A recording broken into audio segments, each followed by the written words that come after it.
nigga high as a motherfucker, by the way. Let me go fast forward. I am the nigga, young dog. This high ass nigga. They don't dance no more. It's all about the lean.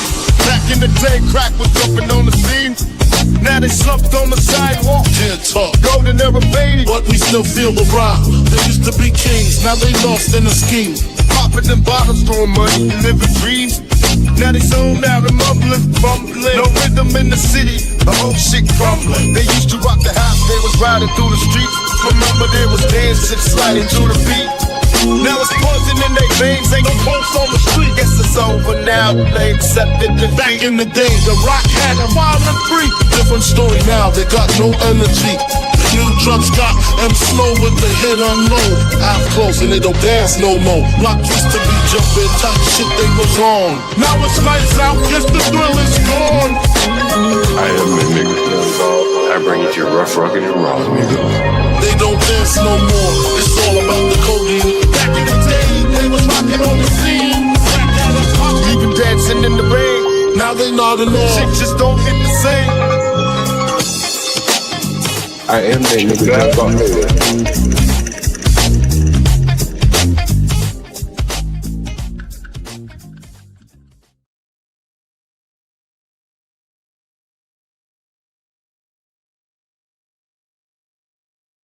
Man, fuck you. Fuck you. I'm talking to you. You know who I'm talking to. I'm talking to you. And if I was in front of y'all, I'll beat the shit out your bitch ass. I'll piss, man, I'm telling you. Man, listen, man. I do not fuck with these people. I'm telling you. And these people are so fake. They fake. They fake. That's why I stay my ass over here. You think I'm finna be around these fuck niggas? You think I'm finna be around these fuck niggas, though? Hell no.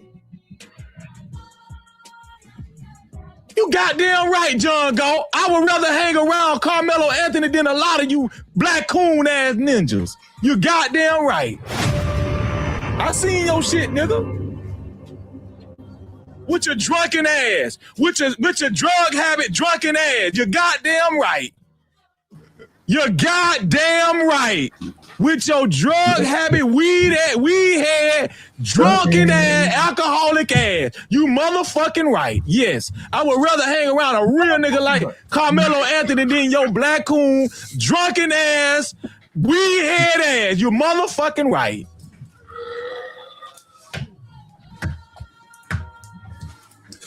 Y'all some bitch ass niggas.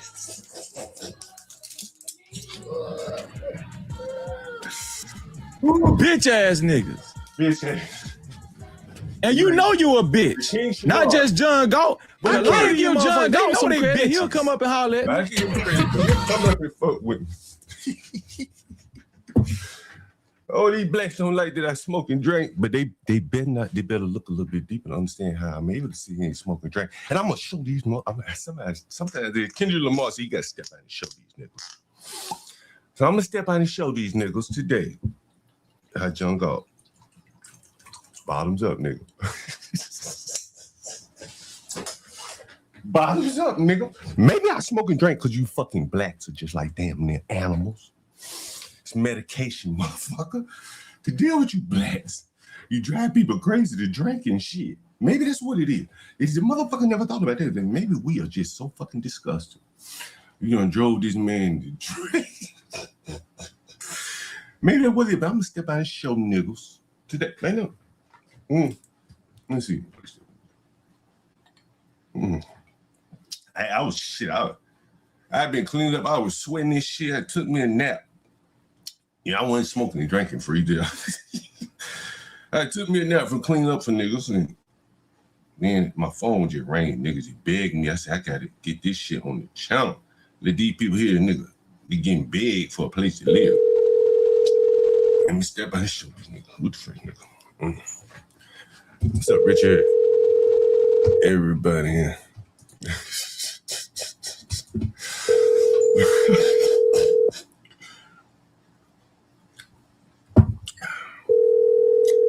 right here. He just called me like, I need a place right now. I was fucking taking a nap. Fucking woke me Your up. call has been forwarded to voicemail. All right. The person you're... The next one. The next desperate ass black. Look all those. Bringing the blacks out of the sun.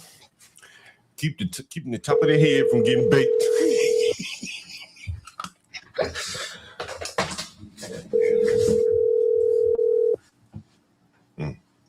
And these fucking blacks ain't answering the phone. I'm bringing the blacks in out of the sun, keeping their head from getting baked, Master Kim. Top of their head get baked. Getting hot out here in DC. The subscriber you are... Okay. Let's see this one. Waiting on a couple of these blacks to call me back. They all scrambling to get inside this time of the year. It's hot out there. They want AC and shit.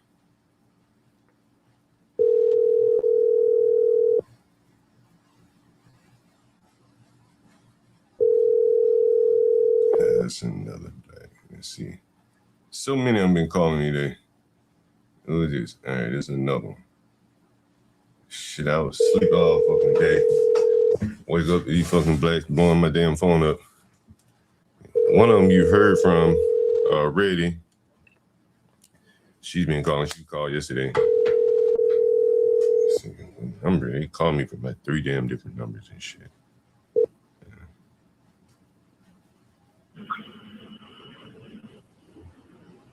Hello? Hey, what's up, man? Hello? Yeah. Hello? Hello? Yeah. Can you hear me? Hello? Can you hear me? Hello? Hello? Hello? Yeah, can you hear me?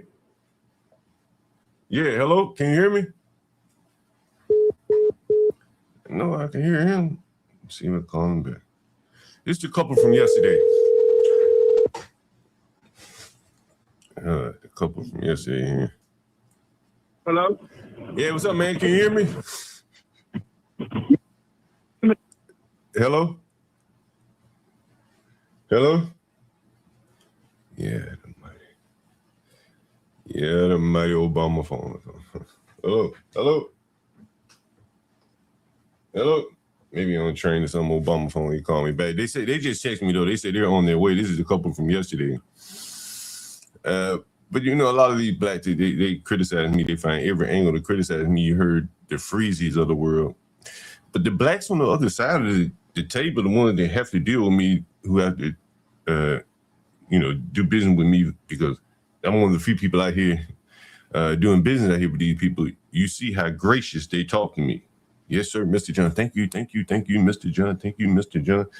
And so the blacks, the freezies of the world, and I'm not criticizing freezies, but, the people of the world like freezies.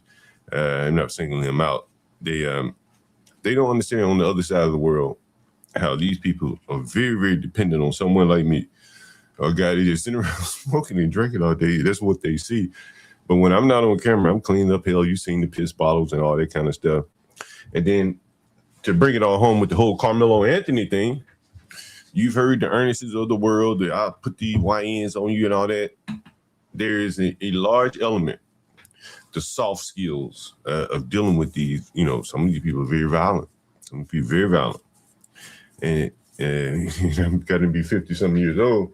And so it takes, a good dose of soft skills to dealing with these people. You can't beat them all up, and so you have to deal with them in their element. And, I guess you could say in some cases, violence is their home field, right? So if you want to get down on their home field, then violence is more or less where they have the advantage.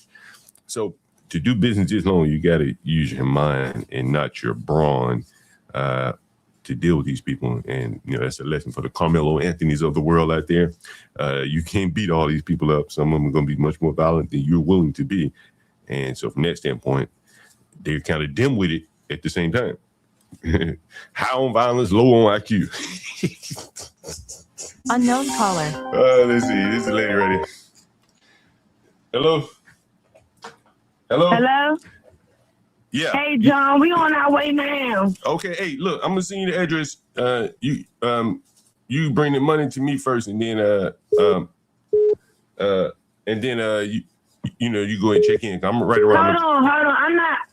I'm okay. Hold on. Yeah. Hold on. You said bring the money to you first. Oh, you can check in first and then bring the money to me. It's one of the two, but I'm right around the corner from you. Okay. He said he's right around the corner. Do we mind just walking the money around the corner? No, you drive. No, you drive. No, we on the metro. Oh, we on the metro. Oh shit! What train you getting off at then? What train you getting off at? I'm getting off at Congress. We're gonna get off at Anacostia or Congress Heights. Cause we already about to be on it. We're getting on that Sula now. Okay, so if you get off at Congress Heights, how many bags and shit you got?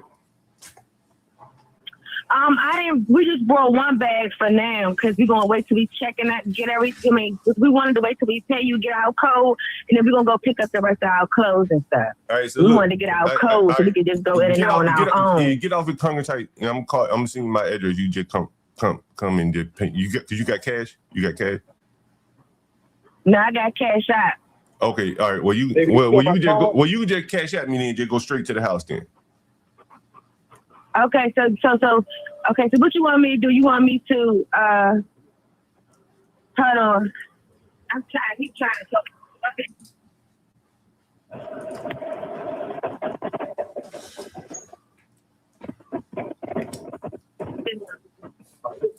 Yeah. Sorry, what was you saying? Okay, so you say what you need? Well, look, you just go ahead and go straight to the house. If you got cash up, just go straight to the house. And then when you get there, send me the 4-digit code you want. And remember, it's $50 for the activation code. You got it? Mm-hmm. I'm going to send you $450, so it's going to be the $450 for the activation code. So we can go straight to the house now? Yeah, and I'm going to send you the code for the Wi-Fi and everything, all right? Thank you. I'm about to cash out you right now. All right. Just go straight to the house. Go straight to the house. All right. Mm-hmm. All right. Yeah. Okay. All right. These blacks. Oh, they call me a slumlord here. I had to replace the microwave. Oh, I thought it was. Let's see the fuck this is. Look at this. Hello, John speaking. Hey, yeah, who's calling? This is John. I believe I responded to your Craigslist ad. Oh, yeah, Craigslist. Okay, yeah. You looking for a room? When you looking to move? As soon as possible. Is that like today? Would that be like today? Probably within the next week. Oh, okay, next week. All right. You want Northwest or Southeast DC? Which one do you want? I'm not sure where the property was that I looked at. You want Northwest or Southeast? They're like two different worlds. You want? It's two different worlds. Northwest. No. We only got one room in Northwest right now. It's a little expensive. It's a nice room. It's all fixed up, all furnished and everything. All utilities included. If you want that one, it's $1,100 a month. All utilities included. No deposit, no security fees, anything like that. Is it in a townhome or? Yeah, row house. Yeah. Okay. Yeah, if you want to send it to me, that'd be great. Mm-hmm. I'm not sure if I have any pictures, but all of our rooms kind of look alike. Did you see my YouTube playlist? I don't think so. I'm gonna send it to you right now, and then I'm gonna call you right back. Okay, I got a call coming in. I'll call you right back. I'm gonna see the playlist right now. Okay. All right. Yellow. Damn. Hello. 500 for the 2 weeks. Hello. That you said was in the one you said was in Southeast for 500 for 2 weeks. Who is it? Oh, I just talked to you, right? Yeah, the same guy we were just talking before you said you'd call me back. Yeah. You trying to get the room today? Yeah. Okay. Yeah, it's available. It's ready. Okay. So, what time? How do you take payment? All forms of payment are accepted. I'm sorry? All forms of payment are accepted, yeah. Okay. How do you want to pay? Well, hey, what kind of what you say you only need it for 2 weeks or what? Yeah, for 2 weeks for now. Well, depending on how the stay goes, I'll if I like to stay, I'll probably extend it. Okay, now we don't do credit checks or anything like that, so I just gotta ask you a couple questions. Are you working? Yes. And what type of work do you do? I'm a DSP, direct support professional. I work with mentally disabled adults. Oh, really? Damn. Well, you work for the government? Yeah. DC? You DC government or what? No, not the DC government. It's a private company. Damn. It's a private company called Renox.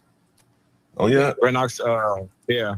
And what they have you doing for those people? RENOXX. So pretty much, I take them through different services. Ideally, I'm not gonna say it like this, but just to be straightforward, we're kind of like what do you call it? We are like glamorized babysitters for like mentally disabled. You know what I mean? But we do offer them like different services. Like we teach them different things. We provide them training for their homes. We provide them trainings for their own personal lives, daily skills, learning how to network and communicate, all that type of stuff. And where do you do this at? In DC? No, I ain't got no. Yeah. When in Southeast? I work in Northeast. Oh, Northeast. You got plenty of clients over there in Northeast. Yeah. Exactly. Are you black? Yeah. I'm African. I don't know if it's, are you hearing like my accent or something? No. You sound like a white guy. Oh, damn near. Yeah, that's just, I don't know. That's just how I talk. So you're an African adult. I get that a lot. You're an African adult babysitter black to blacks. Pretty much. Like, I know I said it that way, but that's just like a watered down version to not make it too technical. You know what I mean? But like I said, we provide them services depending on what their needs are. So some people like they might be mentally disabled to a point where they can't really communicate with other people, and they just need the practice of being able to introduce themselves, say hi, wave.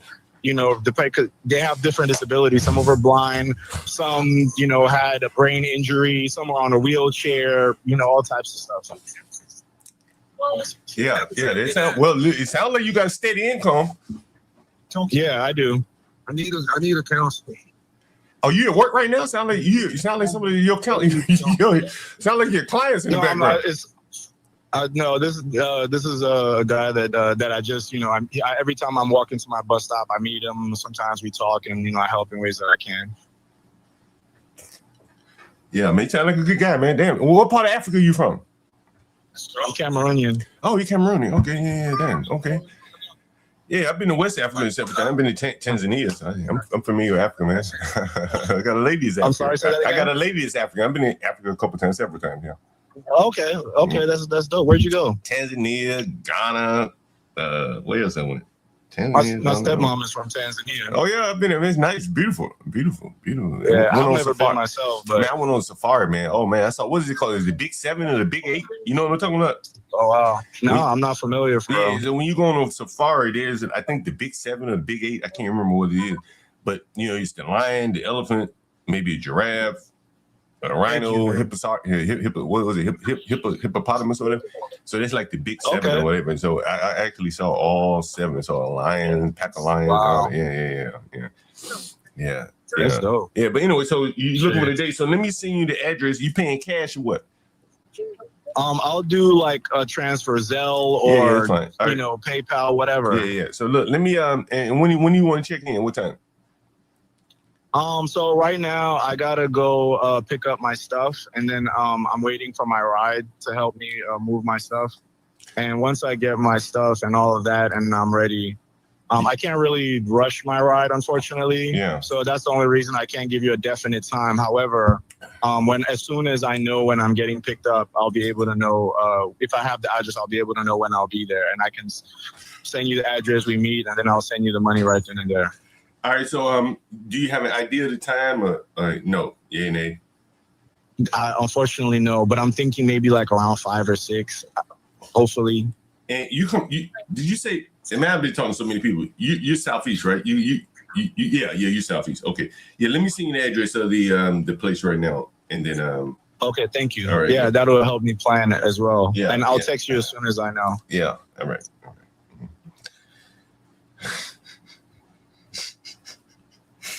Yeah, it's that one man. Like in Southeast and Northwest, 2 different vibes over there. Which one you want? I'll take Northwest. But this African babysitter. Anyone hear that shit? Anyone want to come in on that shit? Of African fucking babysitter. Teach them how to wave and shit. Hi. They teach the blacks how to wave.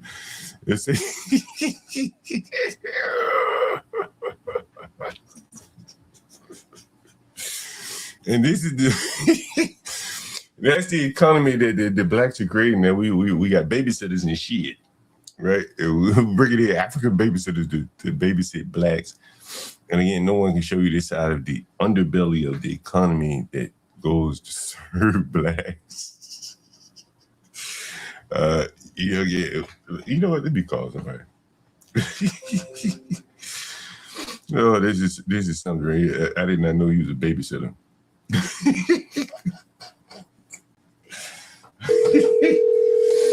Oh man, a fucking African babysitter of blacks. Fucking amazing.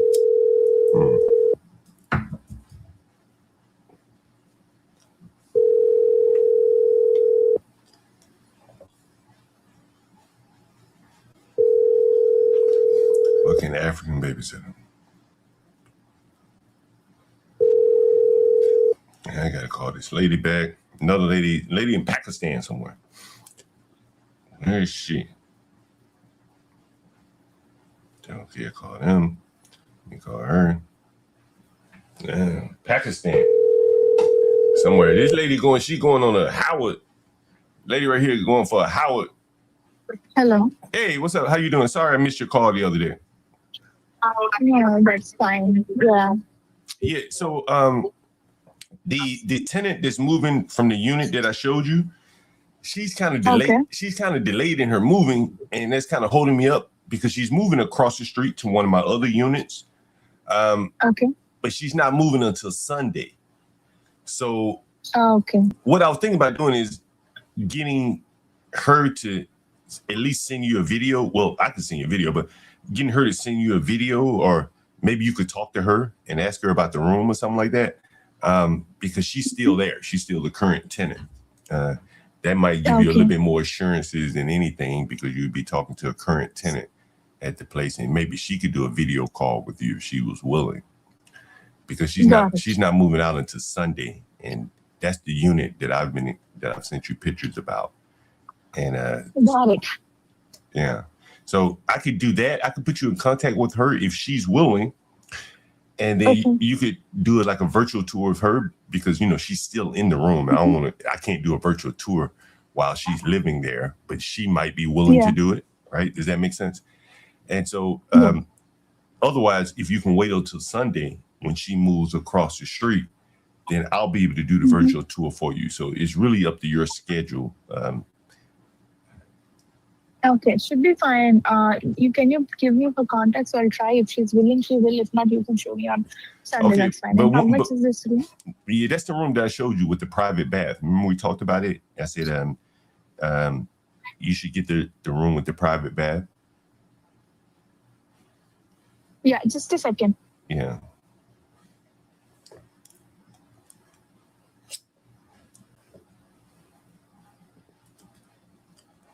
Hello. Sorry. Yeah, sorry. Yeah, I'm sorry. Yeah, it's the room with the private bath. Yeah. Okay, got it. Mm-hmm. Got it. Yeah. So can you give me her contact, so Well, let me try to contact her. Well, let me do this. Let me reach out to her first to make sure that she's okay with it.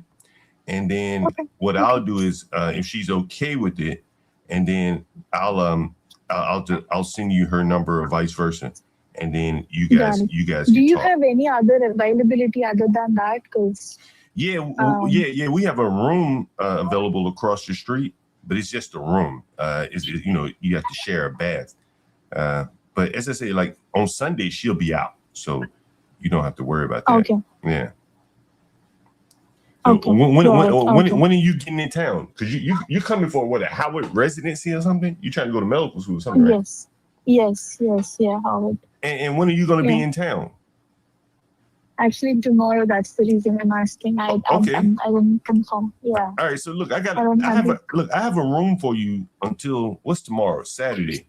If you just need a room for tomorrow, I'll give it to you, free of charge for one night, and then you can move into the other place tomorrow if you so choose, if you want the place. If not, you find you another place. But I think you'll like the private bathroom. Okay, got it. Yeah. And the So place that should be fun, actually. yeah, the place I can give you is like right across the street. So Okay. you don't even have to unpack your bags. You can just stay one night and then go across the street when the lady moves across the street. Okay. You got it? Yeah. Yeah. Sounds good. Yeah, that should be fun, actually. Yeah. Okay, so I don't know if I have any pictures. I can send you kind of how the room looks because we have a room across the street that looks very similar. Okay. So I'll send you that picture, but it's not the exact room. You know, the paint colors are different, stuff like that. The bed is a little different, but it's a full size bed and everything. So I'll send you pictures of the room across the street that looks like the room. Okay. But you only be there. You only be there for one night, right? Yeah. And if the tenant, you know, for whatever reason, if she holds up on moving to the basement, I'll just put you in the basement, and there's a full private bath and kitchen down there. Okay. Sounds and good. how much is the basement? Well, I'll just charge you. Well, I'm assuming that the lady's going to move across the street, so you're going to get the private bathroom. Okay. Right. So let's just assume that. Let's just assume that works, right? Because I've been in contact with the tenant, so she's going to move across the street. It's just she's got to move on her day off, and her day off is Sunday. Okay. Sounds good. All right. Okay. All right. So you gonna call me tomorrow? You gonna call me tomorrow or today? Tomorrow? Yes. Yeah. Tomorrow. Or first thing in the morning. You call me first thing in the morning, okay? Okay. Got it. All Sure. right. Thank you. Hello? Your cash app is John Gold. No, it's a DC to. Let me send it to you right now. Yeah, I got it. DC to NYC, but it says your name is last name is GA. Yeah, that's it. GALC. Yeah, that's it right there. Okay, I might have sent it to you. All right, Mr. John, we're gonna do it when you're on the phone. And I'm gonna send you the code. Hey, send me that code too. We at Anacostia now. Yeah, Anacostia now. So we about to start walking. No, you can ride one of the buses. No, you got to ride the bus. You can't walk from Anacostia, man. Ride the bus. Okay. Oh. You got to ride the bus. You know what I'm saying? Up from Anacostia. You feel me? And the bus drop you out right in front, though. Right in front. The bus drop you out right in front. I don't know what bus. They changed the names of them buses. They changed the numbers of them buses and shit. Yeah, it's a C11, Mr. J. Yeah, what it is, yo. All right, it's 10, Mr. John. All right. Send me the code you want, and I'm gonna send you the Wi-Fi and all that shit.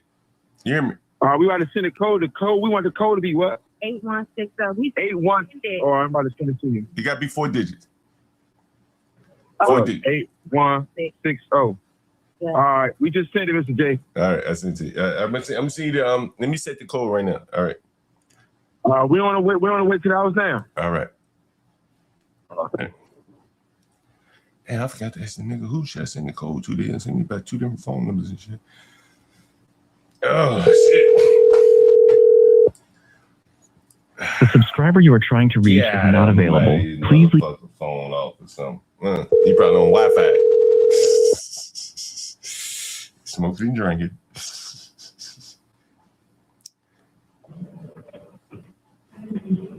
Hello? Hey, what phone number you want me sending to? Because you called me from a 27 something number.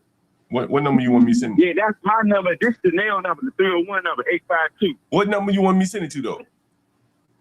You can send it to this one. Okay. The one we on the phone with. All right, I'm sending to you right now. All right. Shit. What did he what? Oh, 8160. $50 for the code. Shit. Damn, I can't fucking set the code to app. I'm having trouble with this phone. I meant to call the damn people today.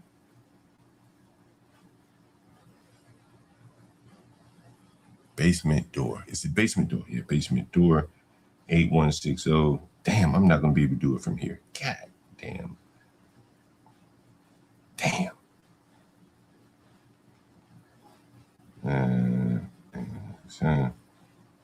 I'm not gonna be able to do it from here. God almighty. Damn. Shit. Damn. Goddamn. What's that number? 301 something. I'm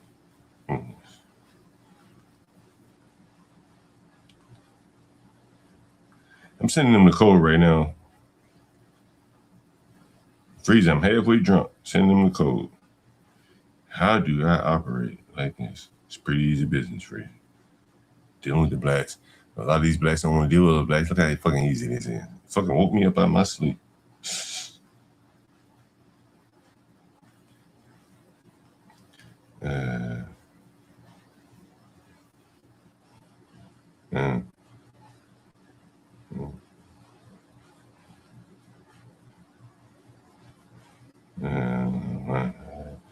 What's the Wi-Fi? I think it's the Wi-Fi is shit. Sending it to Wi-Fi.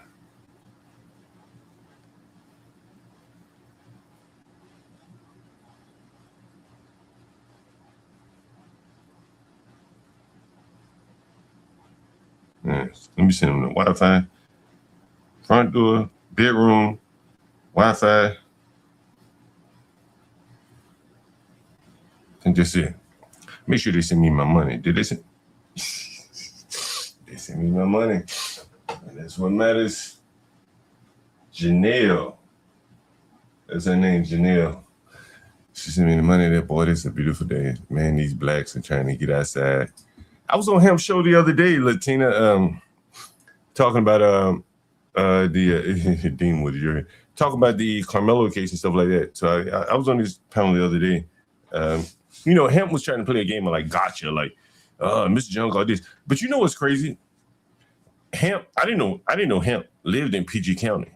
Hemp lives in PG County. PG County right outside my back door. I had a lady call in yesterday from PG County. Matter of fact, is this woman? This is a potential Hemp tenant because Hemp is a landlord in PG County. But he doesn't want to talk about it. And the lady, and I brought it out of the lady yesterday. I said, PG County is worse than DC. And again, this used to be the richest black county in America. And it's not so rich anymore. And you can see the blacks like this woman, she's 50-something years old, wanting to get the hell out of there. PG County. Hemp can't talk about that. And the other, the black people that have moved out of PG County as well, Hemp doesn't want to talk about that. Here's something interesting.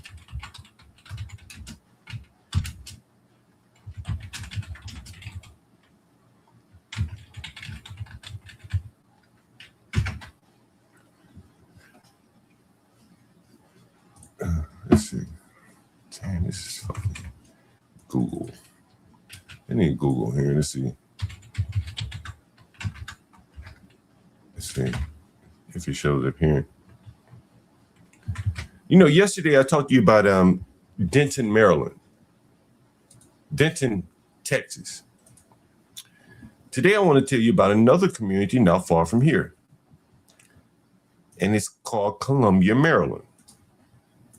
Columbia, Maryland is a premier master plan community founded by visionary developer James W. Rouse in 1967. Nestled between Baltimore and Washington, D.C., it is designed as a series of 10 distinct villages that prioritize open spaces, racial inclusivity, and a self-sustaining environment where residents can both live and work.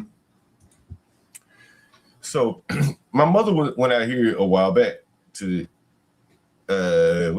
Columbia, Maryland. And again, you notice, where is it? It's between, you see that? Does everyone get where I'm going with this? This is the people that are fleeing Baltimore and fleeing DC, PG County too. So they moved to Columbia. This is what you're seeing right here. So this is a master plan community, Columbia, Maryland, where they have very, very strict housing covenants, kind of like Denton, Texas, where they keep the JPs of the world out. It's designed to keep JPs of the world out. Again, this is Columbia, Maryland, and this is right outside of DC, and this Baltimore as well. And this is the kind of communities that are springing up all around the country. to keep the JPs and people like this of the world. Hamp lived in PG County. No, I think he's back in PG County now, or at least he has rental property here. The last time I was on his channel, he talked about he had in real estate. He's like a landlord here, so maybe he moved and rented his house out. So he's talking about, you know, the upper Marlboro, the nice parts of DC. And so that was that. You know, I was playing a video of Freezy to a couple of friends of mine, and you tell you how blacks are. And I'm going to review the video, and I'm going to tell you what the blacks were saying to me about this video. As it is just kind of tell you, like, when I tell you I'm like really fed up with the blacks, like, this is why. And I'm going to explain to you. Man, fuck you. Fuck you. I'm talking to you. You know who I'm talking to. I'm talking to you. And if I was in front of y'all, I'll beat the shit out your bitch ass. I'll piss, man. And so right there, he almost said he pistol whooped somebody. Now, Freezy coming on the video, he said he wasn't talking about me in terms of the person he beat the shit out of. But the blacks that I showed this video to, the ones, I'm not talking about the people that watch the channel. I'm talking about people I know personally. They overlooked everything he just said right there. The violent nature of black people. They totally fucking overlooked it. Totally, like, this is what I zone in on. And here's what the blacks, the blacks that I know, here's what they hone in on. A lot of you black coon with your drunken ass, with your drug habit drunken ass. You're goddamn right. Goddamn right. You're goddamn right. With your drug habit, weed head, drunken ass, alcoholic ass. Now that's what the blacks hone in on. When I sent this video to the blacks, that's what they hone in right there. Well, you know, you do smoke weed and you do drink and shit like that. You know, that's all they had to focus on. They jump right over the violence. I'm talking to you. Yeah. You know who I'm talking to. I'm talking to you. And if I was in front of y'all, I'll beat the shit out your bitch. And see, that's what the blacks jump right over. But the blacks that I showed this video to, they don't want to lay around Carmelo or anybody that even thinks like Freezy. Yet they jump right over those threats and jump to me smoking and drinking. Shit, but nigga, I'm fucking right. Dope. I'm out here selling dope. They overlooked that part too, right? I guarantee you, like, nigga, I'm gonna start calling myself Mr. fucking Chow at this bitch. Who else dealing? Like, it's me. I meant to take a picture. Damn, I forgot to take a picture. I was going in the corner store today, and right outside the corner store was a big picture of this black man that apparently he probably was stealing out of the store. And I'm like, the Indian man he gets stolen from, I got the clip of that on the channel. I'm sure the liquor store man, we had him on the channel, he gets stolen from. The people don't pay me rent. Like, I'm like Mr. fucking Chow out here. Me, the Indian man, the liquor store man, we're like the fucking Chows. And the blacks are our consumers. And I told you earlier, and you just heard it in that phone call, there is no black economy. What did the black man do? What did the Africans say he do? He babysitter for black adults. It's not an economy. These blacks aren't taking their money out of their own pocket and paying for a babysitter. The government is paying for this shit. It's not a real economy. And people like the Africans and whoever wants to babysit the blacks, those are the people that will come in and make money off of the blacks. The blacks won't even babysit their own blacks. They can sit there and play checkers with them. Won't do it. And so now you're getting the Africans in on the game. It's a fake propped up economy. Nothing's real. A fake, babysitters, street crossers, street guards to help you cross the street. Like, none of this shit is real. And that's what you're seeing. And the blacks in the run around talking about they got a lot of power and shit. They ain't got that much fucking power. The power they have more or less comes from them being able to be used by the people who are giving them their government transfer payments.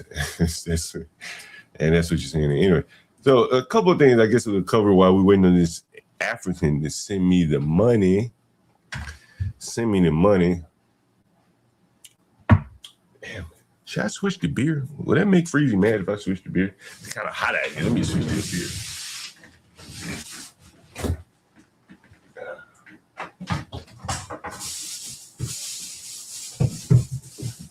I tell you, Freezy, this shit's so cheap.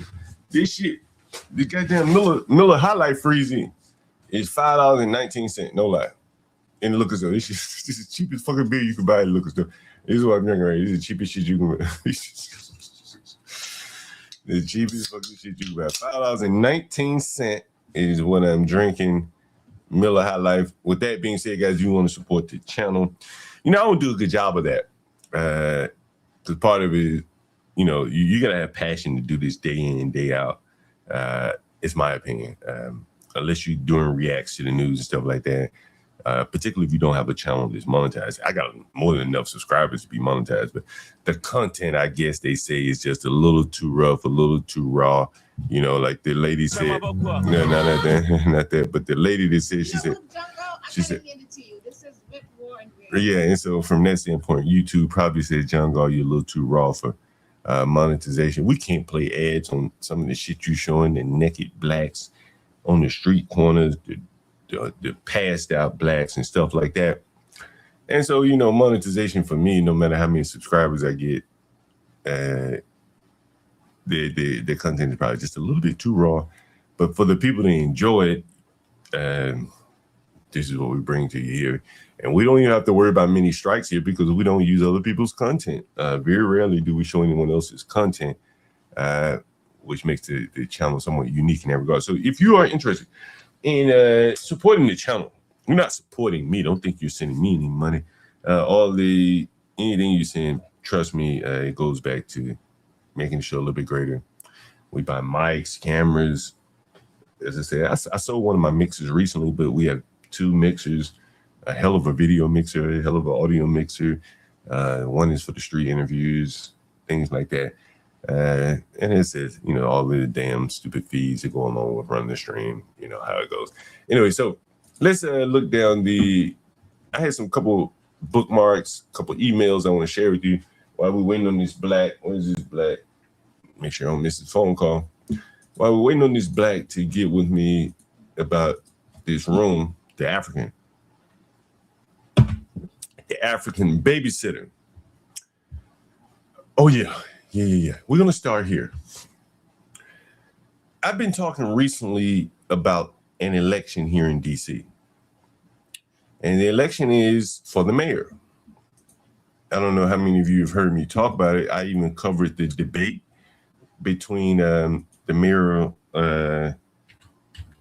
election here.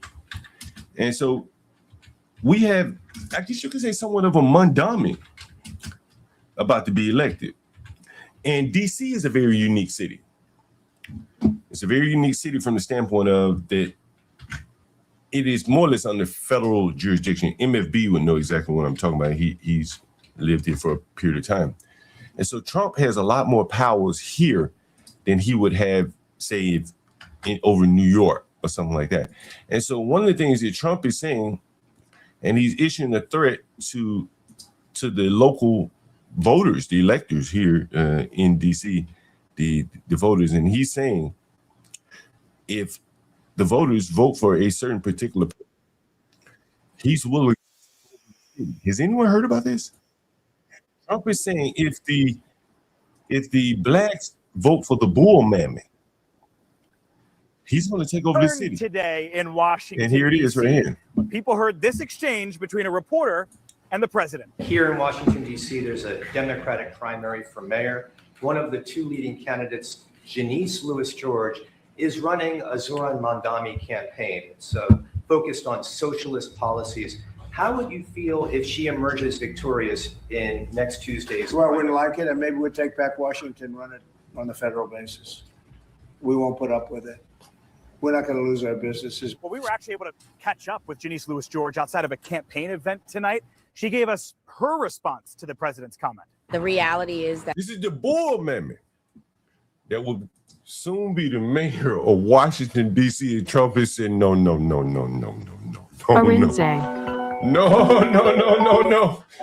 Oh, we got this damn caller. This is black. It can't be on it. You on my stream, caller. You on my stream. Oh, what's up? You on my stream. Oh, okay. Hey, you heard what Trump said about D.C.? If we vote for the Bull Amendment, have you heard what Trump said he's going to do? Nah, what he said he's gonna take home rule. He said I think I've heard he ain't gonna take over the city if the Bull Amendment get elected. He said, I don't trust. He said basically what he's saying is, I don't trust you blacks to run the city or even vote for electors of the city. This is what he's saying, right? This is what he's saying. He said this Bull Amendment that's against she's against curfew, she's against everything that because she frames this as these could be her children that Trump is locking up. This is how she frames it. You understand? And so she is more or less in resistance to Trump than she is to progressing the city and making the city safer. Do you understand what I'm saying? Yes. Trump actually said? Trump said shit. You want to hear what he said? I'll play it for you again. Trump, I want to hear what he said. Trump said, look, here we go. Campaign. It's focused on socialist policies. How would you feel if she emerges victorious in next Tuesday's? Well, I wouldn't like it, and maybe we'd take back Washington, run it on the federal basis. Ooh, yo. But the problem is, the die has already been cast. Most of the votes have already been cast. When you say, they've been voting for a long time now. They've been voting for a long time. You know, they let you vote for about 2 or 3 weeks before the actual election, right? And saying Trump is saying, if you blacks, do it, blacks, pull the trigger, nigga, and vote for this Bull Amendment and see what happens.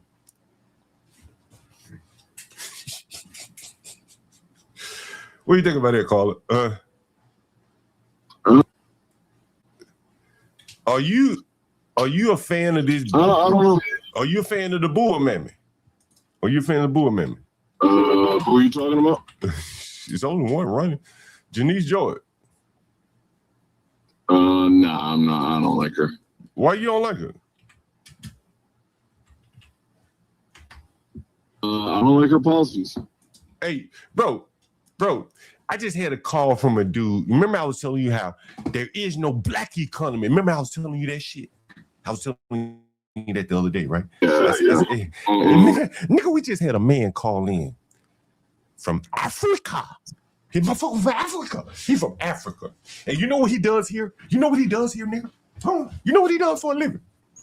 I want you to guess. I want you to use that feeble ass mind of yours and try to guess. He's a black adult babysitter. You hear me? He a black adult babysitter. Roll that round in your head, nigga.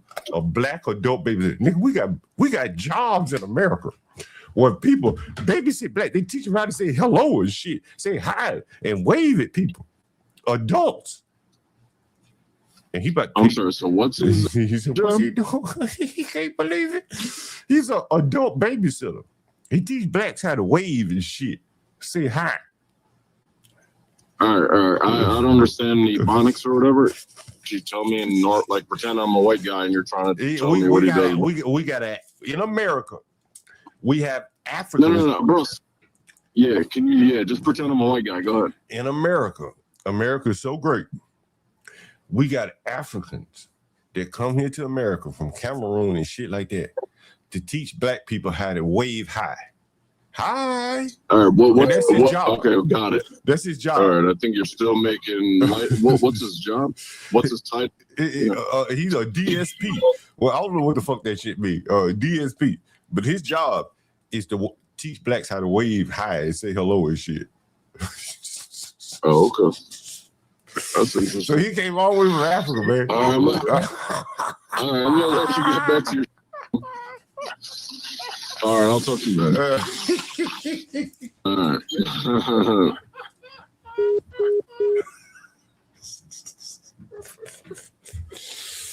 Ooh, that black boy, he can't take it.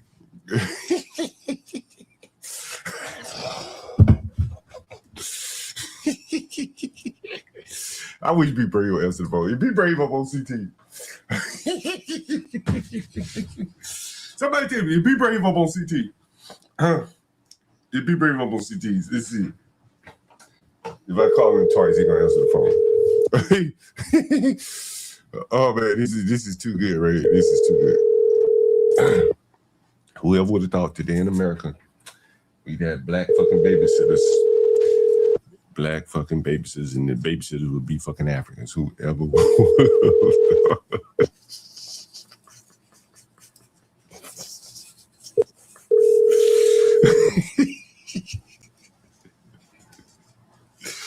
I'm sorry, the person you were trying to reach has a voicemail box. Is Brave up on CT? You talking? Oh, Brave is on CT. I got the dope for you. They ain't nothing up there on CT thing.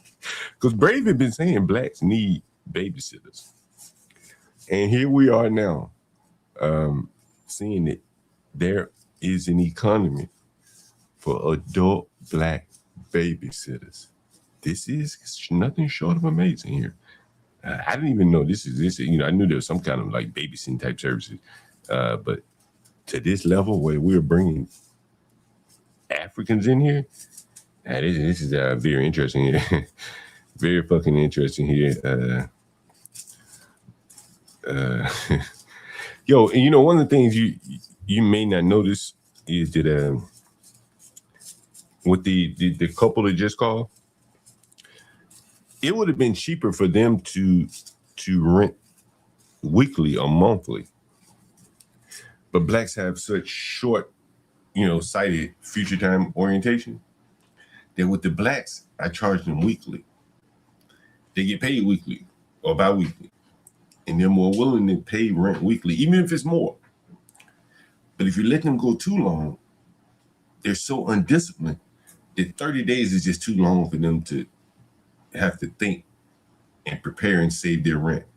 They'll go gambling. They try to gamble and double their money. Or they'll, go buy some weed or drink or something. So for those landlords out here, charge your tenants as frequently as possible. Make them pay every day if you can. Every day, every week, bi-weekly. But the whole month shit with the blacks, that's out. That shit is out. No long-term plan. And so from that standpoint, if they don't have long-term planning, then how are you in business offering them some type of long-term option? 30 days is like a lifetime for these people. What the hell are you offering them 30 days rent when that's just like a lifetime for them? You can't do that. And this is what I was trying to explain to the caller.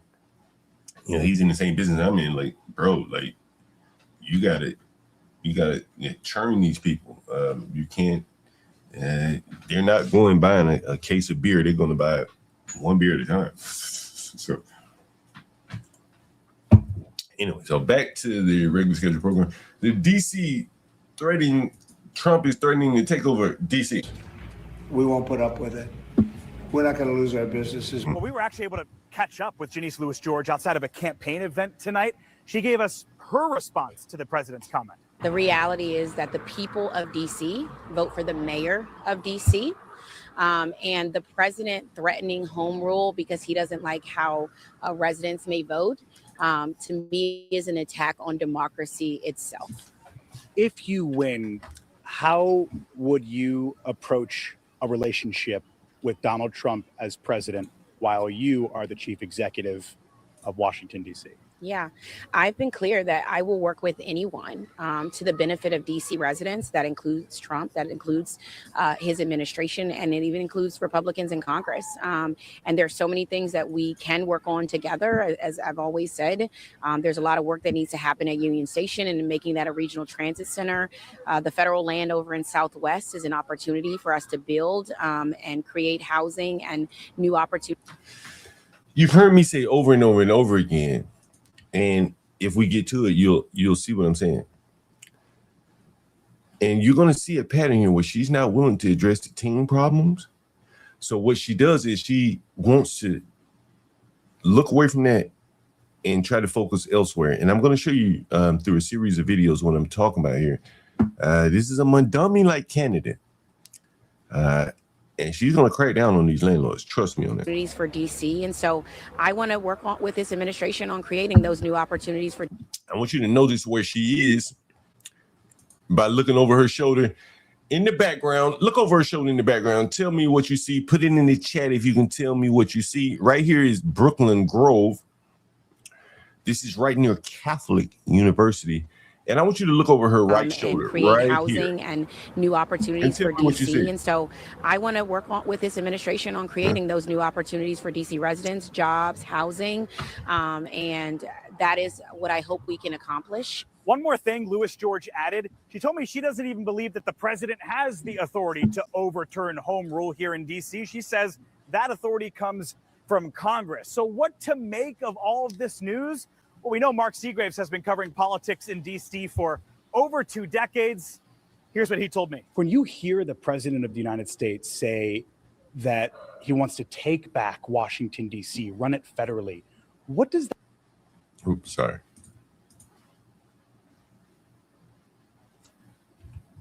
What the fuck? What did I do? What does that even mean? Well, it's a threat we should take very seriously, and it's something I've been warning about since before the president was elected for the second term, because it's something he talked about on the campaign trail. And he's already partially gone through with this when he federalized the police department early in his first year of his administration. This puts DC in a very difficult position. It's hard to say how this will impact election. We're now in the final days going into election day on Tuesday. This could really embolden Janice Louis George supporters to rally around her and to push back. And so what I want to explain to you here, and for those of you that have been watching the street interviews here for a while, Janice Louis George, she represents the Montgomery-like voter, the progressive. Does that make sense? And there really isn't a moderate voice. And so here's who Janice George Lewis represents. And see if I can share this with you. You may remember this. I think this is like YNs. Be honest. Yeah, some of them. But I want to be treated right. The YNs don't know how to. Listen. I want to. Listen. Profit to government. How do you like DC? Yeah, usual stuff just works. Government, I'm assuming nonprofit government. I used to work for the government. Now I work for nonprofit. Oh, okay. That's typically kind of the pathways here, either one way or the other, nonprofit to government. How do you like DC from Texas? I really like DC. Like I want to stay here. I'm not looking to move away. What makes you like DC? I think just like over the years I've found a really good group of friends and people than Muriel. So what do you want to see her do? If she could do one thing, Janice George here in the city, what would you like to see Janice George do? I think she's focused on like affordable housing. What about housing?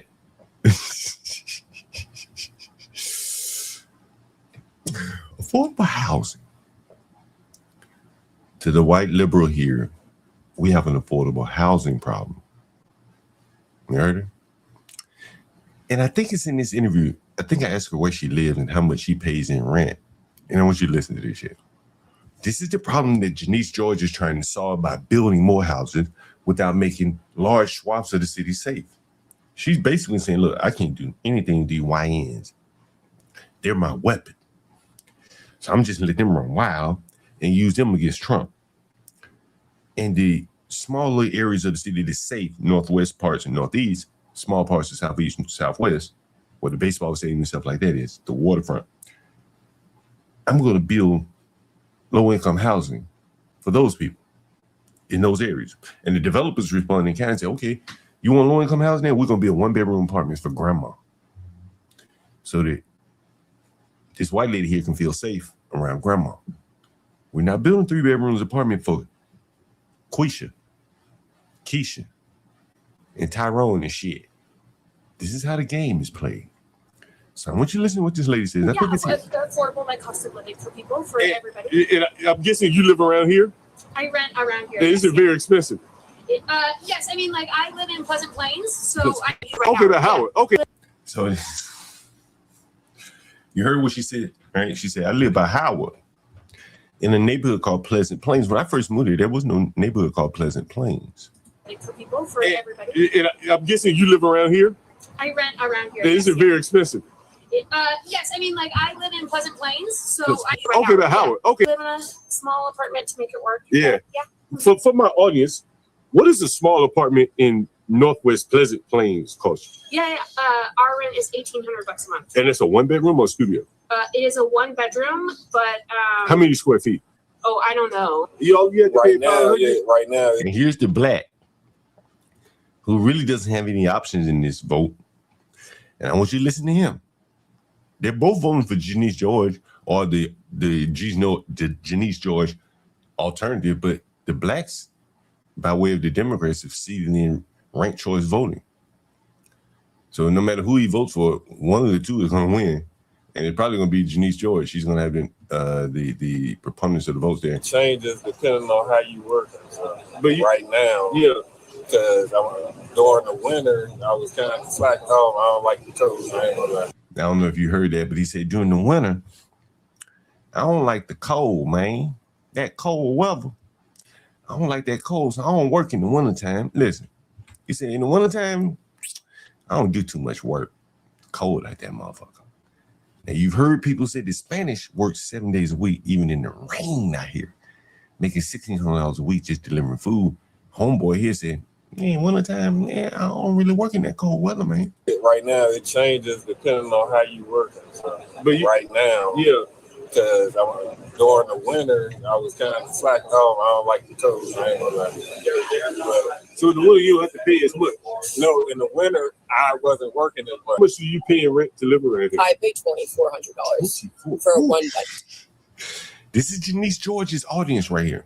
All three of these people are going to vote for either Janice George or Janice George Light. But which master is she serving?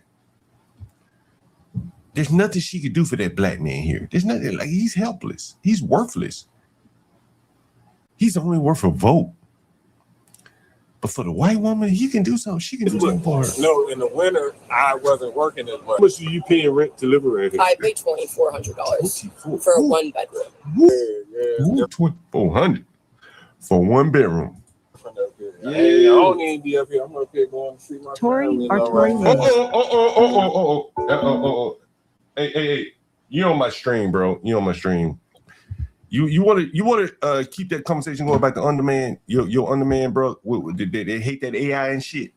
Hey, I was calling you real quick. You can talk about that openly. You want to talk about Trump talking about taking over DC? If that bull man is elected, he said if that fucking bull man is elected, I might take this motherfucker over. Have you heard about this? No, I'll have to get because I only have a moment. I was calling something else. What do you want to talk about then? What do you give me something? What you got? I can't stay. I was real quick. Oh, well, so I'll have to. Oh, yeah. Well, you got to look it up by Trump saying if they elect that big fat black bull man, he gonna take this city over, man. I'll hit you up in a little bit. All right. Okay. That's my buddy Philippe there. You got some rental property there here in DC. He said, look, these blacks, I don't give a damn. The government pay 200% of their rent. In the northwest part where the whiteys live, he ain't gonna rent to them. Like this black right here, he won't rent to them. Yeah. I'm like, it's different. It's different all over DC. Yeah. Even in the south side where I'm at, they about to change that up. Yeah, Elacossi, all that. Yeah. Every time you walk around here, you ain't see this many white people. Yeah. The first night I moved to DC, I got in at 9 p.m. and I was living there, and I walked down U Street to go to Kava, which is like a Mediterranean What you think she about to say right here? Listen to this. food place, and I was like, wow, there's a lot of black people around. And for me,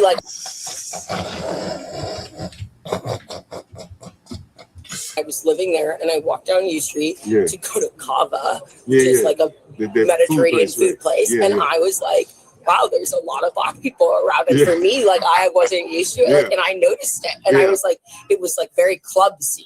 So, like, club, like club. How long ago was that? It's crazy, man.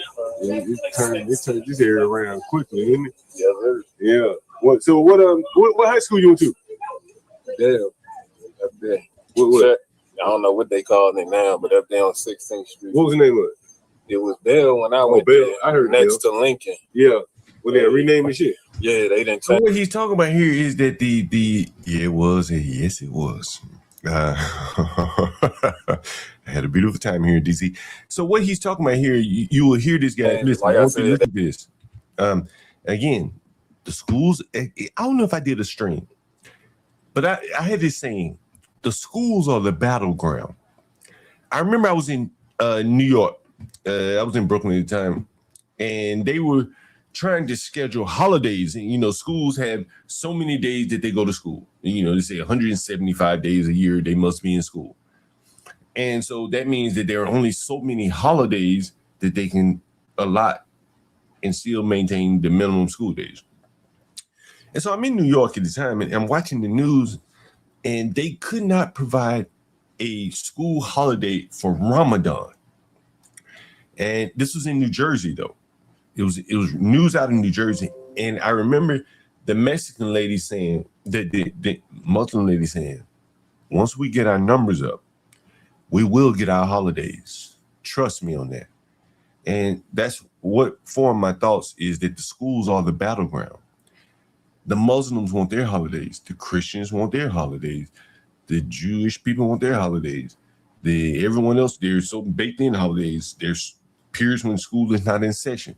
And at some point, all these different groups demanding that they get their day, there just isn't enough days. And I remember that like it was yesterday. And it was a Muslim lady, she was very defiant. She said, once we get our numbers up, we're going to get our days. And if you look back across the school system right now, one of the things you'll see is that for days like Ramadan and things like that, they've forged their way onto the school calendar, and other holidays they have to step aside. It's a numbers game. It's a numbers game here, that is for sure. And so here's the Black guy, and he's talking about his school being renamed, and that is part of the battleground here. The schools get renamed as one group overtakes the other. And he said, I don't know the name of the school anymore. It's changed. Changed from what it used to be called Bell, he said. What they call it now, but up there on 16th Street. What was the name of it? It was Bell when I went Bell. there. I heard next Bell. to Lincoln. Yeah.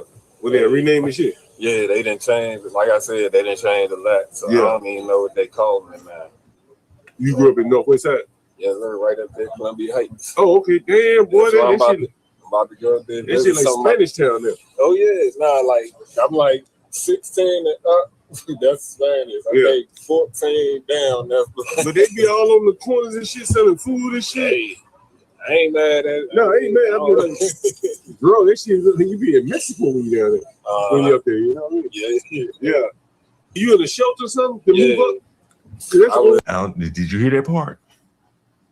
See, Janice George is trying, she has a coalition of people paying $1,800 in rent and people in shelter.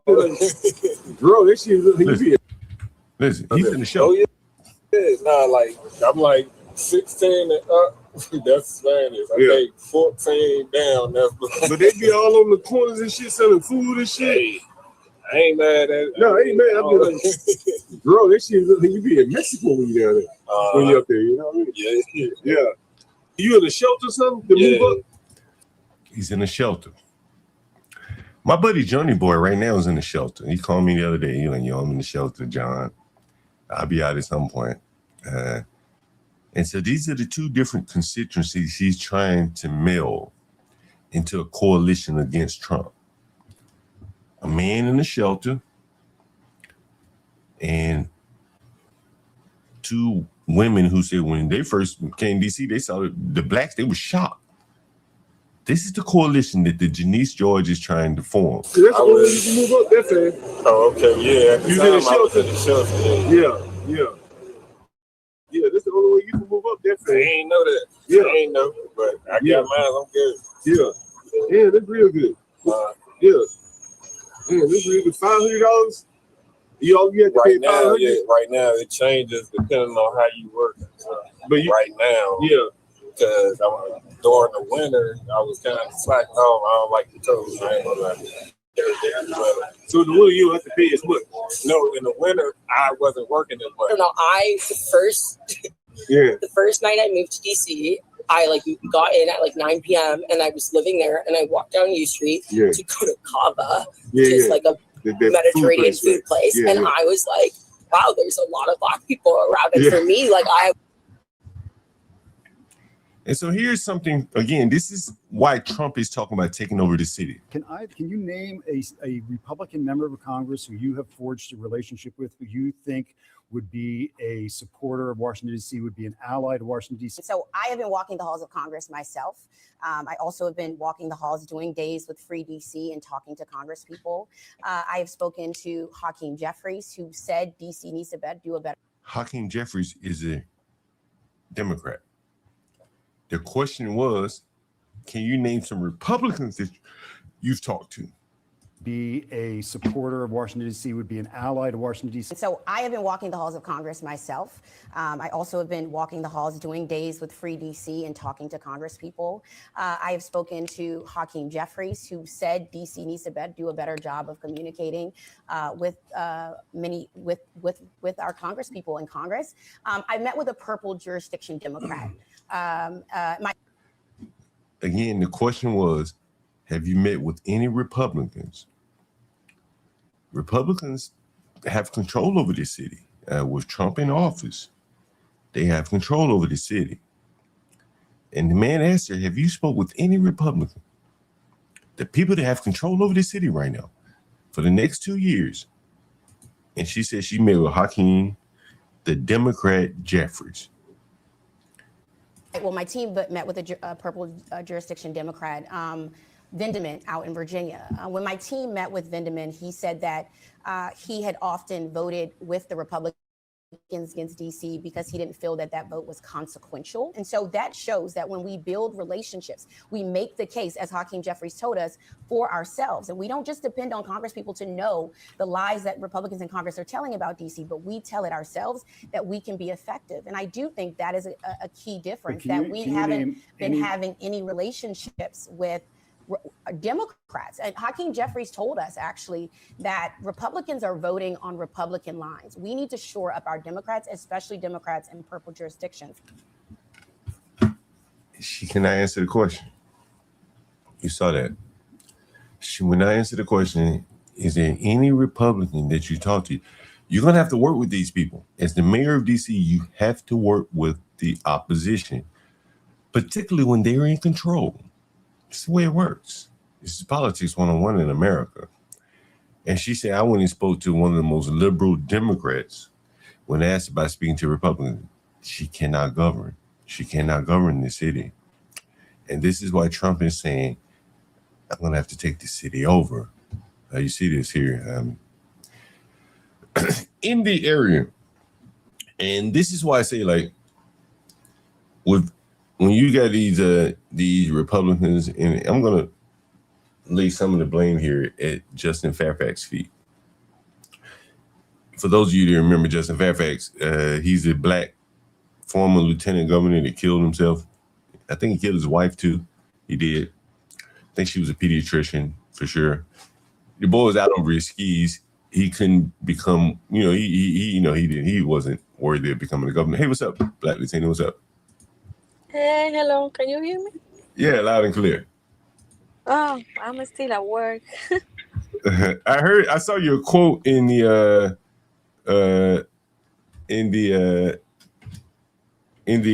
chat there. Oh, I was watching Ham show. Oh, you watching what? You watching Ham show? Yes. Oh yeah. My goodness. Yeah. Oh Lord, John. Oh my goodness. They want to make a war against the white. Yeah. And I don't think it's just the whites though. I don't think it's just the whites now. Oh no.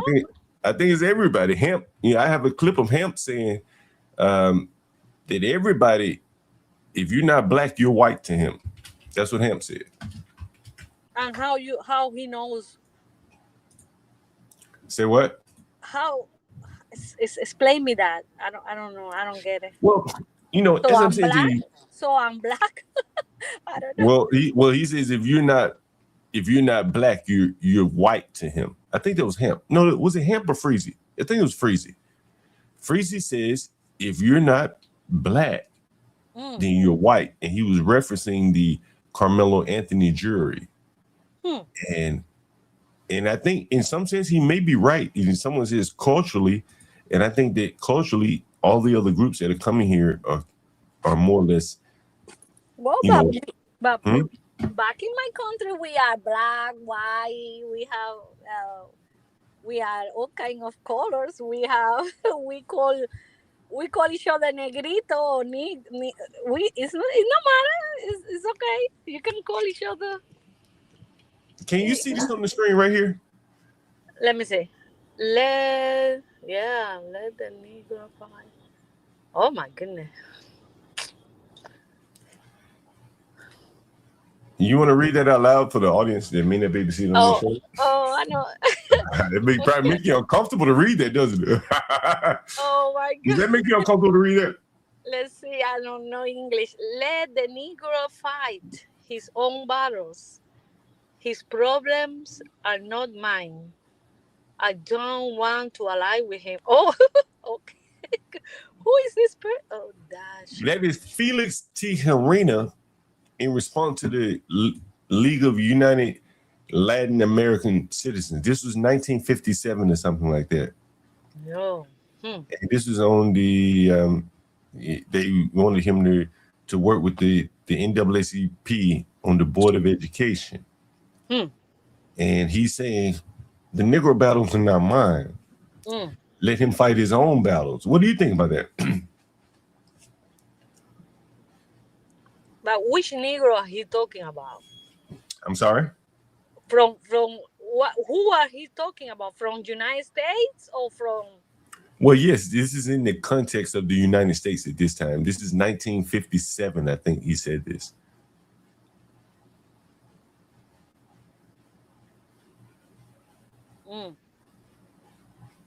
What do you think about that? I'm sorry. I agree with that person. I'm sorry. You don't have to say sorry. Why you say sorry? Because you all are so sensitive.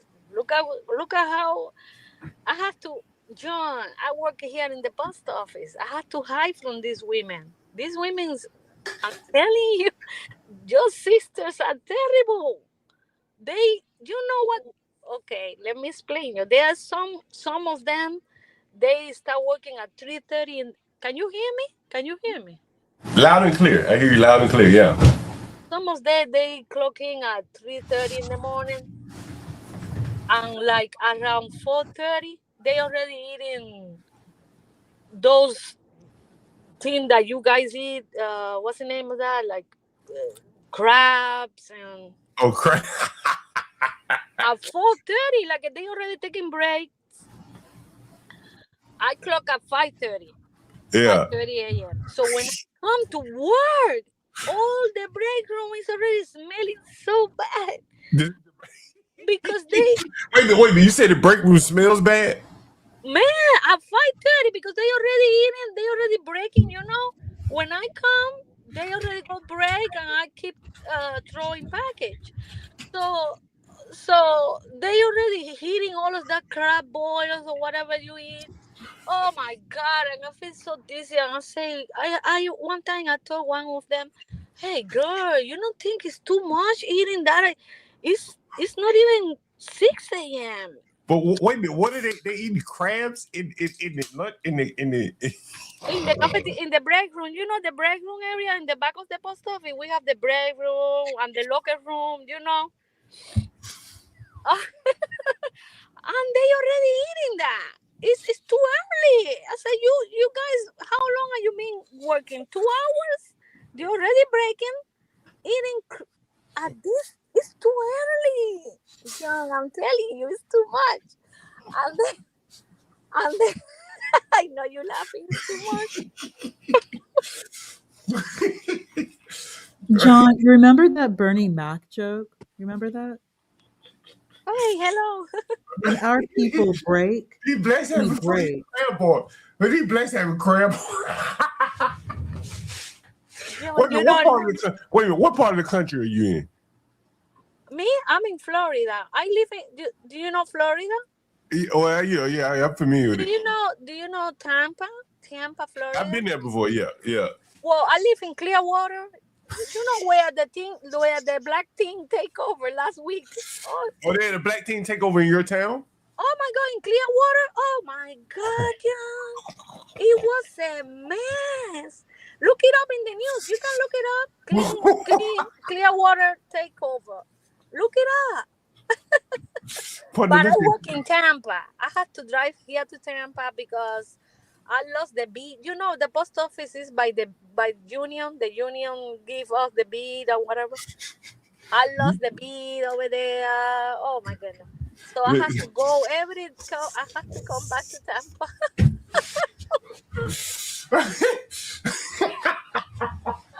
So what was it? No, do they wear gloves at the bib while they eating the crabs at work? Yes. Let me tell you.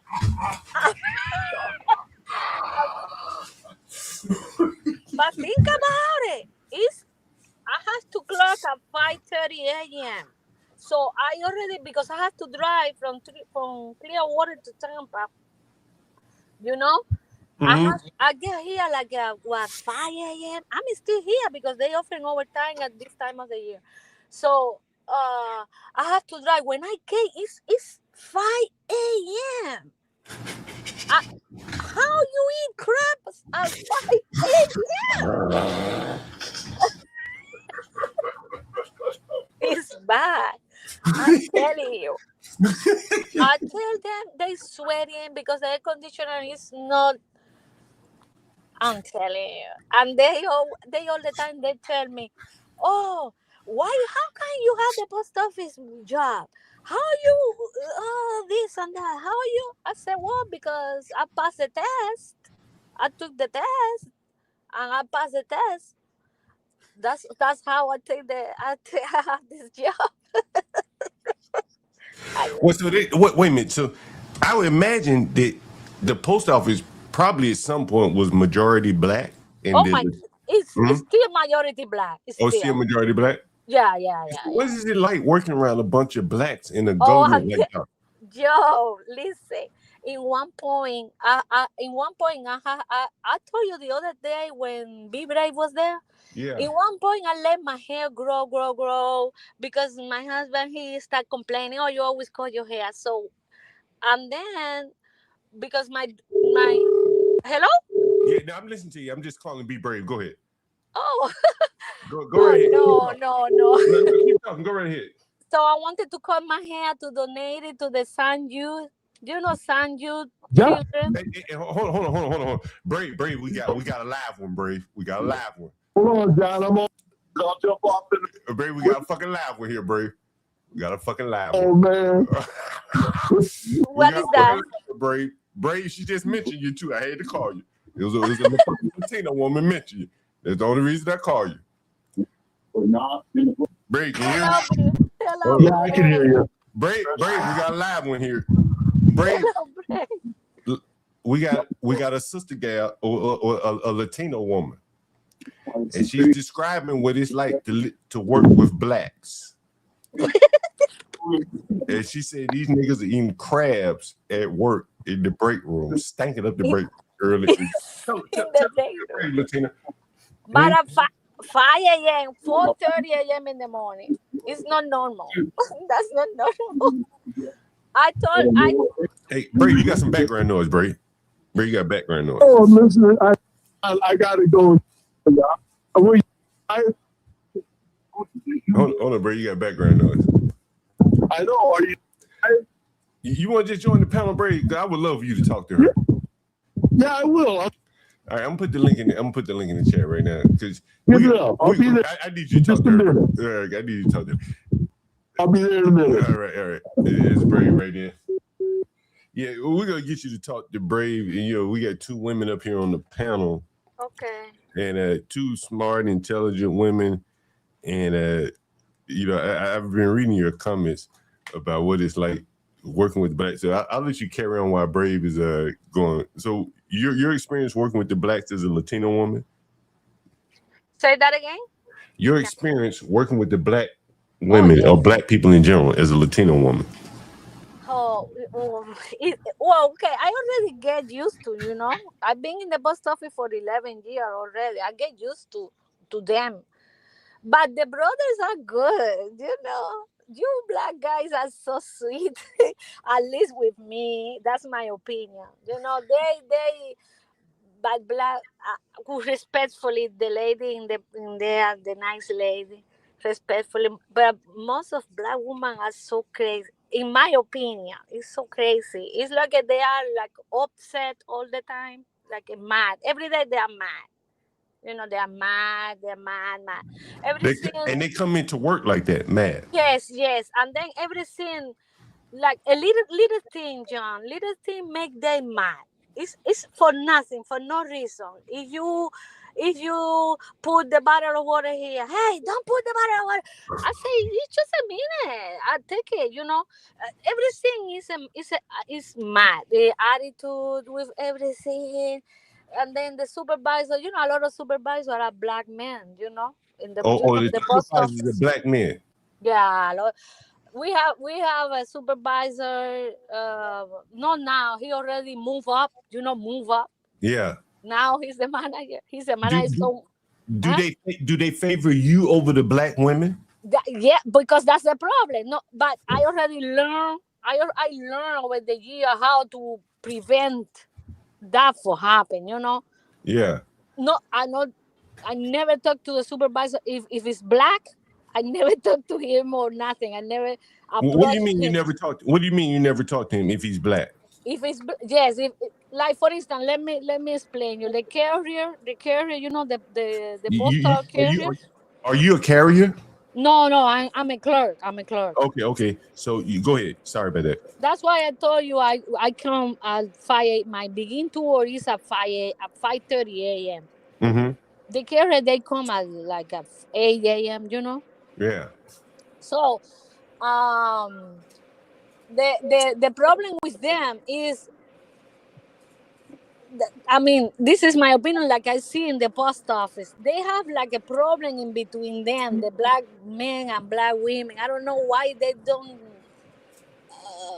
How I say, they don't be sweet to each other. Like for instance, the Hispanic guy they work here, or whenever I work, Hispanic guy, they always want to hug you and be funny and be loving with you. Yeah. But they are not like that to each other. Where is Be Brave when we need him? I don't know if you do you understand what I'm saying? Yo, I definitely understand what you're saying. I would love for Be Brave to be here to comment on this. He can hear this whenever. Yeah, let me call him and tell him get his ass up here. John, do you mind if I do like go ahead, while I'm calling. Yeah, go ahead while I'm calling. Black Latino. CTs. Black Latino. There's something going around social media, and people are finally talking about this. It's referred to as like a bubbly black woman, like a happy, joyful, effervescent black woman. Yeah. The big issue is that you cannot just be, and I've mentioned this on John Galt's channel and even Chaotic's channel to a lesser extent. There is something amongst black women where if you're just happy, you're joyous, you come in with a smile, you're target number one. By who? Target by who? By other black women, angry black women, older. I agree. You like, hello everyone, good morning, just smiling. I agree. Or just smiling, or wearing like a pretty dress, just being happy with yourself as a black woman, and just sharing that sunshine, or just being polite, or being quiet. I agree. Like you cannot just be a quiet black woman. You have to be loud and angry. That's the norm. And if you don't fit that norm, then you are the problem, the target, and they will do everything they can to eradicate you. to either push you to get That's a freaking movie. quit. I have seen that You so many cannot, times. and this is actually going I around agree with social you. media now. I used to have look, she passed away, that I get sentimental because I used to have a friend, she helped me to pass the test to get in the post office, and she was so nice. She was so nice. She was that woman. Oh my goodness. Whenever she is, rest in peace in heaven. But the other girl, when I start, I don't know if you know about post office. When you start to work at the post office, they send you to the plant, to the big building. Oh, they send you to a big building? Yeah, when you start, everybody who apply to in the post office, they send you to training, and the first 2 years until you became regular to the big building, and then you have to work overnight. The 201. The 201, 11 to 7 a.m. or 2 or 3.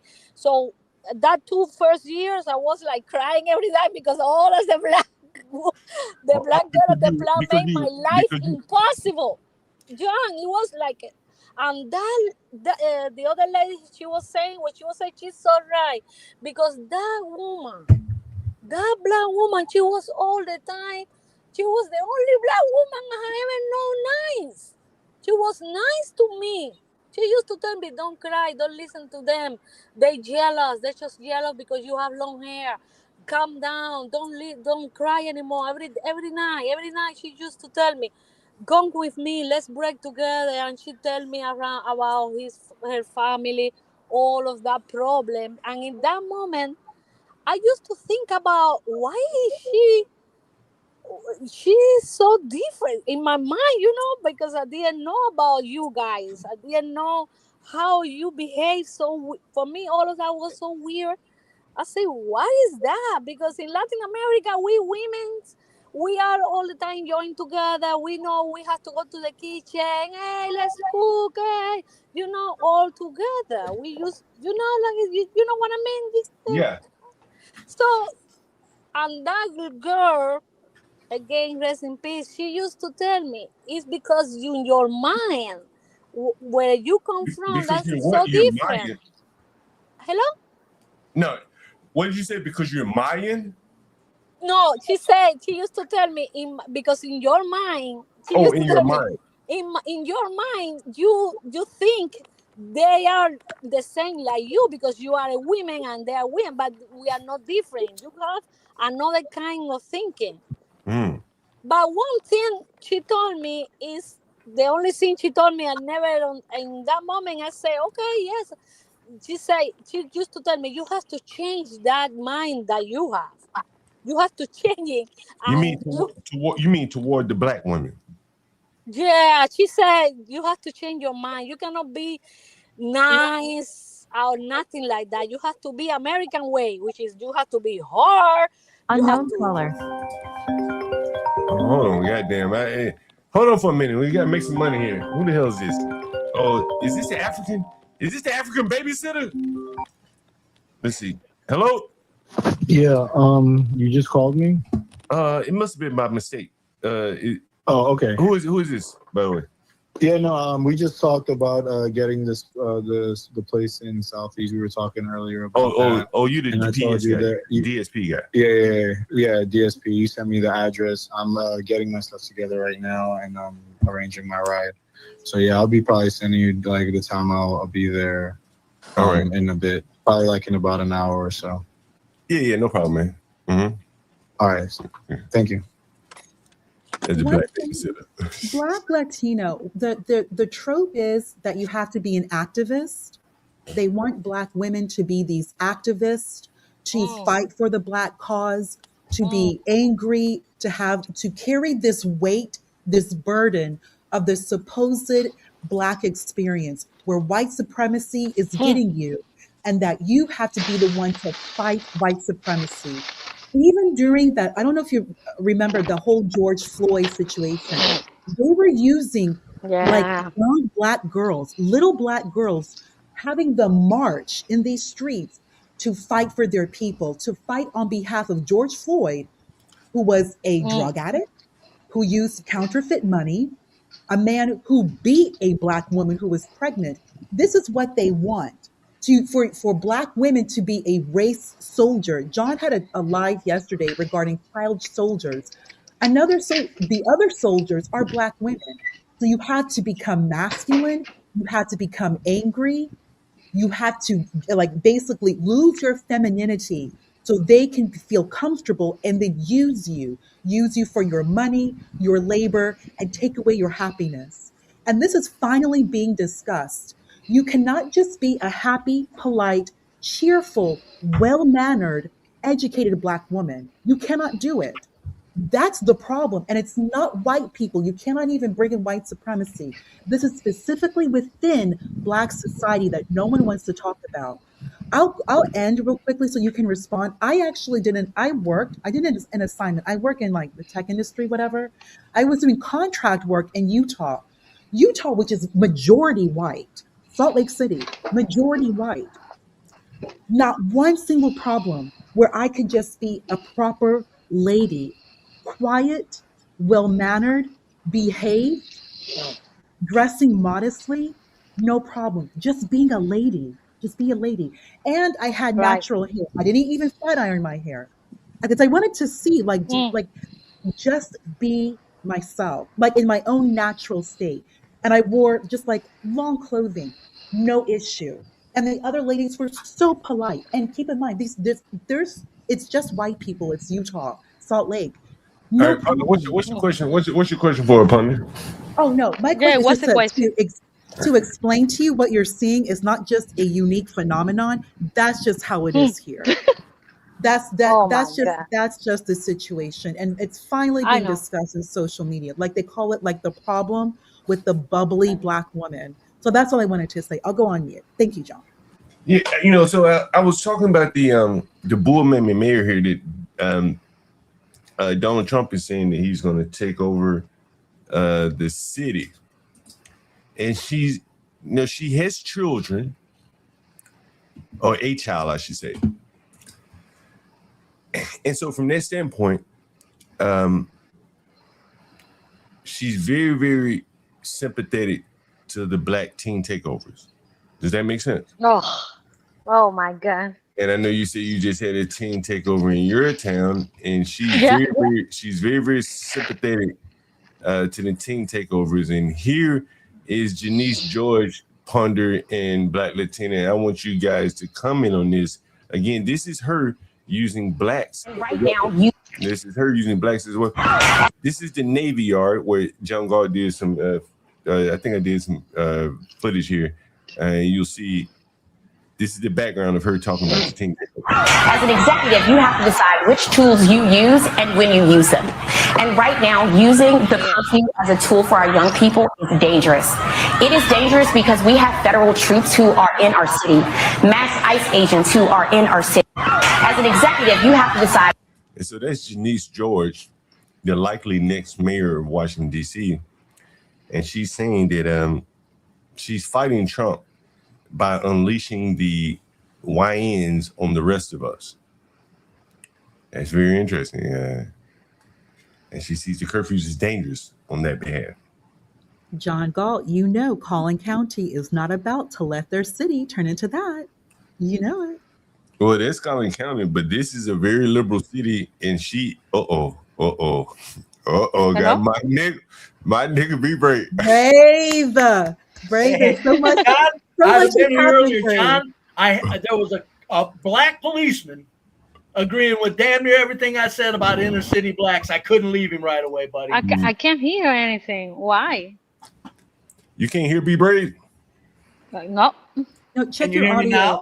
No, you sound brave. You sound great. You sound great. Hail timer. Tony Happy can hear Friday, you. timer. So glad you're here. Can you hear Brave?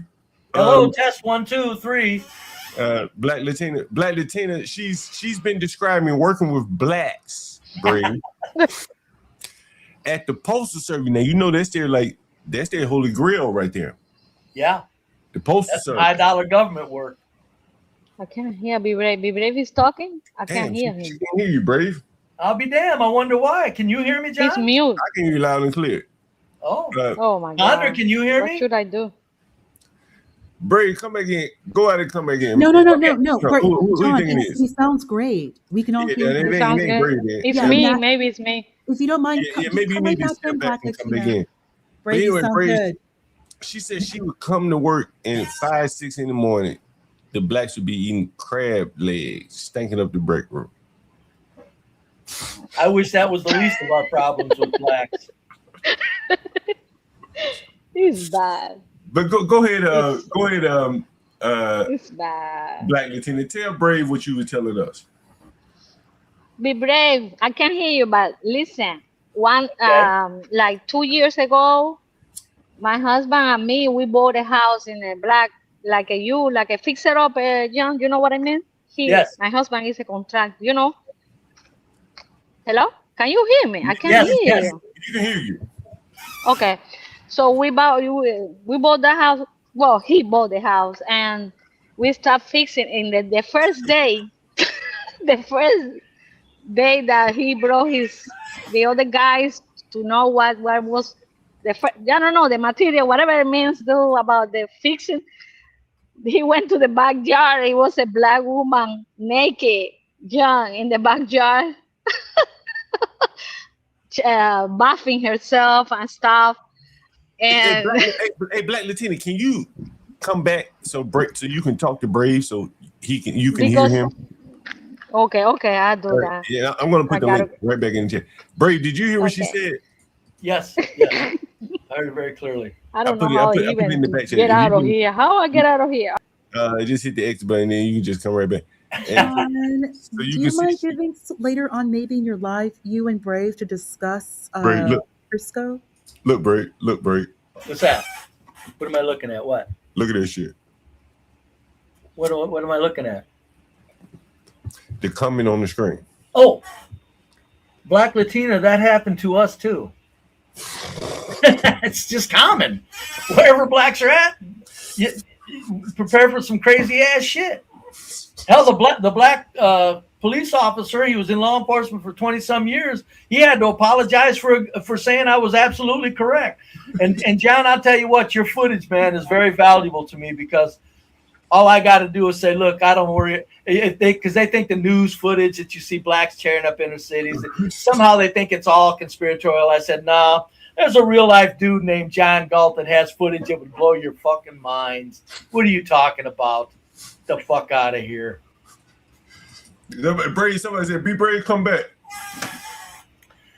Be brave, come back. You can blame it all on me. I was wrong, and I just couldn't live without you. Brave, what did you think about Angry Snowman? Did you hear what he said about you, Brave? Huh? You hear what Angry Snowman said about Brave? What'd you say? What he said? What's this? Tell me, Brave, about the black babysitter also. Oh, Brave, that's why I called you up here. Oh, Brave. Oh, Brave. Oh, Jesus Christ, Brave. You're right, Brave.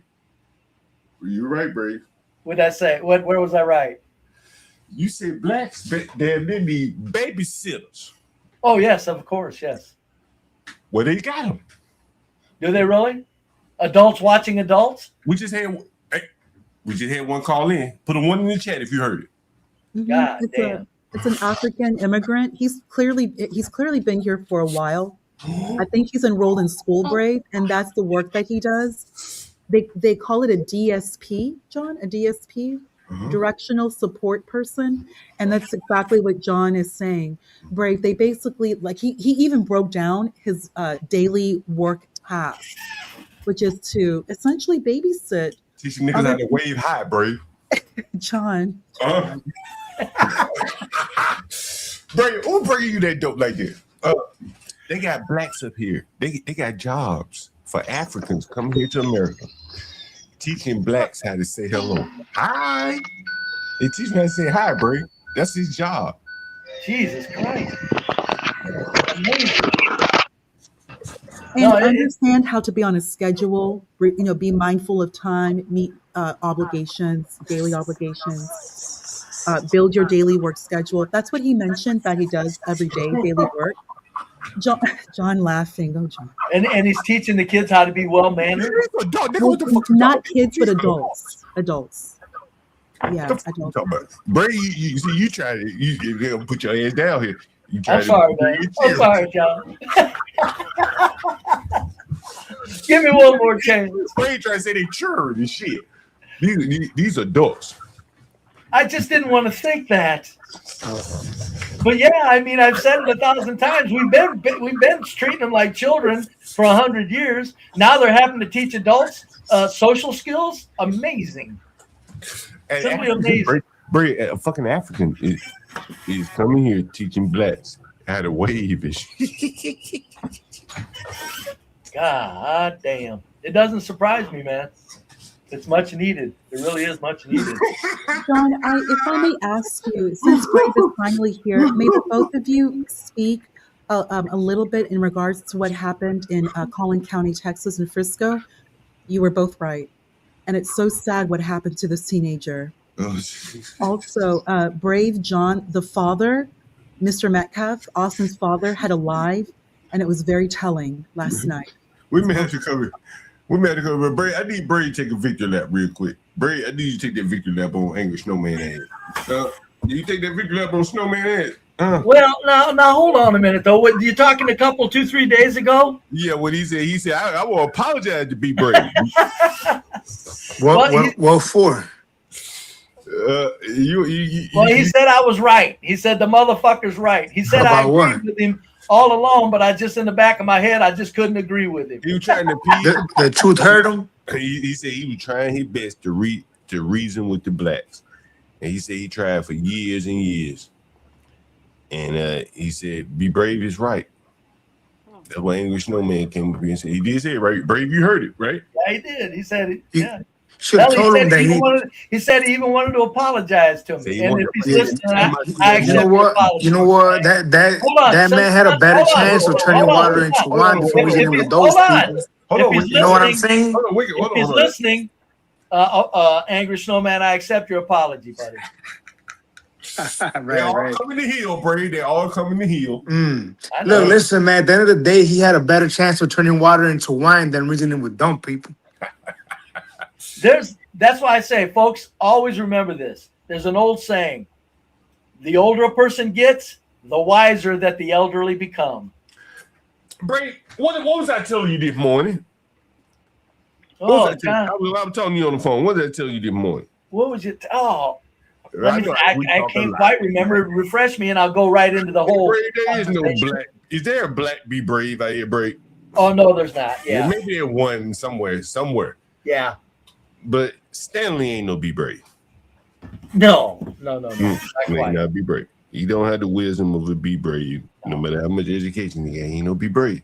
No, it's just a matter of I'm like, see, John Galt and Be Brave are cut out of this mold where it doesn't fucking matter. We don't care what people think, and we're very interested in fucking not doing kumbaya, but saying, would you fucking idiots please fucking mend your ways, you fucking idiots. In other words, John Galt and I are about insulting. That's what we both are about. Fuck all the nice talk. Would you dumb, stupid bastards please do something different? Hey, Bray, look at him coming, Bray. What is it? Be Brave is a sweetheart. Well, thank you, D-Knight. I really am. I'm telling you, man. I really am. Anyway, go ahead, guys. Before I get back into this big bull, man, I told you, Bray, Trump is talking about taking over D.C., Bray. He said he ain't letting this bull man take over. I know it. And I think it's a good thing. It's a sad thing that we're going to have to bring the national the feds in on D.C. because it's a municipality, so to speak. But yeah, and let this sink in. Show me any all-white area where he's got to bring in and take control of. It don't happen, does it, folks? This is what I'm saying. Blacks are fucking. When I said blacks are fucking, it got to be area Appalachia. They need the Trump. Yeah. Got to be area somewhere in the Appalachia. They bringing the feds in. Brave, John, look at Collin County. Do you know what they told all the black people in the parking lot? They told them, everybody leave, go home. That's all they said. Just go home. And John, Brave, There were no riots. There was no upheaval. They came to the parking lot at the courthouse and everybody went home after the trial ended. Sounds like a bunch of white people. That's white exactly. County. It's a white county, Brave. Yeah. I told him, man. I'm trying to, I was over on CTs and I'm bringing up blacks ripping the shit out of inner cities and American culture, therefore, and he's my buddy CT's trying to bring up black doctors. What about the black doctors? Break. You know what I talked to you about earlier today? This is what I'm telling you. Remember yesterday I talked about Denton County.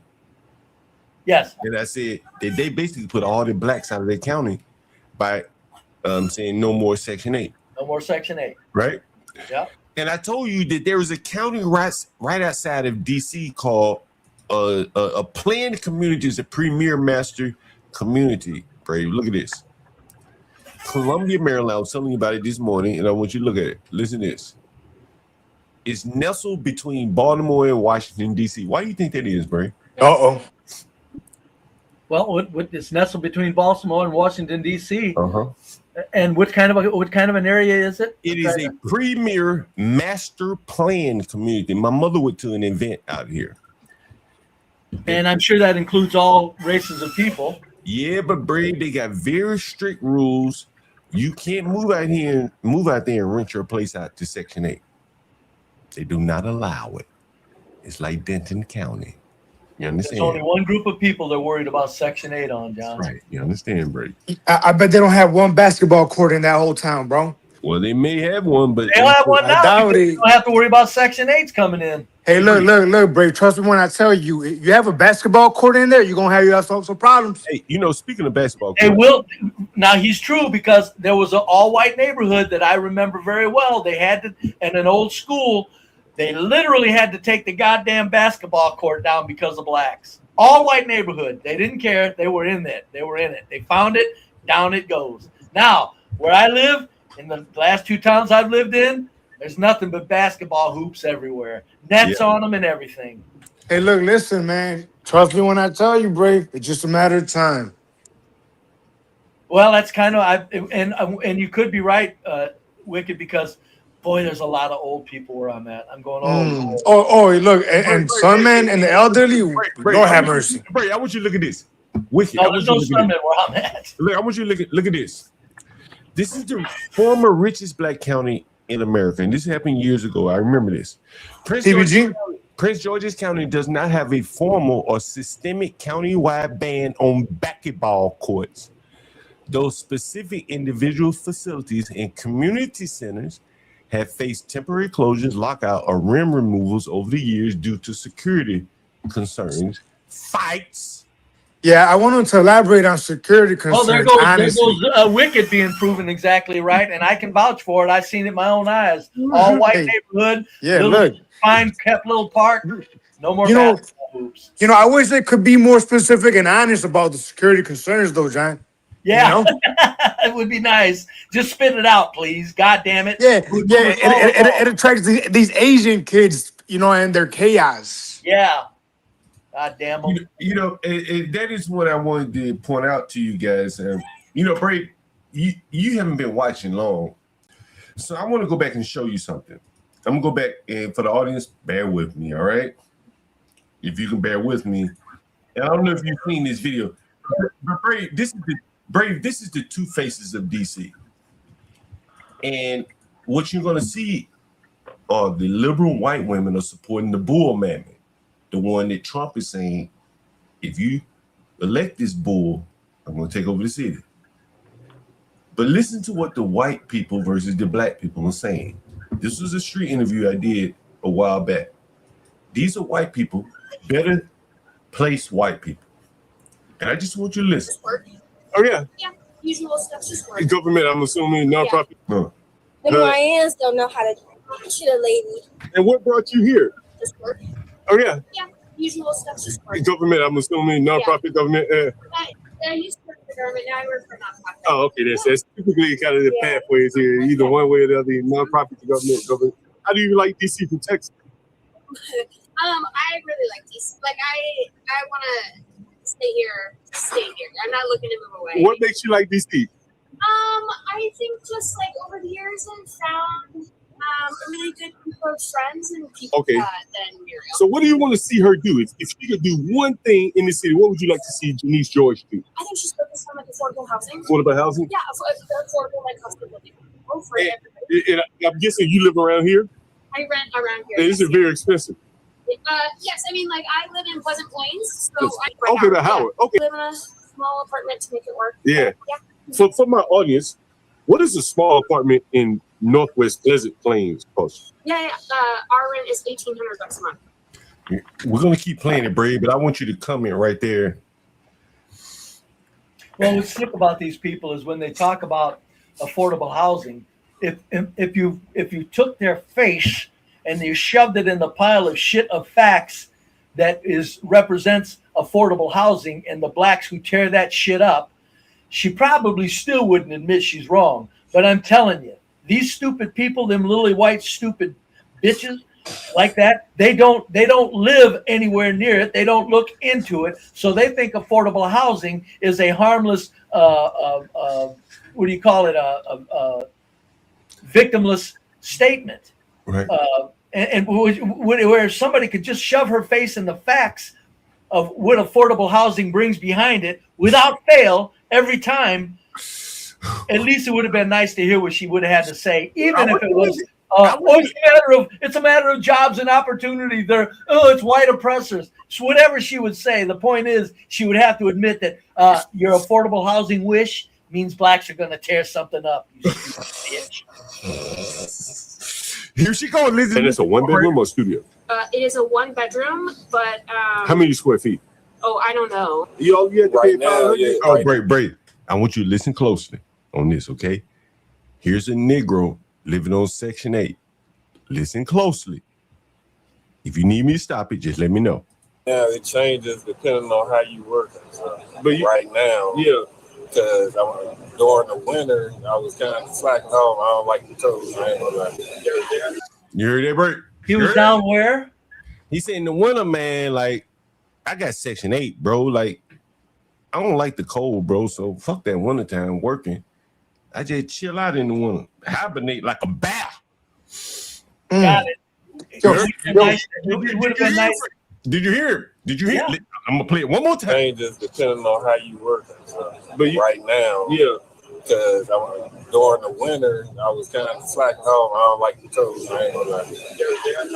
So in the winter, you don't have to pay as much.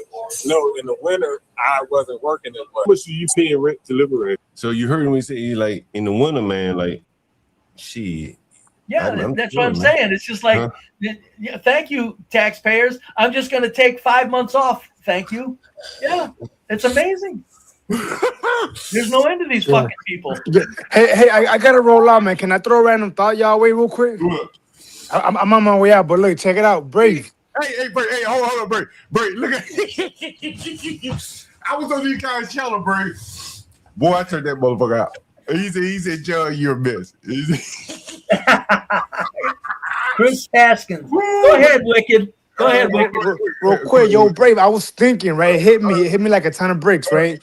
You know what? I've seen, being with the Odd Nation, I've seen a bunch of shit with the brothers, right? You know what I haven't seen, Brave, that I think I just feel it in my gut is coming? What's that? I ain't never seen the brothers. You know, the some people create chaos out of of golf, out of anything, tennis. It'll gunfire will erupt. I haven't seen a book club reading, and then like a murder. It's coming, bro. We got Chris Haskins in all. Hold it. Okay, Wicked. Let me warn you also. Throw in on that golf, tennis. Throw in bowling. They're gonna. Yeah, I know. I've seen it all, Brave. But I'm talking about a book reading club. Fuck up. Shut up right now. I got my nigga Be Brave in the audience. We got Chris Haskins. And we gotta give this nigga, we gotta get Chris Haskins a little taster. What is like over here on John Galt Channel? Just rough over here, and we make these niggas go crazy. Chris Haskins, we make him go crazy. Don't we? Where's he at? Is he below the statement? Fuck you. Fuck you. I'm talking to you. I'm talking to you. You know who I'm talking to? Yeah, I'm talking to you. Have mercy. We gotta give him a little taste. And if I was in front of y'all, I'll beat the shit out your bitch ass. Outside these niggas. Oh, piss, man! I'm telling you, man. Listen, man. Who you talking about? I do not fuck with these people. I'm telling you. And these people so fake. They fake. The jungle. They fake. That's why I stay my ass over here. You think I'm finna be around these fuck niggas? Fuck niggas. Right. You think I'm finna be around these fuck niggas, dog? Fuck that shit. Hell no. Break, nigga, I feel like he talking about me and you, nigga. I don't take no criticism or compliments without sharing a little bit with you, bro. You hear me? I guarantee you this much, John. I guarantee you this much, John. If he attacks you, he's wishing the hell it was me he was attacking or also. You got that right. We come as a package on their ass, don't we? That's right. That's right. Oh, the dynamic duo of fucking. You goddamn right, John Galt. I would rather hang around Carmelo Anthony than a lot of you black coon ass ninjas. You goddamn right. I seen your shit, nigga. I seen your shit, nigga. With your drunken ass. With your drug habit, drunken ass. You goddamn right. But the dope keeps selling. Nigga, how much dope I done sold on this stream alone? You're goddamn right. With your drug habit, weed head, drunken ass, alcoholic ass. You motherfucking right. Yes. I would rather hang around a real nigga like Carmelo Anthony than your black coon, drunken ass, weed head ass. You motherfucking. We bringing the degeneracy out of these motherfuckers, Bray. I know it. Driving them fucking crazy, John. That's why, John, you may think I'm kidding you, man, but I'm not religious, but Ponder, are you're religious, correct? Ponder, these niggas. She must be off. We bringing out these niggas today, boy. We bringing out these niggas, bro. We need to get Chris Haskins up here. He ain't never seen it. This shit too wild for him. Maybe I should afraid to come up. I mean, you know, I'll play something. Bray, do you know what I would have right? Let me see if I can find this shit. Oh, I set that motherfucker over there. Okay. Hi, Bray. Yeah, y'all some bitch ass. Okay, hold on. Let me say something to Ponder though, because I'm serious. I mean this, John. Yes, I'm very religious. Yes, Bray. I still go to mass every Sunday. Ponder, I want you. Yes, Bray. Because John Galt and myself are really two very good human beings. Okay, what I'd like you to do is pray for our safety once in a while. To be very honest, I'm glad you said that, and I will. That because, Brave, we are in some trying times right now. And me and John are pushing buttons that are very dangerous. Yes, hold on. Is it Brave? Is it any wonder we got two sisters, two women up here, two niggas? Go hard at these motherfucking women, these black ass bulls. And we got two women up here, don't we, Bray? Oh, yeah. Well, because, and wonder why. They're nowhere near your demographic, not mine, really. No. Because we speaking the truth up here, and that shit bring out, the women want to hear the truth. It's right. Mm-hmm. Little sweetie pie women want to hear them fucking bull mammies get shut the hell down with their big nasty. Intelligent women want to hear intelligent men like a B-Brave. They don't give a fuck how old Brave is. Nope. Well, you got a comment up there. Who's the other female up here? Is Latino back? That black Latino. Oh, hi, Black Latino. Can you hear me now, Black Latino? I can't hear you, Brave. Let me turn the mic up a little bit. See if I can turn the mic up, Brave. Brave, I don't think you realize how correct you have been since I've been listening to you. Even when I push back, at the end of the day, Brave, you are 100% correct, and it's very sad that 17-year-old had to pass away the way that he did, just so everyone can really see how right you are, Brave. Brave, boy, Brave. There are few, like this, man. Like, I'm telling you, bro, there are very few men, like, particularly in the black community in particular, the wisdom of a elder man like yourself and the way you bring it real hard. You're not sugarcoating. No. You tell, hey, jump off a bridge, bitch. If you hate your life, jump off a bridge. Get it. I ain't got no time for the pity patty in the greatest country in America. There's no rule to be complaining. There's no time to be complaining. There's not. That's kind of how you look at it.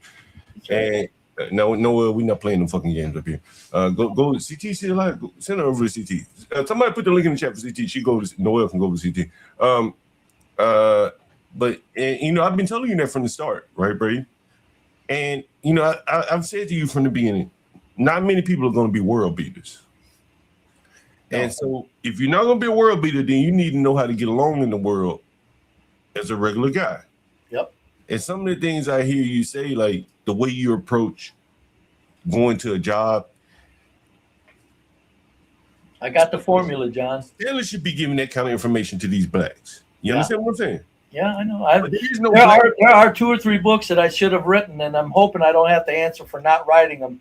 And when I get to the pearly gates, because there's 2 or 3 books, just small coffee table informative books that I should have written and should be writing, and I'm not going to. And I'm kind of, it's kind of a, you wonder when you get to the pearly gates if the old man's going to say, I gave you a lot of goddamn capabilities. You kind of didn't do bad with them, but you could have done better, Bob. And I'm going, and that's what I want to point out. One of the things that I've noticed, because we talk all the time, right, Barry? Damn near every morning, right? Yep. Even when we're not on stream, we talk probably more offline than online. Would you say this? Yep. Oh yeah. And I listen to him, like, damn, and I can't count the times I'm getting off the phone laughing after you're done, John.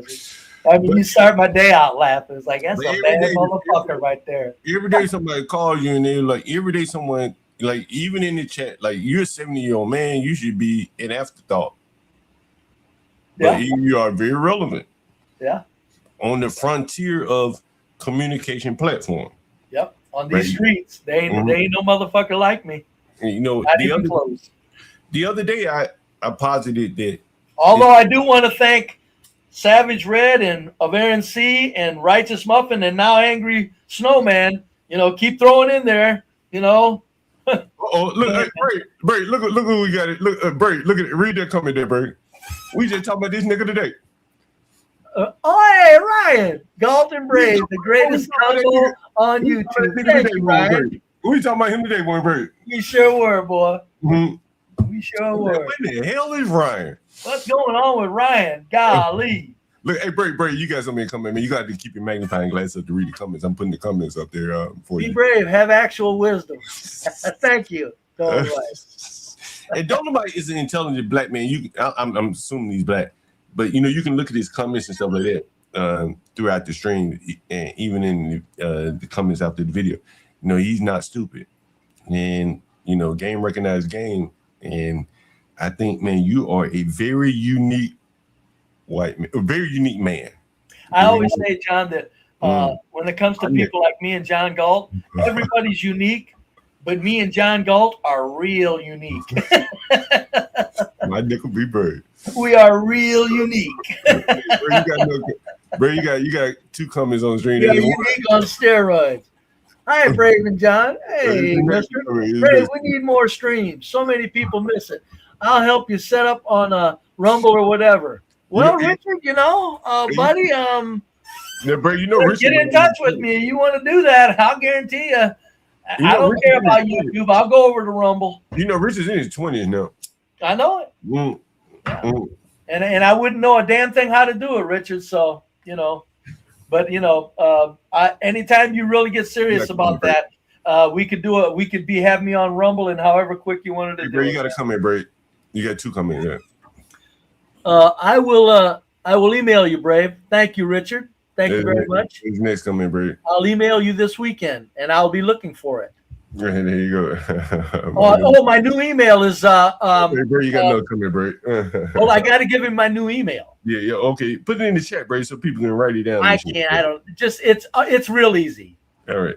Caucasoidtrash@gmail.com.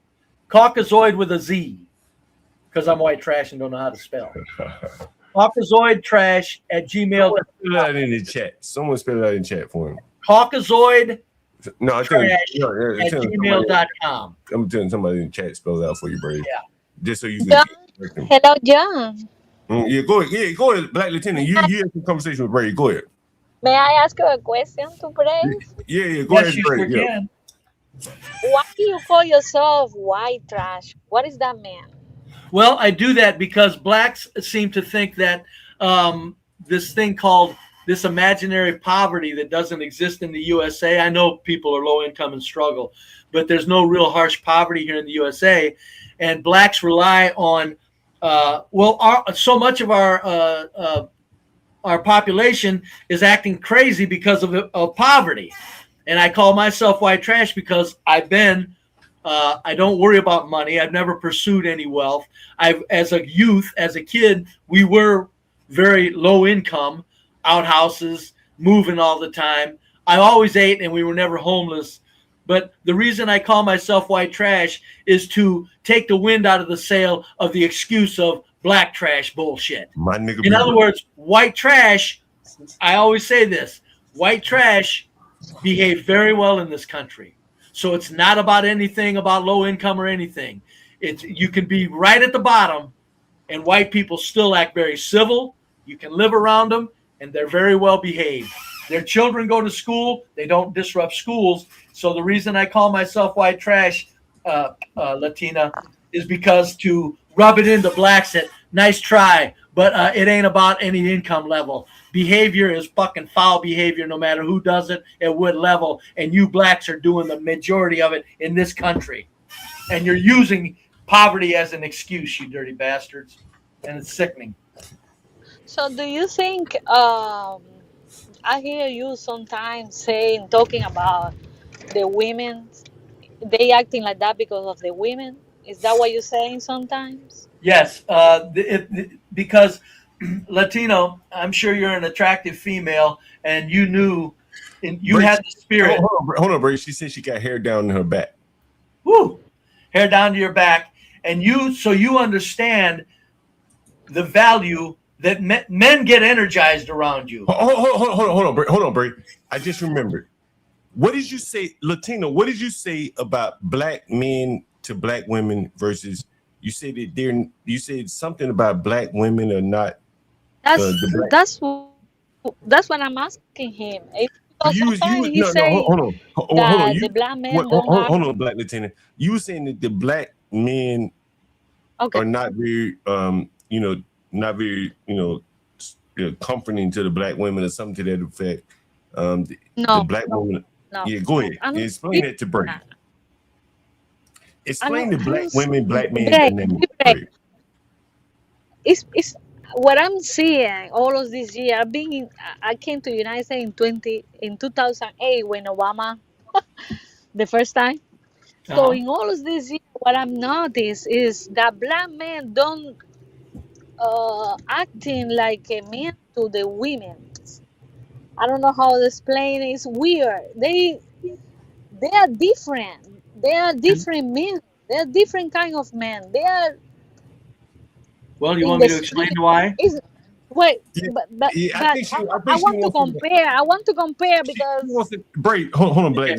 She wants an explanation for what she's seeing. Why did black men treat her differently than they treat the sister gals? Can you explain it? Is that fair, Latina? Black Latina? Were you done speaking? Yeah, it's fair. It's fair. That's what I mean. I think is that different? It's different. She's saying, why do they treat her different than they treat the sister gal? They want to take her out to lunch and buy her lunch and shit. Well, black Latina. What's your name again? Is it Black Latina? Yeah. No, yeah, but my name is Gloria. Hi, Gloria. Gloria. Yes. The reason that is because black men have had to deal with black women that are not feminine at all. They're not sweethearts at all. They're hard and mean and they're ratchet. Even if they stay slim, they're ratchet and aggressive and assertive and sickening. But the sad part about it is on top of not being on the facially attractive scale at the top, they pile on 80 extra pounds. So on top of obesity, fat, and anger and ratchet meanness, the black men in the black culture have always dealt with women that were just completely worth nothing as far as an actual female tenderness. That's why when they get around women that are tender, like yourself, they're completely different men, which proves my point of the problem black men or young black men have with women. That's what, hold on, Break. That's what I wanted you to hear, because it does prove your point. It does. What she's saying is that the men treat her differently than the black women. Yes. Yeah. And that is because you have a sweetness and a soft. Is that true? Do the black men treat you differently than the black women? Better? Yeah, sometimes yes, it's so true, and sometimes it's even I don't want it. I don't even know. I don't want that. It's very bad. It looks so bad. I don't know why. I What mean, do you mean? now What I do you know. mean? You know, now I know. You know, Hey, can you explain to us what it means? What you mean when you say it looks so bad? it looks bad What because do you mean? What do you mean? Explain Well, to probably Brady. she's talking about on the job. It's not a good look because you can get in trouble Well, with that. let her explain. Let her explain, Brady. You're gonna hear Okay. something interesting. Well, Go ahead. it's Let not her a good explain. look, but because we all women expect our men to prioritize. How you say that word? Yeah. Say it Yeah. for me. We expect our men to be number one for us, not for whatever women to show up. Yeah. What is that? That's not fair. It's not Black fair. Latino, then you got to be honest with something here, okay? It's not fair. Okay, Black Latino, you want to be? Oh, Gloria. Okay, be Yes. real honest with me. Okay. The black women that you work with, Mm. how many do you work with? 5, 4, Oh, 7? majority of them are black women, African American women. It's at the post office. It's a She lot. said the majority. She said the majority. Okay, Brady. so, Gloria, Yes. how many black women that you work with are? I'm not talking about slim and completely skinny. I'm saying, because 15 extra pounds is not bad for a woman. How many black women that you work with are 70, 60, 70 pounds overweight and just mouthy as hell? A lot of them? Not 90%, but be brave. Listen. I understand. I 90%. agree with you, but that's their women. They have to take care of that. But the It's point not is, the stop, Gloria. You just made the case. 90%, Gloria. Brady, that's worse than your fucking 70%. It is. It's worse than my 70. But Gloria, you have to understand something. No men only behave as in a chivalrous manner. Men behave like men because women are soft and sweet. If there are no soft, sweet women, the men will not behave like men by nature. That's what makes a man act like a man is the soft and sweetness of a woman. So if they don't have that, they don't have anything to reel them in and make them behave as a real man. So that is the reason I agree with you. So explain me why other races of men that their women are so fit like white women. White women are always skinny and fit and whatever. And the white men what? Hello? No, go ahead, Gloria. This is getting rough talk. This is rough talk here, Gloria. Go ahead. Go ahead, Gloria. That is the reason, which is true. I agree. So how you apply that for other races of men? Like white men always want to. White men. You are a white guy.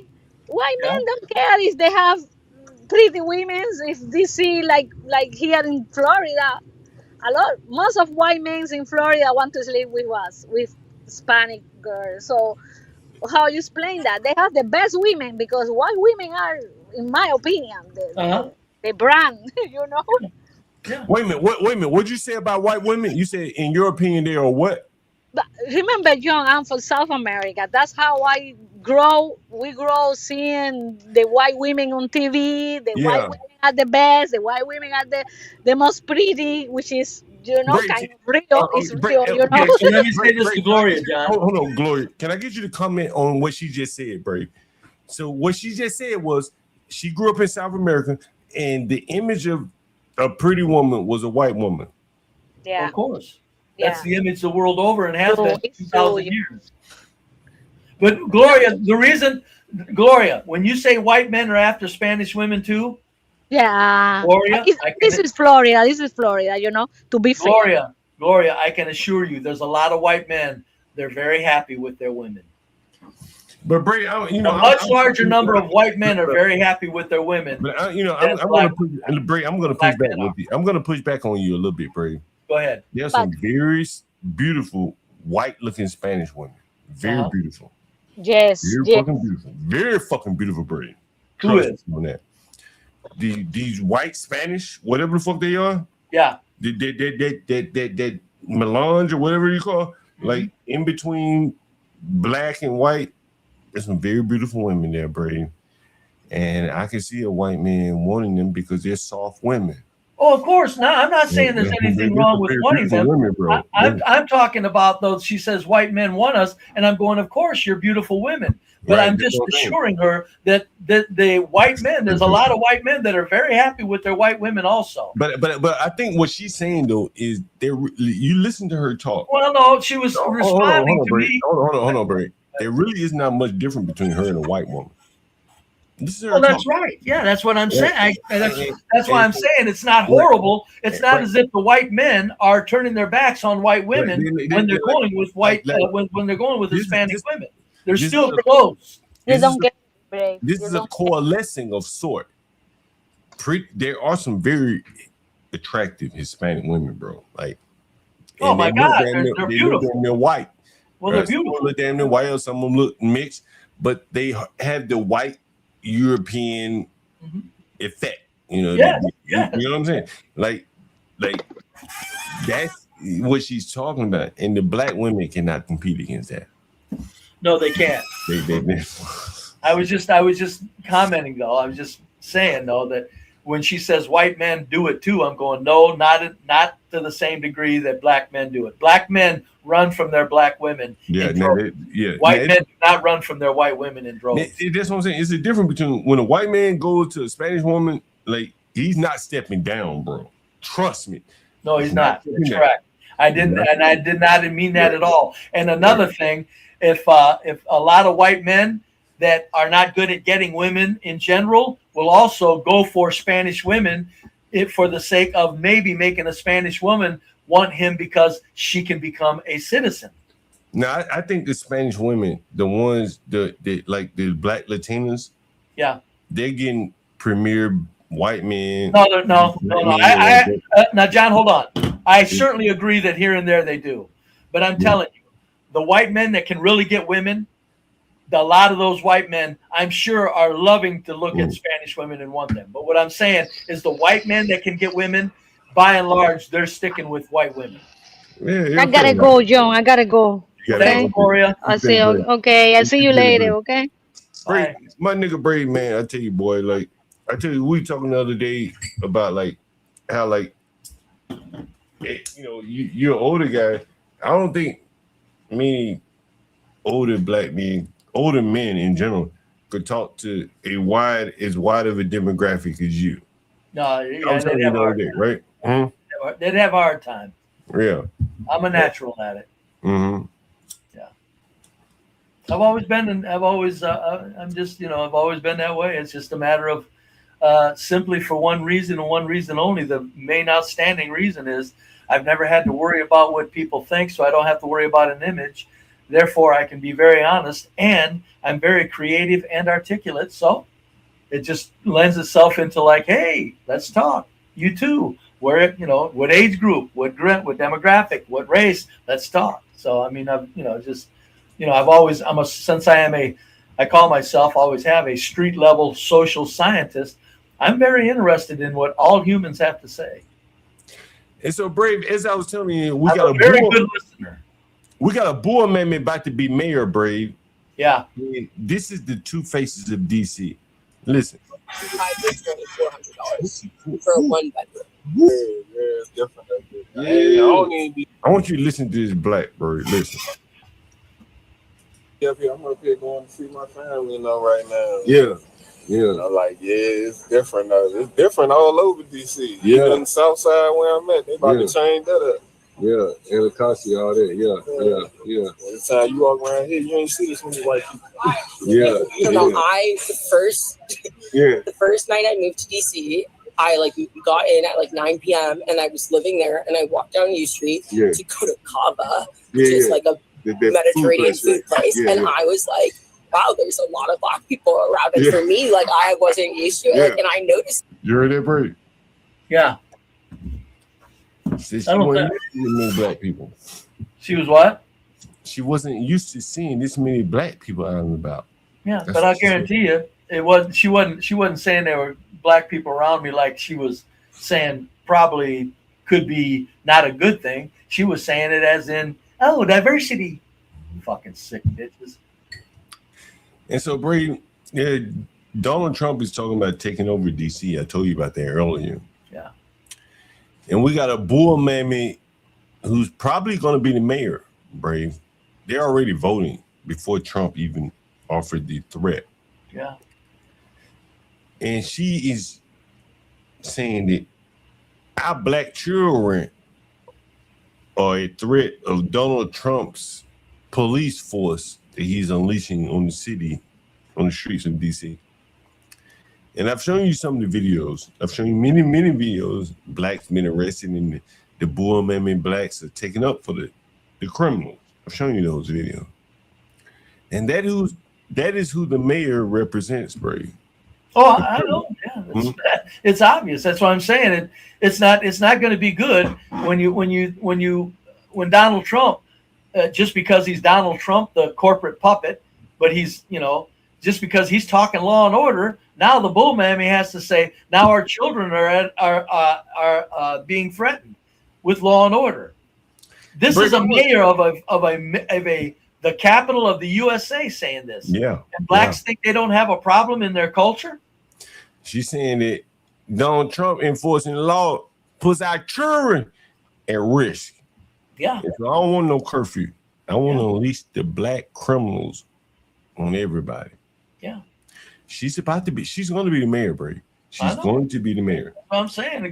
Get ready for your hats. It's going to be a rough ride. Hang on, strapped in. Things are going to change pretty soon, probably. I don't know. And so, Brady, as I'm telling you,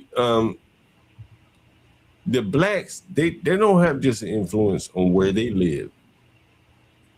This is a very affluent area right outside of DC. Very, very affluent. The blacks are now exporting their criminals. Another Chipotle where the blacks looted.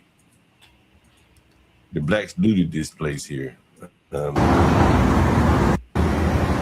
When did this another happen? Chipotle. This is not just the other day. So if you remember, the blacks looted the Chipotle here in DC, and now they've gone on to start looting outside of DC. And one of the things that's brave is that on the immediate borders of DC are very liberal whites. Those are the ones that kind of have let's just say they want to be kind of accommodating to blacks. Oh yeah, because they hate whites also. They hate conservative whites. And so that's what is. Blacks don't even understand that the liberals are using them against conservative whites as a weapon, but they're too stupid to understand that. Bray, hey, look at this comment, Bray. What do you think? What is it? Of course, Be Brave would fit right in here on tap dancing. Hey, is that Shadard? That's the infamous Marty Marr. Hey, yeah, I am. I'm a hell of a tap dancer. Oh yeah. They don't make tap dancing any slicker. You think it's King Shannard, Brave? No, it's the infamous Marty Marr. Who is that? He's just using the tap dancing description. Oh, Brave, he's pretty good. He's a pretty nice fella. I've talked to him before. This is why is Ponder still here? This is why Donald Trump is talking about taking over this city. This is back in 2024. Is Ponder still here? She can read this best for us. No, I'm right here. Can you hear me? CM stands for Council Member Ponder. Councilmember Janice Lewis George. Supporters are worried that they will lose ground. They will lose their second CVS. Lewis George fought to keep felony theft in D.C. at $1,000, and they secure D.C. crime bill. Anything under is a misdemeanor and is not prosecuted by the USAO DC or the DC Attorney General. So basically, what that reads is, Brave, is that the next mayor of DC says blacks should be able to go into a store and steal a band, $1,000. Yeah. And you know, and I get it, I get it constantly on CT's channel when I go over there, John. People think I'm making this shit up. I'm going, look, folks, the cities are being destroyed. Nobody has to make this shit up, man. Bray, look at it. Bray, when you read it as a white man, what do you think as a white man? What are you thinking when you read it?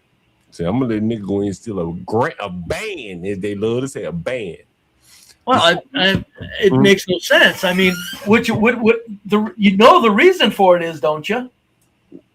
It's because there were so many blacks that didn't care about the felony that they were stealing. So therefore, if they were going to lock blacks up for $300, they'd have to lock more of them up. So if they raise it to 1,000, perhaps they won't have to lock so many up. So this is all about, John, your black tax on society.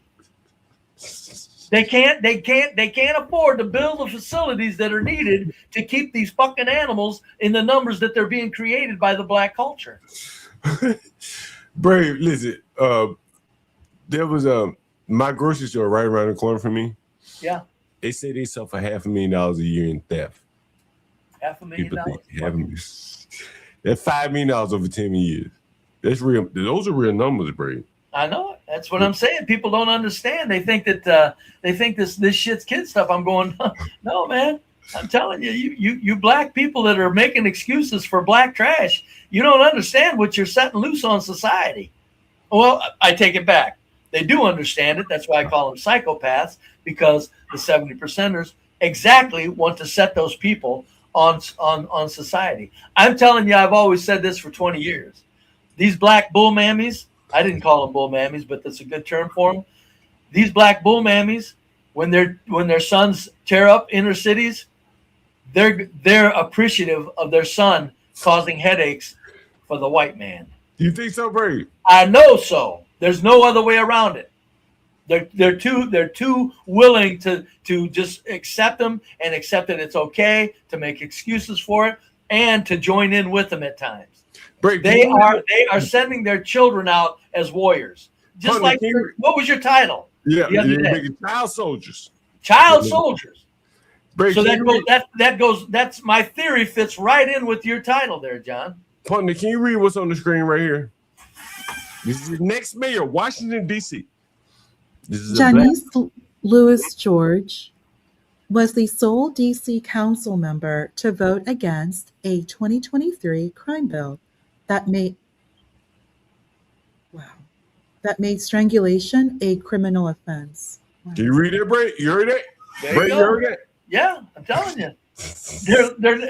They're doing away with criminal categories, so they don't have any place to put the offenders. They're running out of places to put the offenders. Bray. These people are amazing. I know it. They're so out of control. It's the Cloward Piven. You've heard Rush Limbaugh talk about him, John. Yeah. Overwhelm the system. It's not complicated. The blacks are being used to overwhelm the American culture. This is the underman to it, Bray. Like you got to start lowering the bar. Like you got to let these blacks strangle people. That's right. They ain't kill him. He just they already take things like attempted murder and make it aggravated assault. What? 2 teens kicking a man damn near in the head and damn near till he's dead and in a coma, and that's not attempted murder? What? Bray, you gotta go back and listen to the truth where that African called in. He said, I teach these blacks how to wave high. I'm not telling them, I'm not exaggerating, Bray. My job is to teach blacks how to wave at people. That's what he said. Where are these blacks coming from that he's teaching? Are they in a homeless shelter? Bray. Some sort of agency that sends them to him, or what? Bray, like what I'm going to explain to you. My boy Johnny Boy called me the other day. You remember my boy Johnny Boy? Mm-hmm. Yeah. There are all these nonprofits and stuff like that that have like jobs, training programs and stuff like that for these people, where there is an incentive to take them in and house them, have a program. Like it's a $1 billion business. The black man that called in and say He teaches the black. He has a job teaching the blacks how to wave. That's you multiply that all over the country. Replicate that all over the country. Yeah. Right. You know what I'm saying? This is, and I asked him. I told him. I said, "You're basically a babysitter." He said, "Yeah, man. You know, if you want to put it that way, I'm a black babysitter. Yeah. I'm a babysitter to adult blacks." Right. Put a 1 in the chat if you heard the man say that. And so, or what's just as bad as a babysitter or a kindergarten teacher to adult blacks. well, he's listening to kindergarten. He was teaching him how to wave and shit. Well, kindergarten. Yeah, I guess that it would be kindergarten. And that's what be they pleasant, be polite, smile, say thank you, you're welcome. Yeah. He's able to make a living doing that, being more or less a babysitter to blacks. There's a whole ecosystem. This is what I was telling you. Like, there is no black economy. Like, no one's like the blacks that are consuming these services are not paying for them. Does that make sense? Oh fuck yeah! The hell no, they're not. The government is paying for that shit, right? Hell no, they're not. And so this is what you're seeing. This is the entire. I would say this is a large part of the black economy. Teaching them how to wave hi, to sending Ubers free to pick them up, to take their fat ass to the grocery store because she can't walk around the corner. Mm-hmm. All of these things, Brave, are part of the what makes America turn, if you ask me. Mm-hmm. Oh, what makes America what, John? It's like, I think at this point, it's like baked into the American economy. It is now, yeah. Mm-hmm. Oh my God! If they took out the money that are spent on taking care of black adults / children, the economy would suffer. Oh man, they'd have to do quantitative easing to replace it.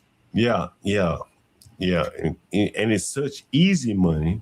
Yeah, that a lot of people are very dependent on it. Here's the prospective bull mayor, the president mayor of into this race, threatening that maybe he would consider a federal takeover of Washington and run on a federal basis if you were to win.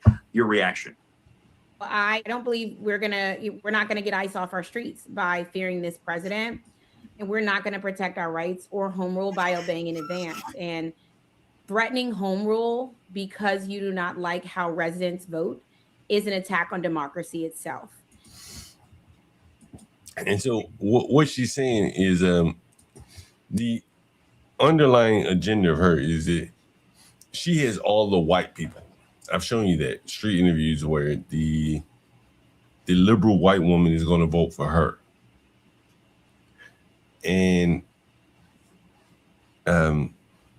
she's kind of anti-black because she says, I have a young black child, and I would not have him subjected to the curfews and anybody else's black child. And so that's her rebellion against Trump, and that she doesn't want curfews and she wants to unleash the black kids on the city in retaliation against Trump. Even if she doesn't want to unleash them, just the fact that she's stopping it from happening still means she's got a mental illness going on, and she should be a goddamn mayor of the capital of the USA. Yeah, Braden, and the thing is, a lot of people have already started to vote. The election is probably already in right now. And I want you to look at her, Brave.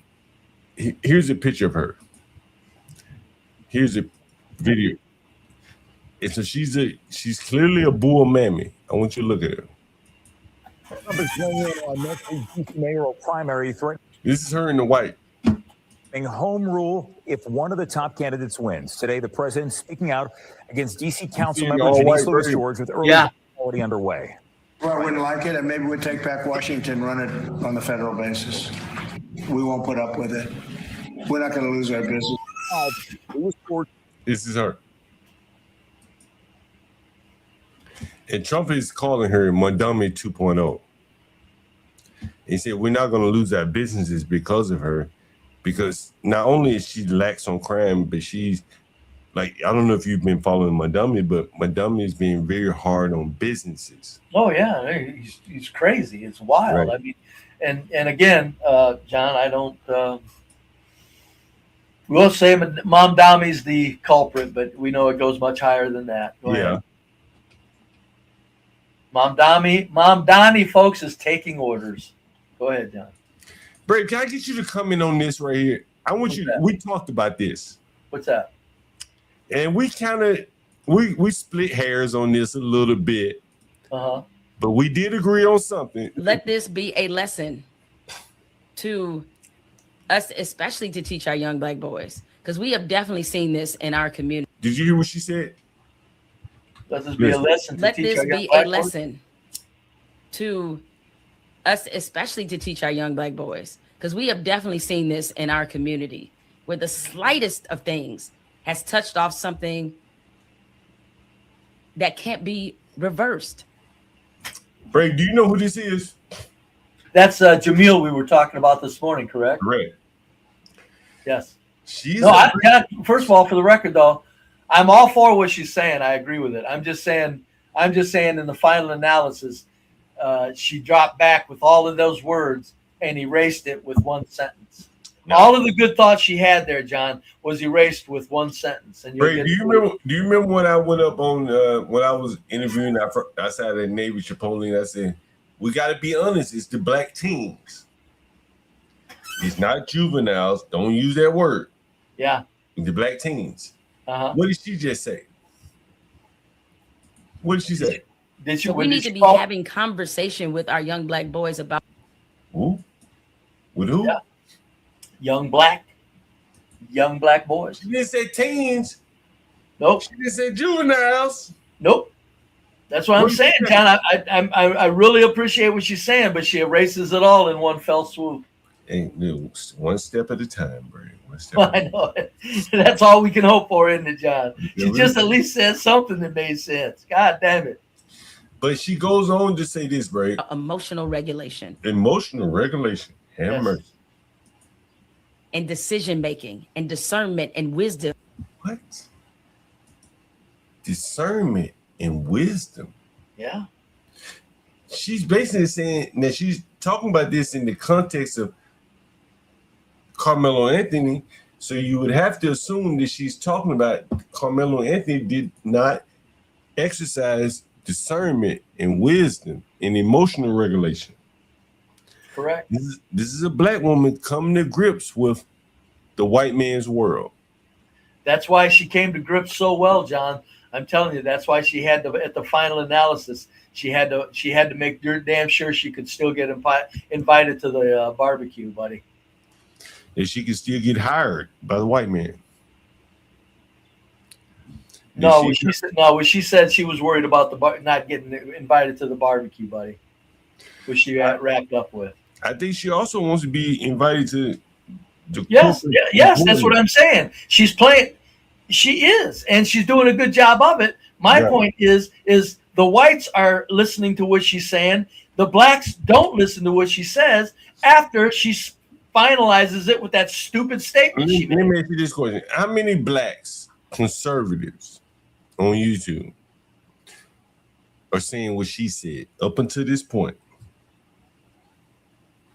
How many Black conservatives are saying what she just said? Emotional control.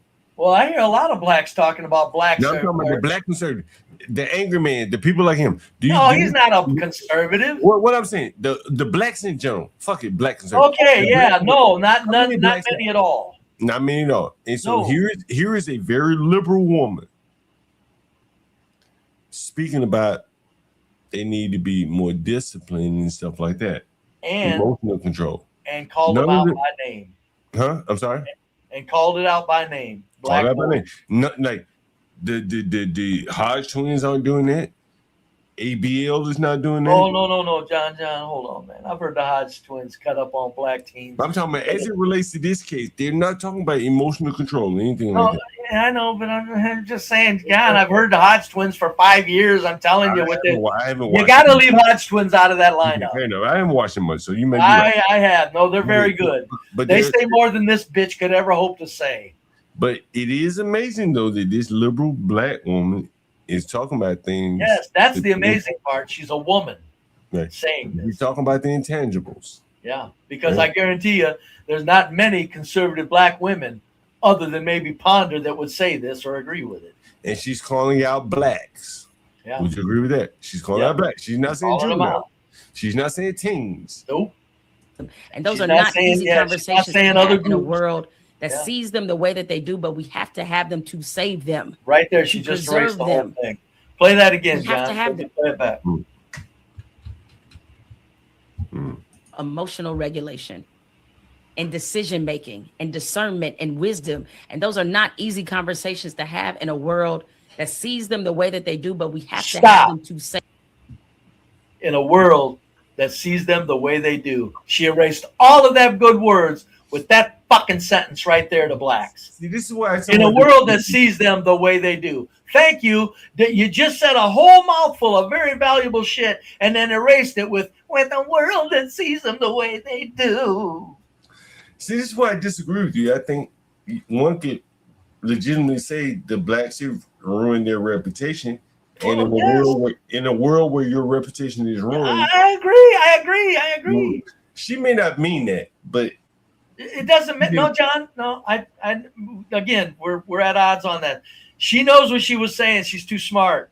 She threw that in there because she still wants to go to the fucking barbecue. In a world that sees them the way they are. Because you're exactly right, John. If the blacks create the image, why is she acting like the way the world sees them as they are is a misconception? She's acting like they're misperceiving. That's her implication. Okay, fair enough. I didn't take it that way. I think she's acknowledging that the blacks have a bad reputation. And in a world that sees them as they are, or a bad reputation. I agree. She could have said it better. She could have said it better, right? She could have said, with their earned reputation, the world is onto them. She could have said that. She could have said that, right? That's But fair. she didn't. She said the world already sees them as. Well, yeah. How do they say? Well, there's a reason why.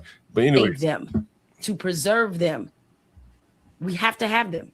Let this be a lesson to us, especially to teach our young black boys, because we have definitely seen this in our community where the slightest of things has touched off something that can't be reversed. And so there it again, she's talking about what's happening in the black community. Hey, right quick, I want to respond to my buddy Slick Rick, John. Slick Rick, I tried to get a Mossberg, man. They only had a Mossberg in a 12 gauge. And I said, I'm here buying a gun and I need a 20 gauge. I tried to buy a Mossberg, Slick. Where was it coming? What coming? Is this coming? Bray got that lame ass Shockwave. Bray got that lame ass Shockwave. I tried to get a Mossberg, buddy. Why didn't you get a Mossberg? They didn't have a 20 gauge. They only had a 12, and that, as an old person, you don't need a 12 gauge, John. Too much kick for you? Way too. It's just like it's day and night. That 12 gauge, you're right. It's double. Yeah. And I'm not thinking right now it ain't so bad, but I'm thinking what? I'm 81 and picking up a 12 gauge. No, thank you. Yo, what? I was wondering one day, what are the guns you have in the back? That's a Shockwave. It looks like a pistol on top. What's on the door? The ones on the door is a 20 gauge pump. It holds like 7 shells. 3.5-inch shells are like 6 2.5 inch. That looks like a long ass handgun. It's a single shot. You can put 410 in it, or you can put a 45 long Colt in it. I put the 45 long Colt, of course, way more deadly than a 410. And then it is a single shot. And I tell you, if they ever come out with that gun on top with a 20 gauge barrel, I'm gonna buy that too. It's just I like single shots because I'm a simple man, John, and the rule is the less fancier it is, the less can go wrong. Yeah. When you need a gun, that's why I've never owned anything other than a revolver. I understand people with pistols. They take good care of them. Richard, still, I don't want to make Richard mad because he wants me to get all rumbled. I get it. No, I get pistols and I get the value of them. My point is since I don't shoot at all, I might not pick that gun up for a year. I need that to work. Yeah. A revolver, you can put, as long as you cover it and keep the dust off of it, pick it up. You can let that son of a bitch lay for 3 years. Yeah, I'm a revolver guy too, man. 38, 45, 350. They never let you down. They're like they're like a big old fat woman. They'll never let you down. Mm. Not that I've ever had a big. Okay, what's the gun below there? Below, on the wall or what? Yeah, on the door. On the door, that's the 20 gauge pump. Okay, yeah, they look like a pump. Okay, it's a hand grip. It's just close quarters. There's nothing to it. That's why when people try to talk about, oh, we need our guns to fight the government tyranny, I'm saying if the government ever turns tyrannical, all of you will turn your guns in. Trust me. When they get the technology up and running to really, do things like microwave a whole neighborhood, people will turn their guns in. So enough of the fighting the government with pea shooters. I always tell people, these are for blowing the face off of home intruders. That's what my guns are for. They're not for hunting. From left to right on the wall, what do you have there? You got a double barrel 20 gauge pistol grip shotgun. I cut the stock off of it because, again, I like maneuverability. So next to it is a single shot 12 gauge. Next to that is So you want a 12 gauge there? Oh, because it was a very cheap gun and a very good gun. Yeah. So, and then next to that is a 20 gauge pump riot shotgun. That holds about 6-7 3-inch slugs or double out buck.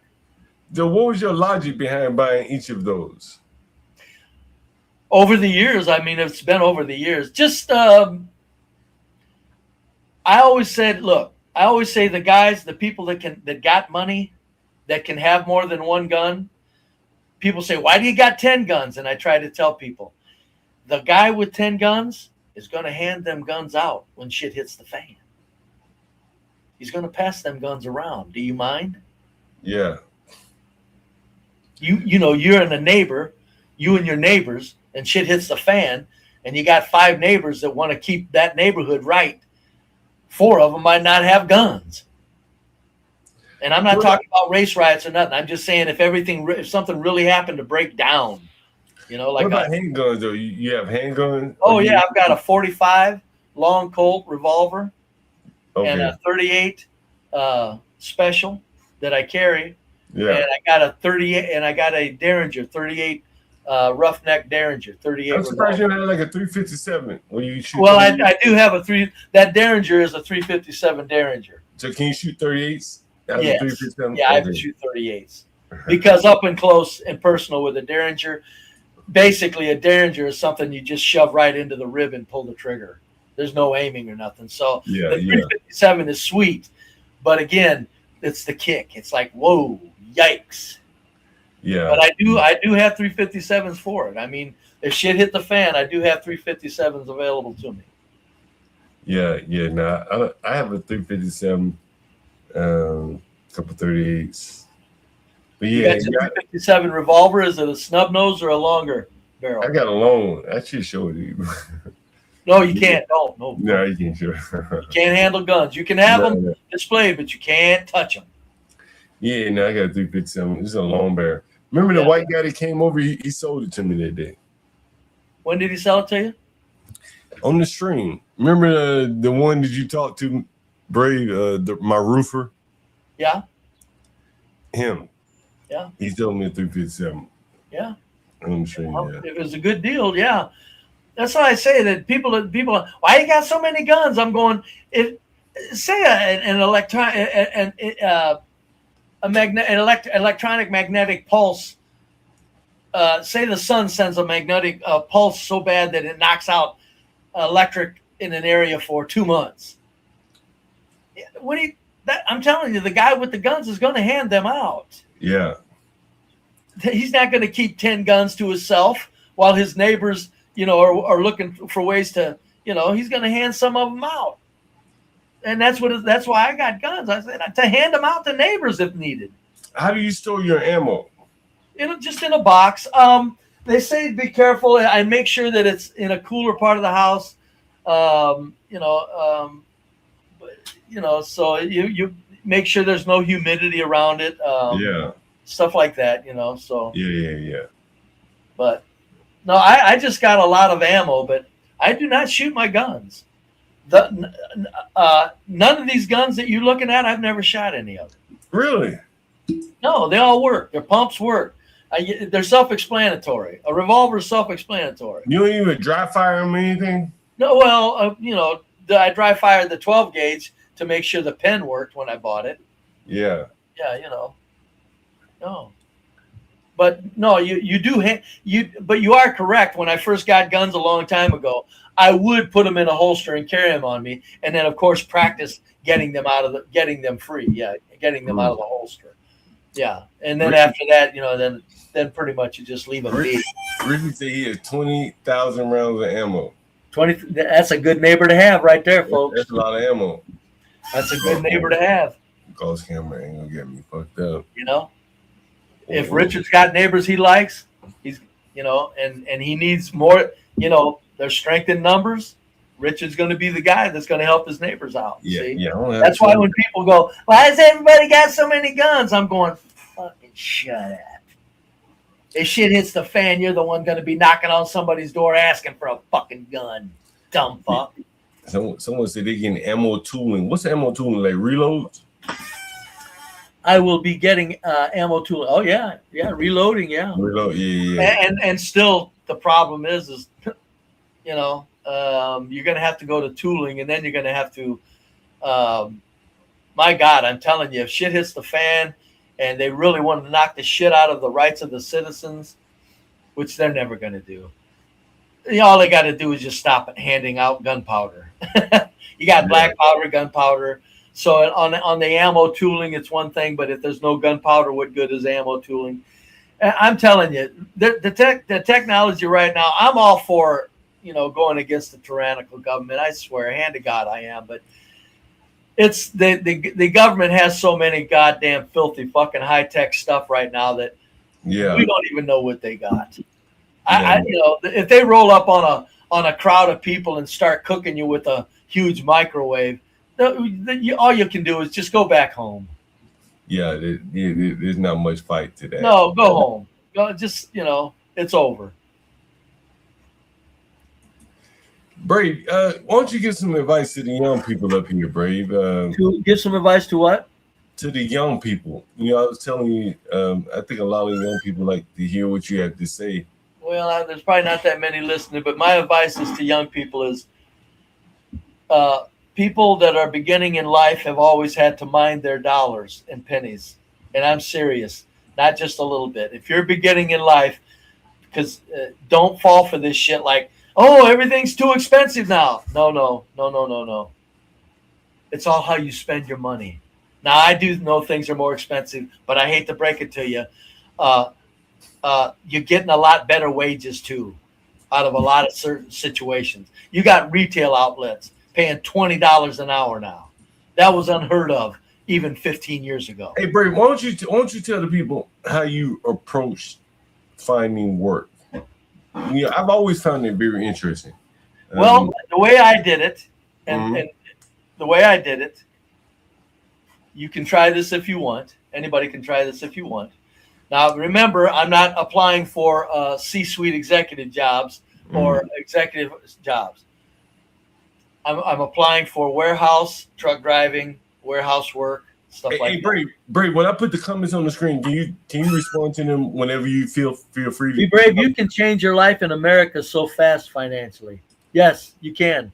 Go ahead, Brave.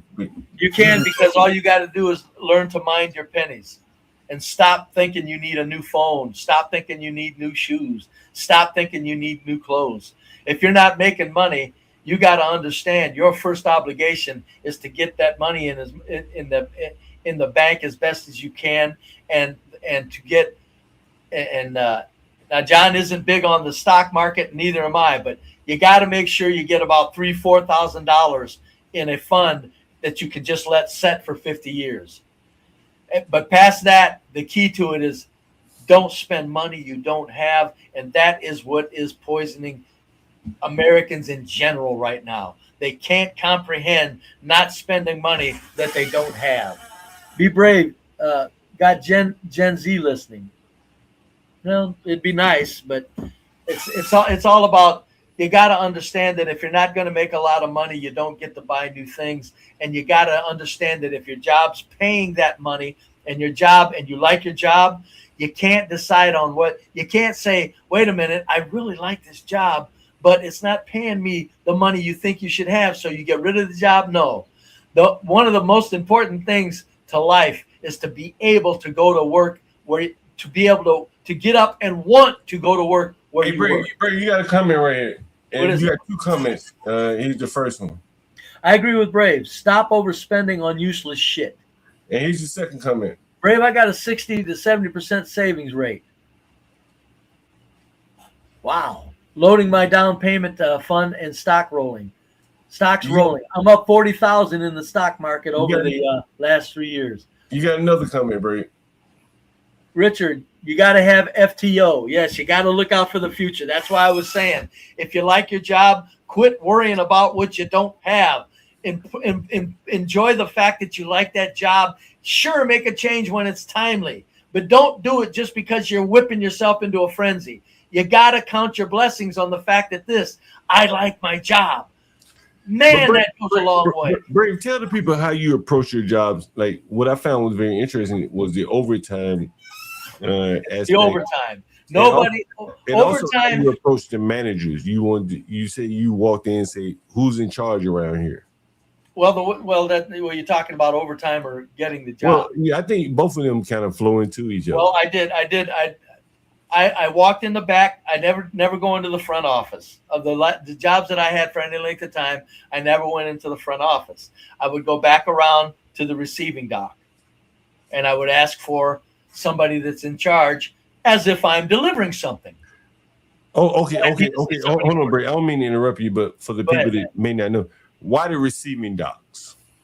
Because that's the opposite end of the building from the office. That gets you some good information without having to waste your time filling out applications when they say they're not hiring or anything like that. You get really to the heart of the matter when you go into the back door, into the receiving docks, and you ask.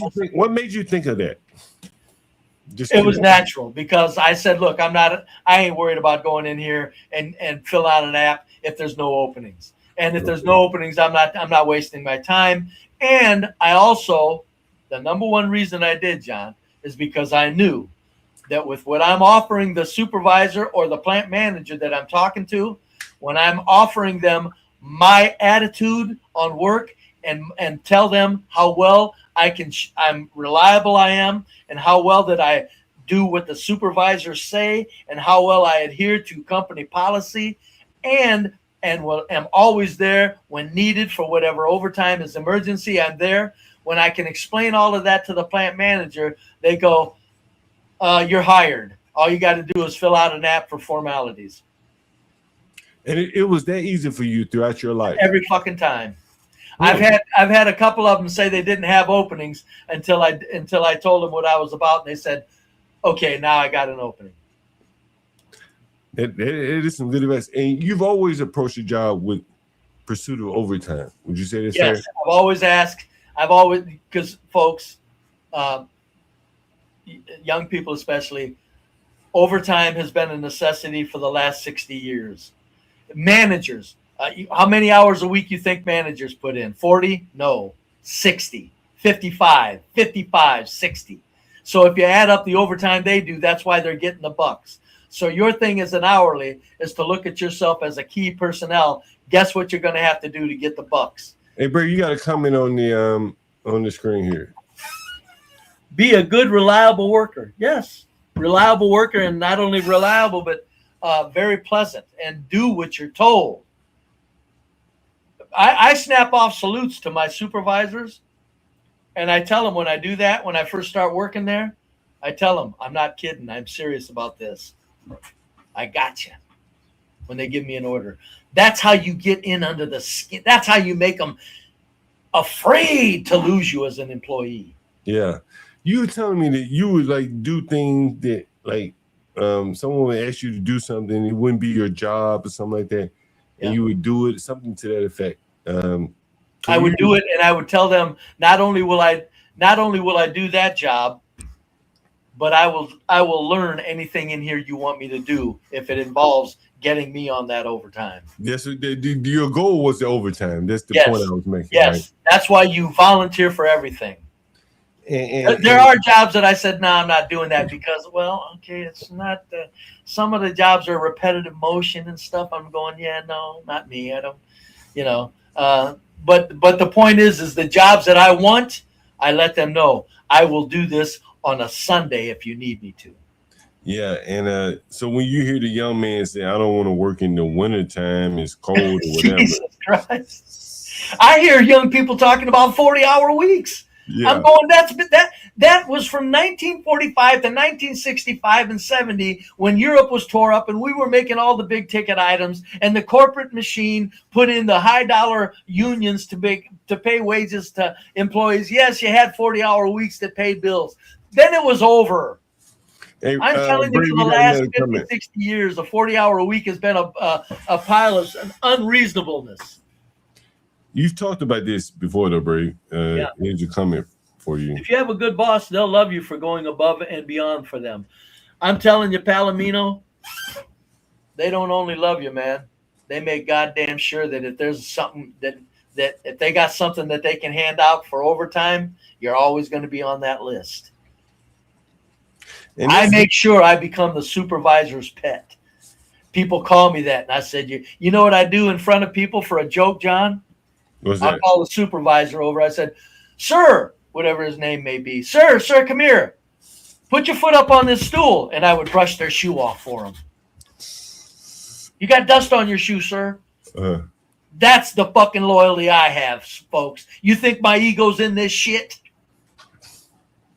Bray, you got another comment here. Boomers are the ultimate wage slaves. And that's probably why we're the understanding about money. We understand that we're all slaves and we don't worry, we don't fuss over it. See, aren't most people wage slaves, though, Brandon? I was just getting there. Vanta likes to think that, there's an occasional person that is an entrepreneur or does what John says, and even John is see, there's the circular tap dancing. Everybody does it. You always tap dance for an employer. If you're self-employed, you're tap dancing for the customer. If you're an owner of a business, you're tap dancing for the potential customers. Nobody gets out of tap dancing. It's all about, you're going to have to please somebody that is going to make your world go around. So when he says boomers are the ultimate wage slaves, he's acting like, oh yeah, like all of a sudden they're gonna bring wages back to say only work 30 hours and don't worry about it. Jesus Christ, man. Do you think being white has made your life easier? Oh yes. How so? Because it's a white country, and I am a white man that understands that I'm in a white country. And when I'm around all white people that are running everything, all the businesses, all the small businesses, the supervisors, the head people, the key people are all white people. I'm going, you better damn well believe I'm going to be a proud ass, very subservient white. And that's what I tell black people. I said, I don't care what you do in life, young man. When you get to that fucking job, act white. For at least 6 months. Put on your white manners. Hey, Bray, let me ask you this. Is that not what Carmelo did when he cut his hair off? They all do it eventually when push comes to shove. It's just that they think that this goddamn social media and the Vantas that calling people wage slaves have people convinced that you can get around that rule. You can't.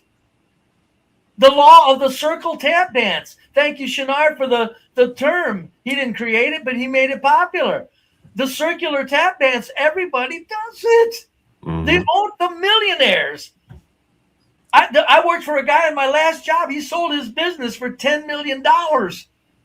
He has a tap dancing son of a bitch when it comes to the people buying our products we were making. That son of a bitch would go in there, boom. And Brave, you say, we were talking this morning, and we were talking about manufacturing, and I talked to you. I mentioned that Yakub talked about going into a coffee filter factory. Yeah. And how complex even something as simple as a coffee filter factory is. Yeah. And you worked in manufacturing for all your years, warehousing and stuff like that. So you've seen the complexity of these things, right? I've seen machines that do the damnedest things, especially printing. Printing the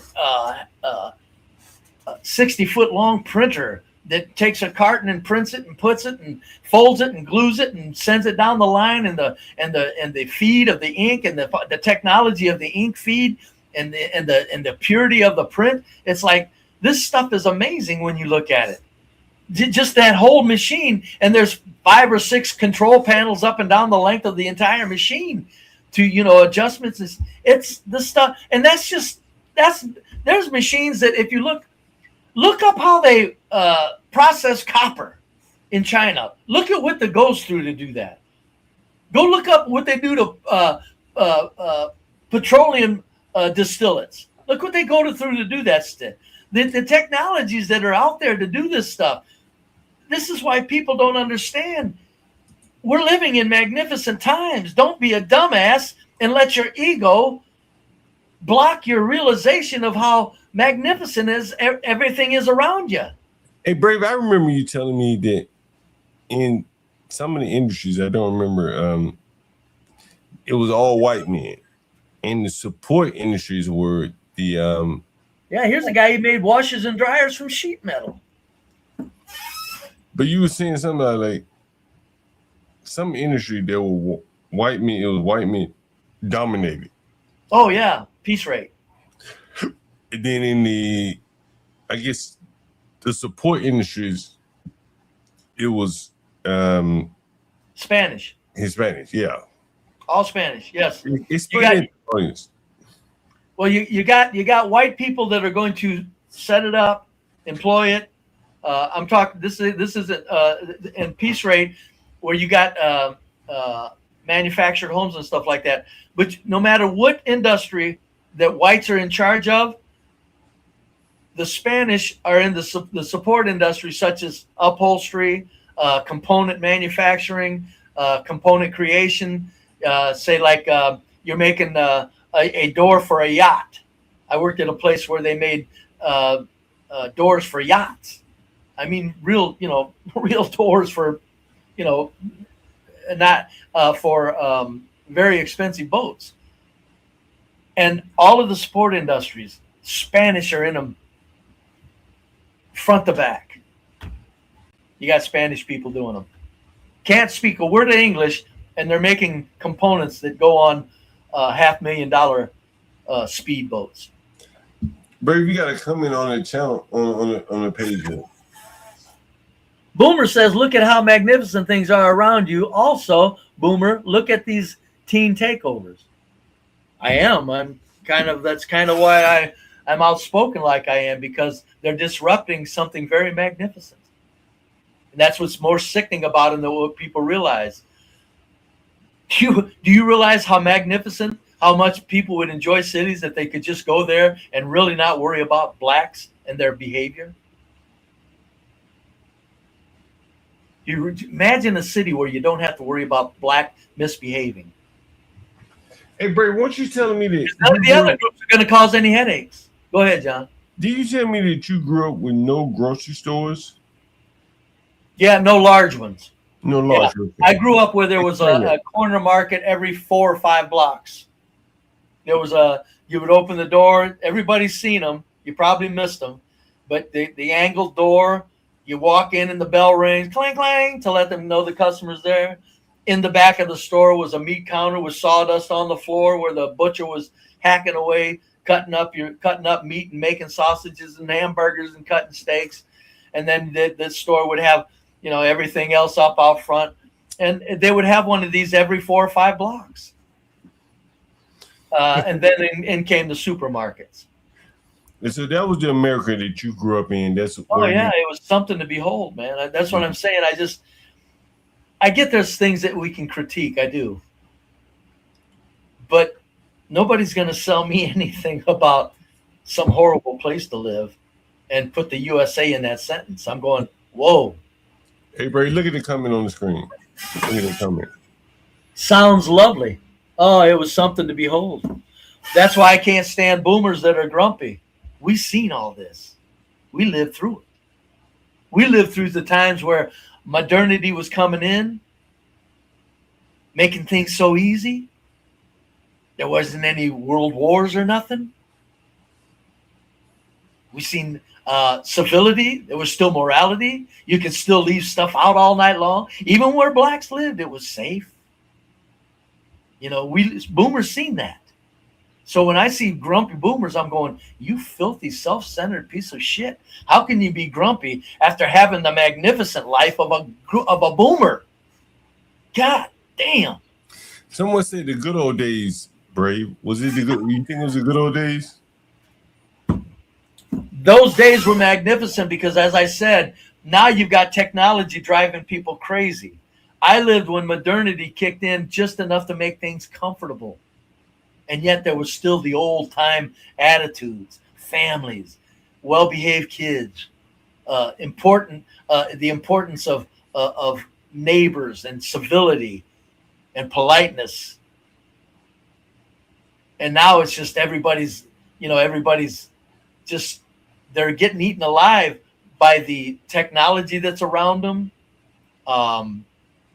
It's unhealthy, a lot of it, all the LED lights and all of this, and the pornography in everybody's face. When I was a kid, to get pornography, you had to look through you've heard the old story, a Sears catalog was the closest thing you got to it. Mm-hmm. And the women weren't dressing like whores, so you didn't get to see them out on the street with yoga plants climbing up the crack of their ass. I mean, I lived in a place where families marriages could be marriages because 80% of the women weren't dressing or thinking like whores. Even though, hey, we all know women have always they have their hearts where their heart. But I lived in an era where women knew there was this thing called marriage, and you had to be a lady if you wanted to have a marriage and family. Do you think that'll ever be recreated again? No. They won't. The people that control our society are setting the women down a destructive path for a purpose. You know, I see this coming here, Brave. I want you to respond to this one right here. The grumpy boomers are the ones that had 25 chances to become wealthy and still blew it. But in my experience, boomers are funny to chat with and always remember the standard that people used to have. Well, I would agree with that's a good statement, because a lot of grumpy boomers, it might be because that was the time.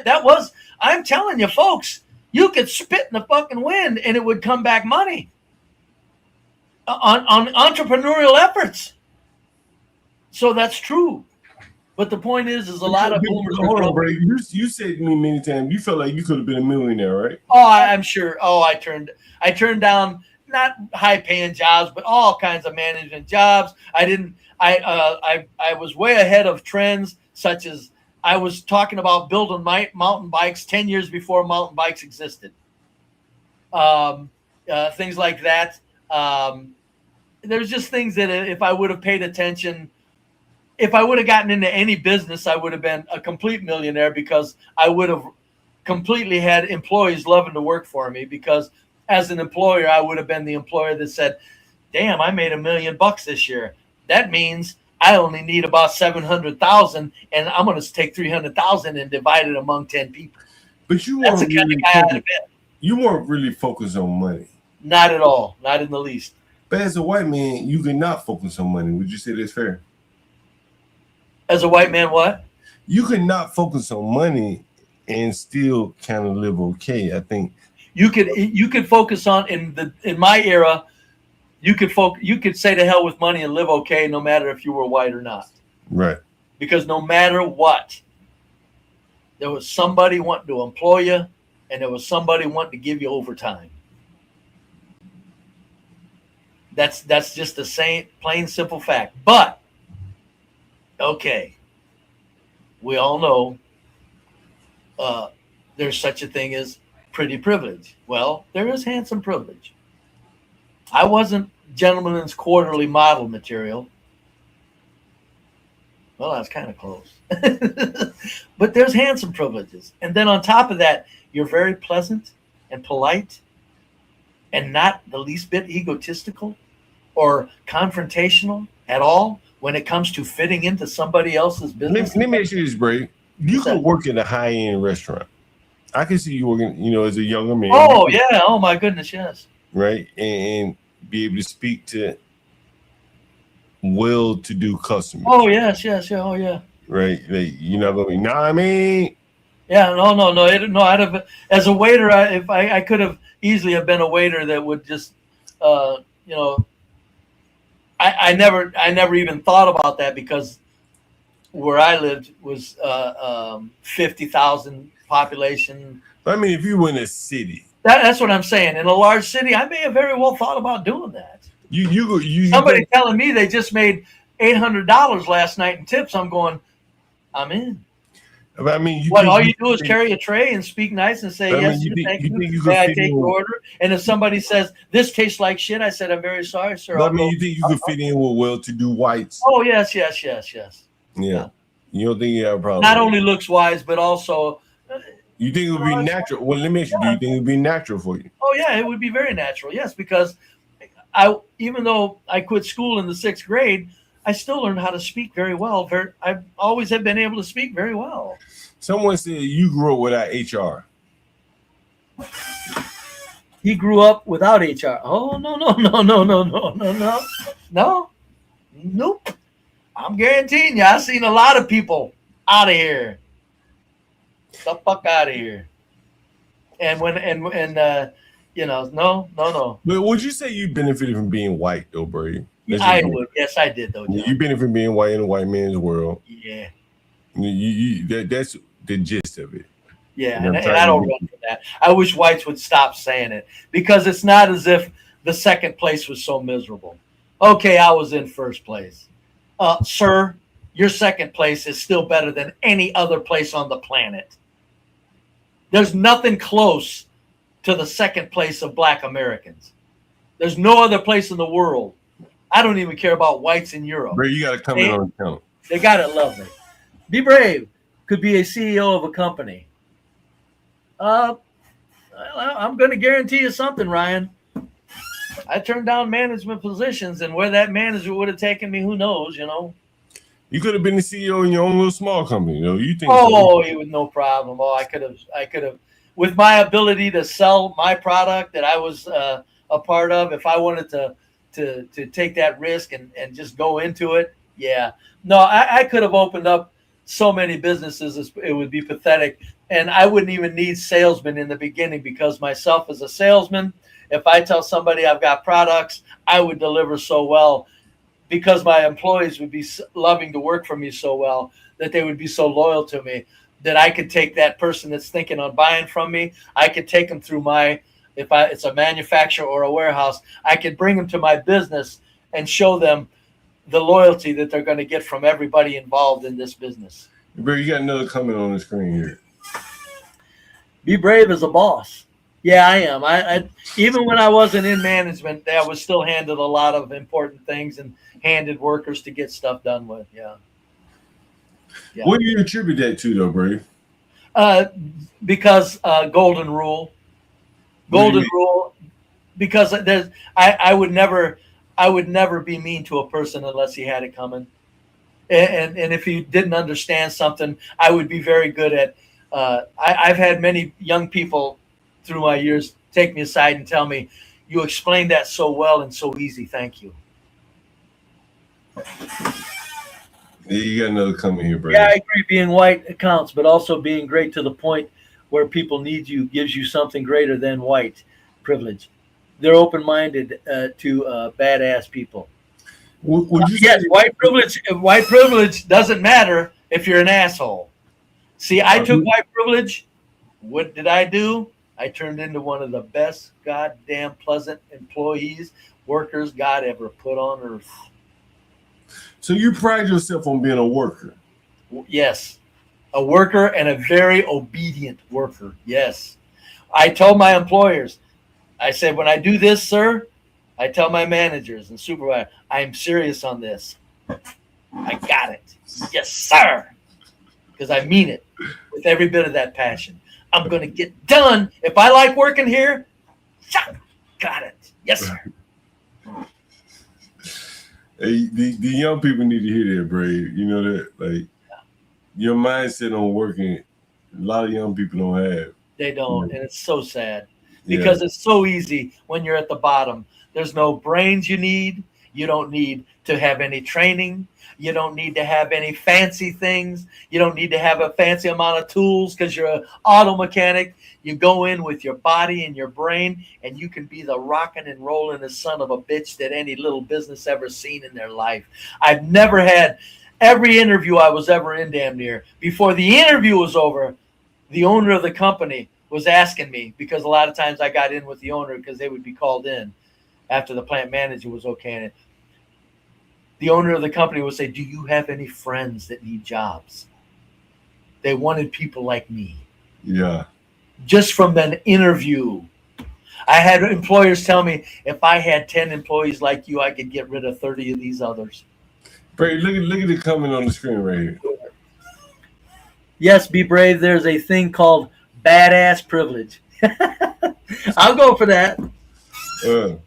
If you're a badass and you fucking make an employer feel like you're his number one man, you're going to be in. You're not going to be. He's going to be there. I've had employers calling me at home begging me to come back. Don't quit, please. Yeah, you got another comment, Brave, from Innate Ways right here. Innate Ways. 1 year and 2 months ago, I walked off my job. I got a call that day for a job offer. I took an $11,000 per year pay cut, but I also had a month off unpaid.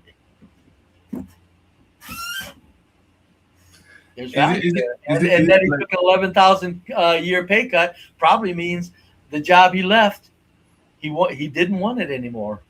But is that not the white man's way in the world here in America? Like, yeah, it's no problem. It's just like, it's like if you tap in and you understand that you're an employee. And in that way, I think it's tapped in. Well, he has to. We all do. Mm-hmm.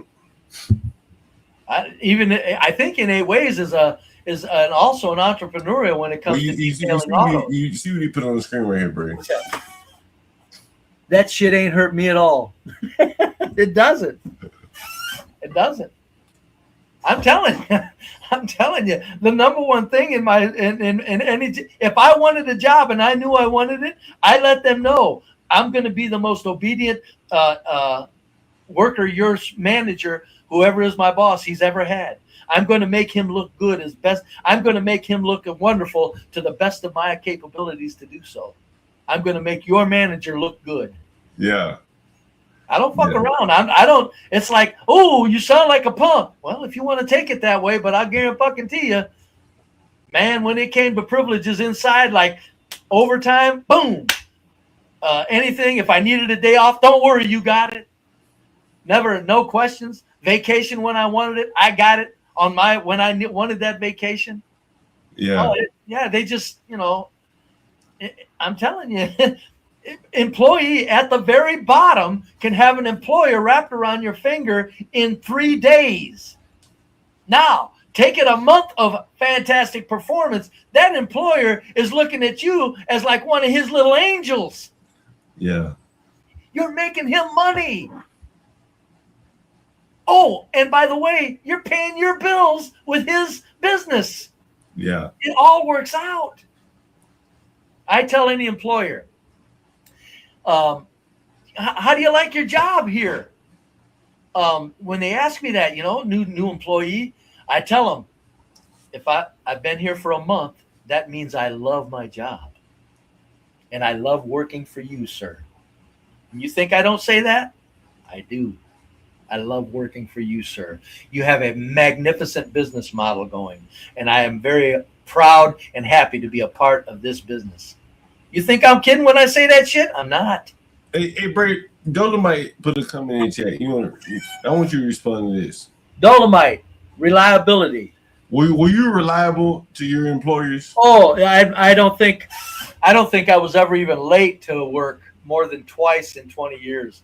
I missed one time because I had a 2-day flu, and other than that, I never missed. Do you think they help you get the overtime? Oh, of course. When you're that reliable, I was handed the keys to places, and they tell me to write my own check. I worked for one place for 8 years and another place for 13. Told me to write my own check. No shit. Yes, and I mean, write your own check, man. Because they knew if I'm there on overtime, shit's getting done. I'm not coming in and sleeping. You got another comment, Brave. I love hearing from you, Brave. You know that. I love hearing from Brave. That's why Brave is so valuable. Yes. And I'm telling you, the sad part about it is bottom feeders don't understand. You all can be this valuable. Every last bottom feeder. And there's nothing to it. Has nothing to do with formal education or nothing. If you got an entry-level job and they're giving you a crack at it, you can make that employer want to do nothing but pay you to the best of that pay scale in that organization. You can make them afraid to lose your services. In 1 month, you can make them afraid to lose you as an employee.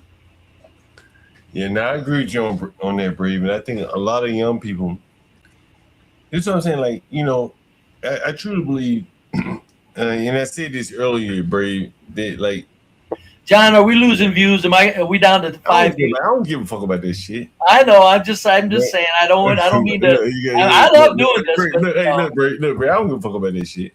Thank you. But I think this is very valuable. Yeah, I think it is very valuable. And it's timeless as well. This is not something that's gonna go stale in in a moment, in a week from now. It's always gonna be timeless. What you're saying. Yes. And you see people saying 100 be brave, and that I think like your willingness to go to work, look for overtime. So many people look. Hey, Brave, you got a lot of comments here, Brave. Nah, keep talking, King Brave. I sure will, Daddy. Don't let me interrupt you, Brave. So you just talk. And, Let's see here. Boomers are based. Yes, we are. If we're not grumpy, we're people really talk about wanting to see boomers die. And I'm going, if you're a society that wants your elderly to die, you're probably on your way out the door, because your elderly are the ones with the brains, folks. So, I mean, and you hear a lot of young people, boomers we need to get past them so we can do something. I'm going, what do you think? Really, you hear it all the time. Yeah, you do hear it all the time. Yeah, I'm going, any society that wants their elderly to die, what's that say about that society? It is kind of sick, though, isn't it? It's over. Your elderly are the ones with the brains, and you want them dead? Whether it's if there's a legitimate reason you want them dead, it's over. And it's not legitimate, which it isn't. Boomers are still very wise people. That means you as a young person are just so arrogant and unappreciative that it's over. In other words, there's never been any time in history where people didn't appreciate their elders. Brave is telling you how to work as a team. All right, here's the next one. Brave. Talk about Hispanic boomers. Be brave. Here's the next Hispanic one, Brave. Here's the next one, Brave. Here's the next one. Most boomers are not like Brave. I'd say there's a shortage. of them. The ones Why do you think it is, though, Brave? Spoiled. A lot of people, the boomers that have the ability to say what I'm saying, a lot of times they're more worried about their image still, that they may not want to upset anybody with saying anything like I say it. So it's like they're either worried about an image, and a lot of them, even though they're appreciating life and they've done well for themselves, some people just are not that articulate. They don't. There are people. They say people that can do, and people that can't teach. Well, I've never bothered about doing, but I can tell you, I am the best teacher God ever put on earth. The information I have in my head, I will get it in your head in the very most basic, simplistic, quickest manner, and the best to your understanding and your capabilities of understanding that God put on earth. I would win awards in that. My nigga be brave. You know, Brady, I tell you, man, like, I think the lack of blacks, you know, the lack of black be braves is really missing. You know, there's a big gap there. Yeah, it's not good. Mm-hmm. It's not good because the white be braves, okay, there's not a lot of be braves, period, but there are a lot of white people that are at least willing to understand that, well, okay, this guy is saying shit that's real. Whereas you got too many blacks that are just, they're too hard-headed and they're thinking, you know, keep it real. It's like, no, man, no. Elderlies are supposed to be elderlies, man. You're not supposed to be fitting in with any kids. You're not supposed to be comforting kids. You're supposed to be cussing them out when they got it coming. Yeah. And they don't. They don't. Yeah. I was from a long line of people. I heard a lot of poor white trash. Okay, the more educated whites, they always had educated, so their conveying of information was always a little better and smoother. But I've been around a lot of white trash that said, "You stupid motherfucker, what are you doing? What do you think you're doing, dumbass?" And the kid would go, "Oh, sorry." I mean, it's just the way they straighten kids up, and then on you go with the guy, the boomer, the person, the adult taking control and saying, you know, listen to me, you dumbass. Kids are too soft and too sensitive. In our day, when a man called you a dumb bastard, an older man, you dumb bastard, I told you how to do it like this. The kid would go, oops, sorry. Yeah. But today you can't talk to him like that. That's for sure. It's like the kid gets upset, and then the person that wants to say it is afraid to, so they try to say it nicely, and then it gets lost on them because, again, a lot of people aren't that able to convey information. You know, it's you know, conveying information as a teacher is a talent. Yeah, no, I agree with you. I do agree with you on that. Bray, what do you think about the DC election? Tuesday, I think, is the election. I think that I want to see her win so that Donald Trump comes in and brings in some control on that, brings in some law and order. And people say, yeah, but you don't want law and order from the feds. I'm going, look, if there's fucking manipulations and attempts to lead the populace astray, and then those same people want to come in and give you the solution, take the solution. If somebody's burning my house down, I'm not going to turn them down when they come in with a fire hose. I know that's weird, but you got to follow me on that. Yeah, I follow you. If somebody lit a fire in my house for a particular reason, I'm not going to go, you're the one that lit the fire. I don't care about your water. No, I'm going, bring your water in. And that's where we're at.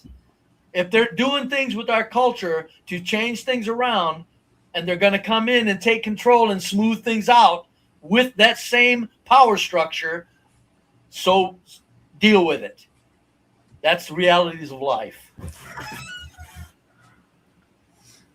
Let me see. Bray, did you hear any of the phone calls that I took earlier today? Real question for everybody. You have $20 to your name, no home, and you're hungry. What do you do next? And well, if you don't have a house, I'm going to go find a homeless shelter. And then I'm going to keep that $20 for dear life and get clean and get me a job real fast. That's my next move. What did you ask, John? I was wondering if you heard any of the phone calls from earlier today. Oh, no, no. I was... for all the people that call me, I was out doing things, and then I got back in and went up on CTs because he was over there, and I had to say, no, I can't let this ride. I just rented a room to a black couple. And you know, one of the things for the blacks, brave, is that they don't have the future time orientation to save up for a month worth of rent. So I take I'm able to take advantage of the market by offering them weekly rent, which is more expensive than monthly rent. Right. I have very few blacks to pay me monthly rent. And what do you save on a monthly? A couple of $100 a month, don't you? Yeah. God, I couldn't imagine turning that down. By the way, folks, I've never in my life have ever had a charge card.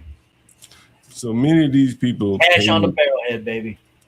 So many of these people pay me daily or weekly rents, which is much more expensive than I could see me doing that for a week, but the first time I got ahead, we jump into the month. But they stay on the I know it. That's what I'm saying. Right. Well, look what a lot of people do with their money. Look at what kids spend their money on. But I guess what I'm saying, and by kids, I'm talking 25-year-olds. Look at that stupid shit. I guess what I'm saying though, Brave, is that in the real estate market, and this is where the paradigm is somewhat shifted. 30 years ago, payment once a month was, that was normal.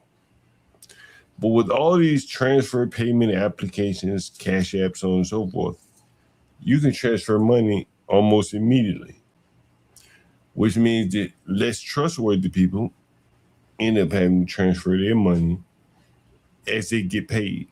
Does that make sense? Right? Oh my God, yes. And they end up paying more because they don't have that much money, because they have so little future time orientation. They're not going to save up money for a deposit. No.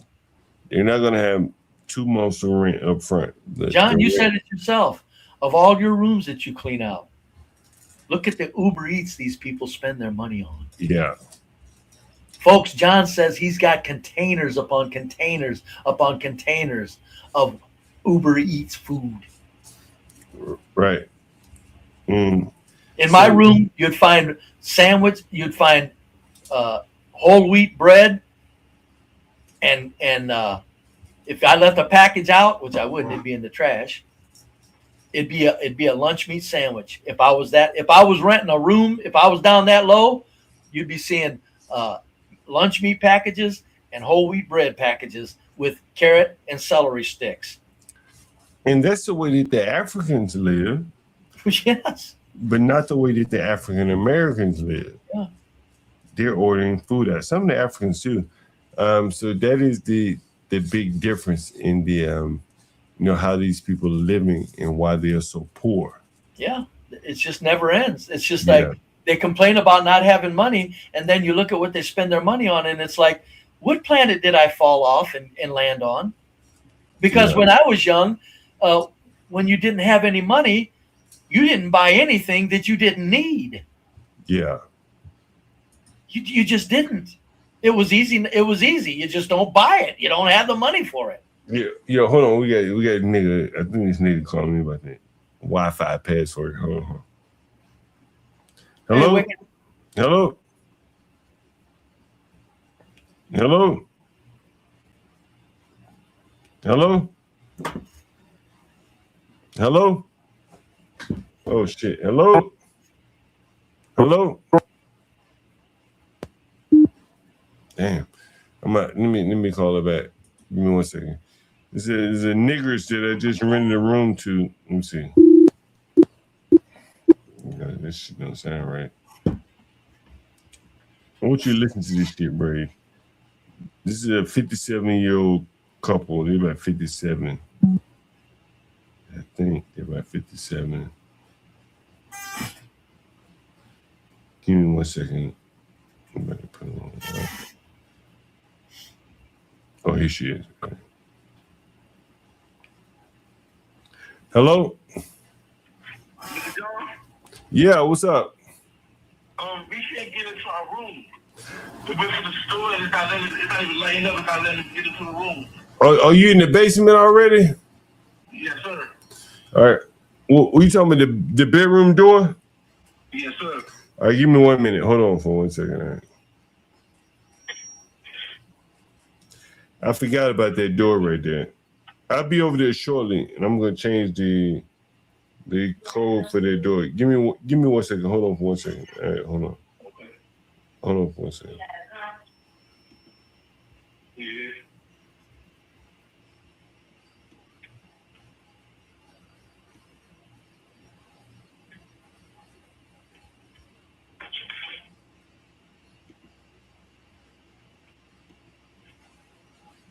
I forgot about that door. Hold on. I think this is right here. Hold on. Let me see.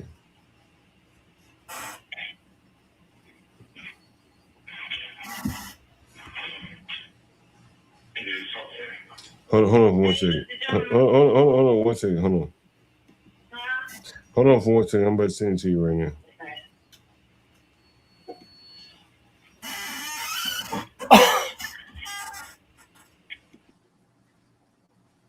Yo, try this right here and then call me right back if it don't work. All right. I just sent it to you. Try that right there and call me right back if it don't work.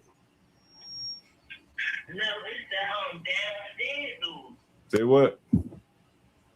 It's the damn dude. We in the Yeah. Try that number right there. See if it works. The keypad not even lighting in that. What? Bedroom door. Oh shit! You got to touch on it. Touch on it, and it'll light up.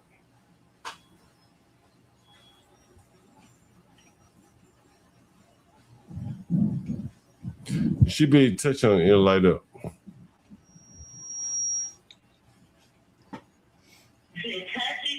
Yeah, tap on the front of the lock. It should light up. Cause we inside the room. Yeah, I know what I'm saying. That's what I'm saying. Like touch on the lock, it should light up.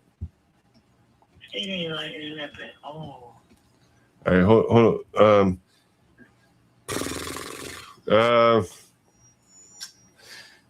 Hey, give me 10 minutes. Let me see if I can unlock it for you, and I'll call you right back. Okay. Okay. All right. Shit, these fucking blacks. Whatever, Brave. Hey, Brave, I just got back from taking the kids to the park, right? And I had a book on me while they played, right? I can't help but think, man, life comes at you fast. I used to be more worried about a good whiskey. Now I'm fucking reading a book at the park with my kids. Ain't that some shit right there? That's our lovely Spanish culture, Wicked. That's why I try to tell people, Spanish people ain't your problem, folks. Well, look, listen, man. One thing that I would tell the some people is somebody got to raise the kids, right? Why don't you try it out? Yeah, it wouldn't hurt. And it really does, as you say. Just next thing you know, you're starting to enjoy it. It is amazing. Yeah, I mean, it's not quite a good whiskey, but it's all right. Did you have your wifey there with you, or was just you and your dad and the kids? No, she was there. Yeah, see, look at that. Now, I don't know if that's good or bad, but she was there. For better or worse, John, she sure was there. Husband and wife and the kids, but every place I've ever lived, because I didn't live in a large city, I'm not where the gangsters are at, but I don't care. If Spanish people moved in, the neighborhood improved. I mean, even the gangsters, believe it or not, even their fathers. I mean, yeah, that's what I'm saying. That's why I try to tell people also, Wicked. I say, you know what? When I say about the Southwest and the Spanish, they still don't do the damage to their communities that blacks do to theirs in any measure. Look, Brave, I don't know if you heard, but Brave, but around here we had a very bad storm, right? It caused damage, and I couldn't help but reflect on. It's kind of like the sunman, right? A sunman will come like a good mudslide or a hurricane, right? Cause chaos and destruction, and then just mosey on their way. The storm doesn't know or care that it's causing damage. It just is, That's exactly. It's an excellent comparison. Blacks, if they move in, John's got footage. They don't care what they're tearing up. Right, $500,000 homes, $300,000 homes, $400,000 homes. It's like we've said, it's not about if they feel bad or not, because that's not even like a thought, right? No, hell it's no. just they're just it's like a dog barking. The dog barks. It doesn't know if it's good or bad. It's just barking, you know. No, that's why I call 70% of Black Americans psychopaths. Hey, Bray, and I don't even care about the ones that aren't doing the violence. I'm saying, Bray, let me ask you this question. 70%. Go ahead. And I know you had the whole conspiratorial bent on things.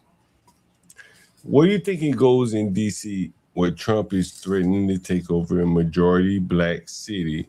I think it may still be a majority Black city. But he has control of the prosecutorial powers. Janine Pirro is in charge of that. He has control of that. Where do you think that goes, Brady? Where do I think it's going to come of Trump taking over Washington, D.C.?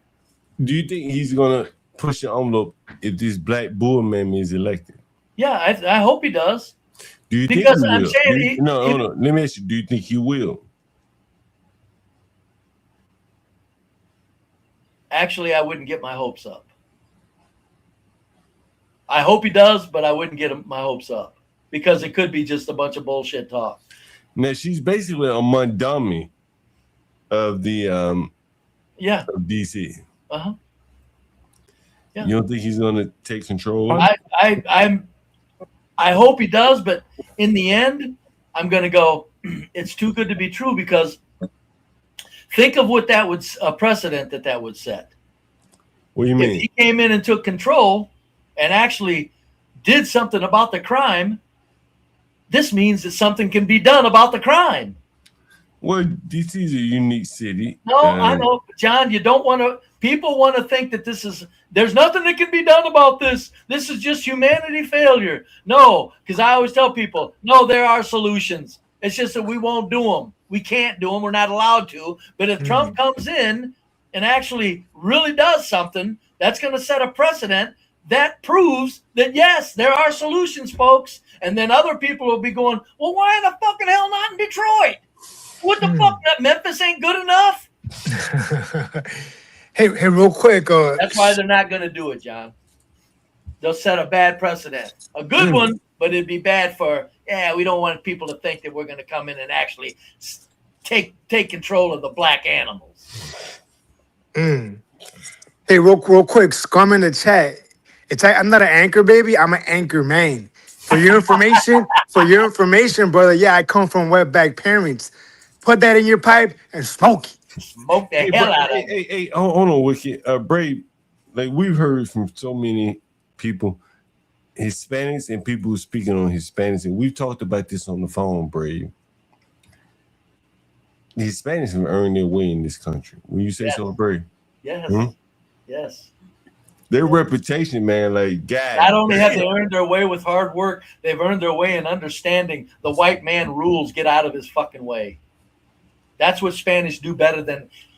God damn, they're so good at it. I mean, look, listen, Brave. It is what it is.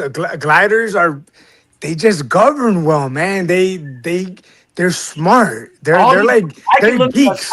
I can look at factories full of Spanish and men and women. None of them are complaining about anything. The boss comes in and says something. Damn, that's the way it gets done. Like there are blacks that have worked with Hispanics, and they have nothing but positive things to say about the Hispanics. You can't say nothing to say but positive things about them. Say what? There's nothing to say but positive things about them. I mean, like they've earned their place in America. I don't give them they're legal or not. They've earned their place. Yeah, I mean, look, like I was just saying, man. The gliders, they're like boring. They're like nerds, geeks, you know, and they're able to create a society that is calm as a result of it.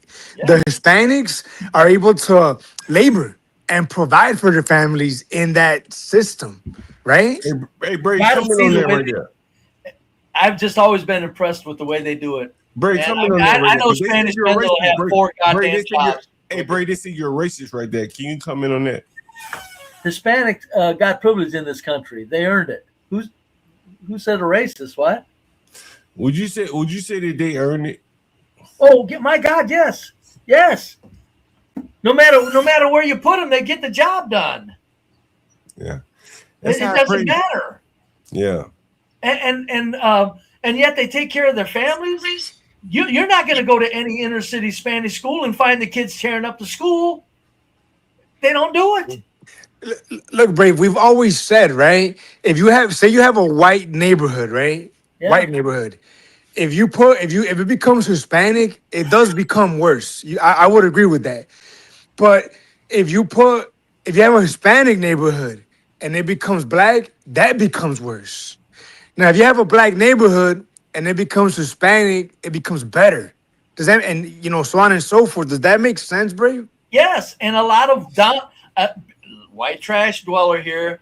Okay, I've lived around white trash where Spanish move in, the neighborhood improves around white people too. Because I lived around all white people. Wicked. Yeah. Well, what do you mean? When Spanish people come to a white trash neighborhood, the neighborhood is improved immediately. The house they bought, how do you figure that? Improved. The neighbors improved. Family structure improved. You know what, Brave? Somebody in the chat, the same guy Scum, right? I like when I think he's a Sun man. Hey, hold on, Wookie. Did you hear that clip I posted of the Hispanic man living in the house with 6 other Hispanics? Did you hear that? No, but I heard the one with the Dominican. That was pretty good, bro. Well, he was Dominican. He lived in the house with 6 other Oh yeah, and then the guy that was buying hookers or whatnot. Yeah. Oh yeah, that was pretty interesting, bro. Yeah, that shit was crazy, bro. Like that shit was crazy. For those of you that had not heard it, is it on the clip channel? It may be on the clip channel. I'm not sure. I think I heard it when it was occurring, and it was very insightful, bro. Yeah, that shit was something right there. That shit was something. Hey, it goes back to my point, Brave, about behavior patterns. It goes back to my point about. Look at this, Brave. Look at this, Brave. Racist ass channel, all y'all will get yours. Racist ass channel, all y'all will get yours. Keep hating on and keep hating and keep thinking you politicking on my people. Politicking. It's for more serious than politicking, brother. Yeah, it's all a game to this guy. Everything's a game. He don't understand blacks are ripping the shit out of the entire fucking culture. Right. Look, fuck politics, bro. We're talking about civil society, bro. Civil fuck society. Politics. People working, feeding families, safety, families, raising kids without worrying. Talk about liberal, Democrat, Republican bullshit. Yeah, fuck all that nonsense. Wow. It's all nonsense. But Brave, son, that person you were just responding to, that's basically another Carmelo. This is a constant issue that within cities, they will move into majority white cities, and Brave John has had multiple lives regarding this. This is the Carmelo. The only difference is that this person, this CM person, did not come from a pedigree. So when they move into majority white cities, it is going to be destruction. Yep. Every single time. And rest in peace what happened to that teenager also. And even if the person moving in directly doesn't do it, then it's the broken window syndrome. Blacks are literally the human broken window syndrome of any inner city. Hey, Brave, do you remember when I showed you that lady, that fat black woman, come out of that store and she was getting EBT and shit? She got a free ride and all that. Remember that? Yeah. So one of the guys who represents my area, this is him. I'll show him to you. This is him. You see him right here, Ray? Not yet. It's him. He was there the day that big fat black bull was arrested. You see him? Uh-huh. You want to call him, Bray? You want to call him? Bray, you want to call him? Look, he say he a tenant organizer. Jesus Christ. You want to call him, Bray? Bray, you want to call him? You want to ask him some questions, Bray? No, I do not. No. Lord have mercy. Why in the hell would I talk to a piece of shit? I got his number, Bray. We called him. I don't. What would I say to him? All I would have to tell him is thank you for your contribution towards the destruction of fucking fine, upstanding people. You want to call him, Bray? Animalistic policies. Anybody want to call him Negro? Yeah, I call him. I'm not going to talk to him, John. Should I call him? No, I got to get going anyway, though, John. All right, I'll let the audience decide, Bray. I know you got to go.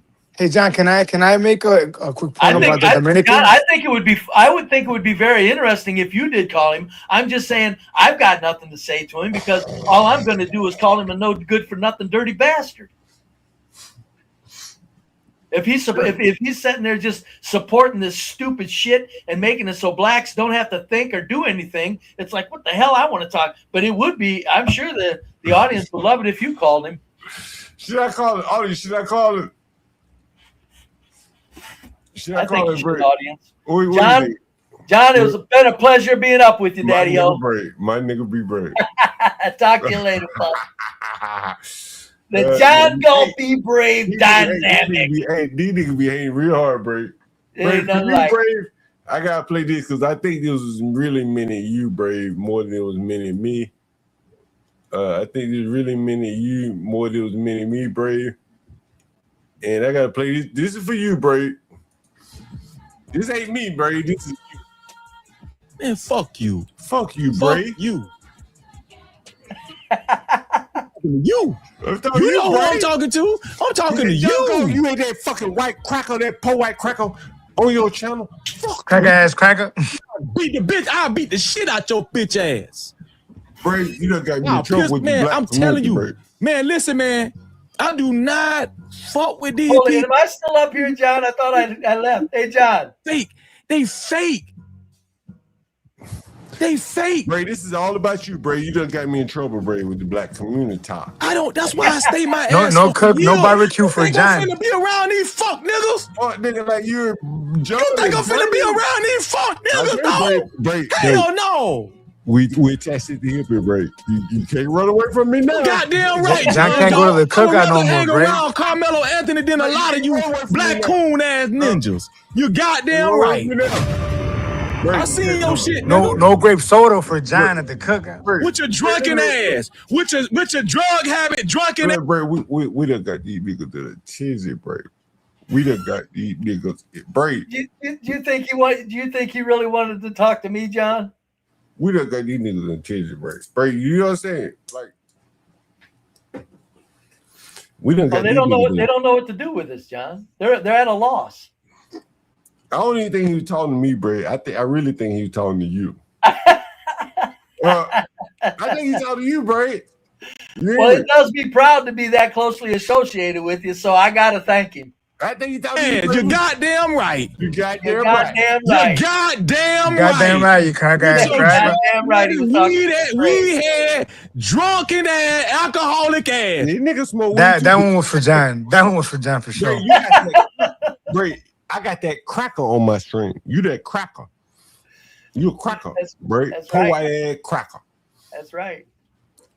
You motherfucking right. Yes. I would rather hang around a real nigga like Carmelo Anthony than your black coon, drunken ass, weedhead. Yeah, I'm black coon, Bray. See, Bray, you done fucked me up, Bray. You think are they out after you, John, because of me? I'm no longer invited to the cookout because of you, Bray. That's why I said, John, when I met you, I said, you know what?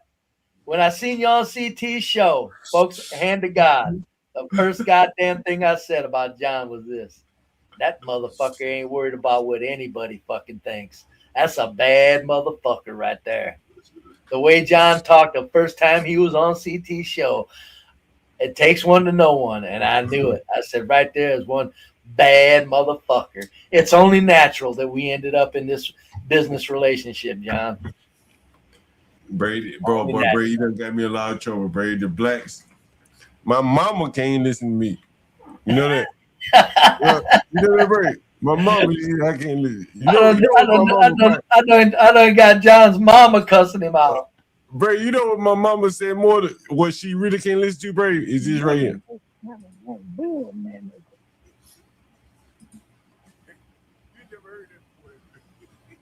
Can you hear that, Brady? I heard it's pretty low. Bull mammies. Bull mammy. No, I didn't. No, I didn't. I don't care how big and fat. Let me see who come to my mind. Aunt across the street from that. She was big and fat. She could hardly pick up her feet. But I would never call her a bull mammy. My mama said I would never call her a bull mammy. Oh, that's so and sweet. she's saying like the language you use, young girl. Like Brave, you don't understand, Brave. Well, you know what kills me, John? Never has anybody ever said that fucking nigga you hang around with, John Galt. They never, because I could say the same thing. Me and John Galt are kind of a team, and nobody's gonna say anything about him when they're cussing me out. I'm gonna start asking them, well, what about John? Board member, Brave, we gotta pay that shit. Board member. What about John? Goddamn, you leaving him out? The stuff he says? Before you go, Brave, can you leave one lasting thought? Okay. When these unattractive black women, you talk about it so much. Well, folks, tell them what it is about these unattractive black women, Brave. They're destroying the motivation of all young black men to get out and earn a living, because the very most natural thing that gets a man up and out of bed is the notion of some fine ass fucking naked curves. And the black men, and along with them fine ass naked curves, you got to have a soft sweetness. The black men, not only do they not have the slim fine ass curves, they don't have the fucking, bless their hearts, I'm not going to be rough on the facial features, but it's the goddamn ratchet, filthy mindset that goes along with it, with the dirty fucking weave and the nasty eyelashes and the stupid fucking clothing they wear. I'm telling you, folks, these black women, me and John are the only ones talking about this, and it'll catch on somewhere, because I'm always ahead of my time, and John's right with me on this. Somewhere it's got to be spoken of, the damage that people talk about black women as in they need to change. No. We need to at least point out, if they don't want to change, you're destroying the motivation of your young black men to do anything constructive with their lives. Because there's no other reality that is more outstanding than what makes a man get up and go to work is the notion of a goddamn nude woman. A soft, sweet woman. I don't care who you are, what your capabilities with women are, or whether you can get them or you can't. The point is every single male wakes up and gets out of bed and goes to work for one goddamn reason. He has hopes of getting his hands on a soft little sweetie. The black men, that hope has been dashed up against the fucking rocks because they don't exist in any numbers. And you think that ain't fucking black culture up? John and I will take a victory lap in about 5 years when this comes more prevalent or more known. It'll come out, John. It'll come out. Bray, I'm going to cover that Andre. What's his name? Andre Williams? Andre Williams. He was on what? PBD? PBD. Andre Williams. Used to be that stupid kid on New Frontier. No, he's getting national attention because he's talking about 4 kinds of black people. They talked about 4 kinds of black people on goddamn PBD. And I'm going to give Andre Williams some credit here too. He also brought up the small hat participation in a lot of shit. Buddy, that's a lot of goddamn nerve. That, in fact, is what's going to keep him probably from going as far as he could. But he didn't care. He brought it up, and he didn't back off the fuck what he was saying on PBD, folks. If you haven't seen Andre Williams on PBD, you get over there and watch that. And thank our buddy Andre Williams. I banned him off my one of my reacts. He said, "Why?" I said, "Because I don't want to hear your dumb shit on what to do about it. I want to hear what the fuck talk about the people that are doing it. I don't need your political plan on how to fucking do something with the schools." I said, "Shut up. I ain't got time for it." But he ain't talking about what to do with the schools anymore. He's talking about black people tearing the shit out of the inner cities. And he made it the PBD? Damn right. They couldn't call a white man to say that, John. How are they going to call a white man and say blacks are tearing up the inner cities? And for those of you that watch Andrew, what's his name? Andre, what's his name? Andre. You guys should try to get him over here. I got some content I think might be useful for him. I gotta post a video right now. I would say he's probably. My guess is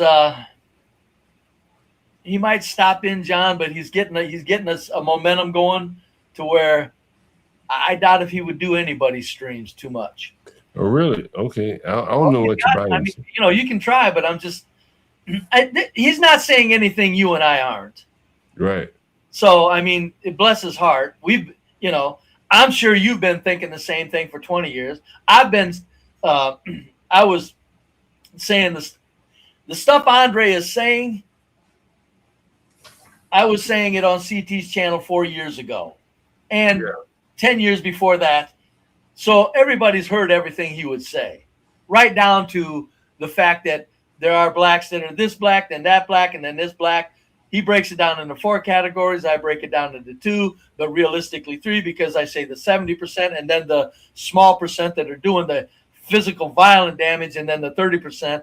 So, I mean, he's not saying anything that we haven't said. So, I'm just glad that he's getting national attention saying what you and I are saying, John, is what I'm very happy about. In other words, he's saying what you and I have said for fucking 3 years now. Someone said you're racist in the chat, bro. You're not racist. I know they have to think that. They have to think that. Someone wants to hear Punda speak. Punda, you got anything you want to before Brady gets out of here? It's just so wonderful to see this panel, Galt and Brave. You both are the original George Jefferson and Archie Bunker. And way back in the day, there actually was like an episode, I don't remember which one, where George Jefferson actually did meet Archie Bunker, and it was hilarious for those of you. And by the way, folks, I remember hate everybody, but a lot of what Archie Bunker said was very true. Yeah, it was. He was talking about the move in is the same. What? Now we're done. Yep, it's true. They move in, it's over. The business owner moves in, that's a millionaire. Guess who follows him? Carmelo, yeah. And hopefully, Galt, if you may, with Brave, please have a live dedicated just the 2 of you to speak about what happened. The both of you, for the past year, you have said a lot of things, the both of you, and you were correct. Everything has come into fruition, and it's so sad. It is so sad just how correct the both of you are. That 17-year-old did not deserve what happened to him. And to see... I don't know what Brave thinks. I know Brave is concentrating on the guy that was killed. I'm probably looking at the bigger consequences. In an affluent neighborhood, and all it takes is one. Yeah.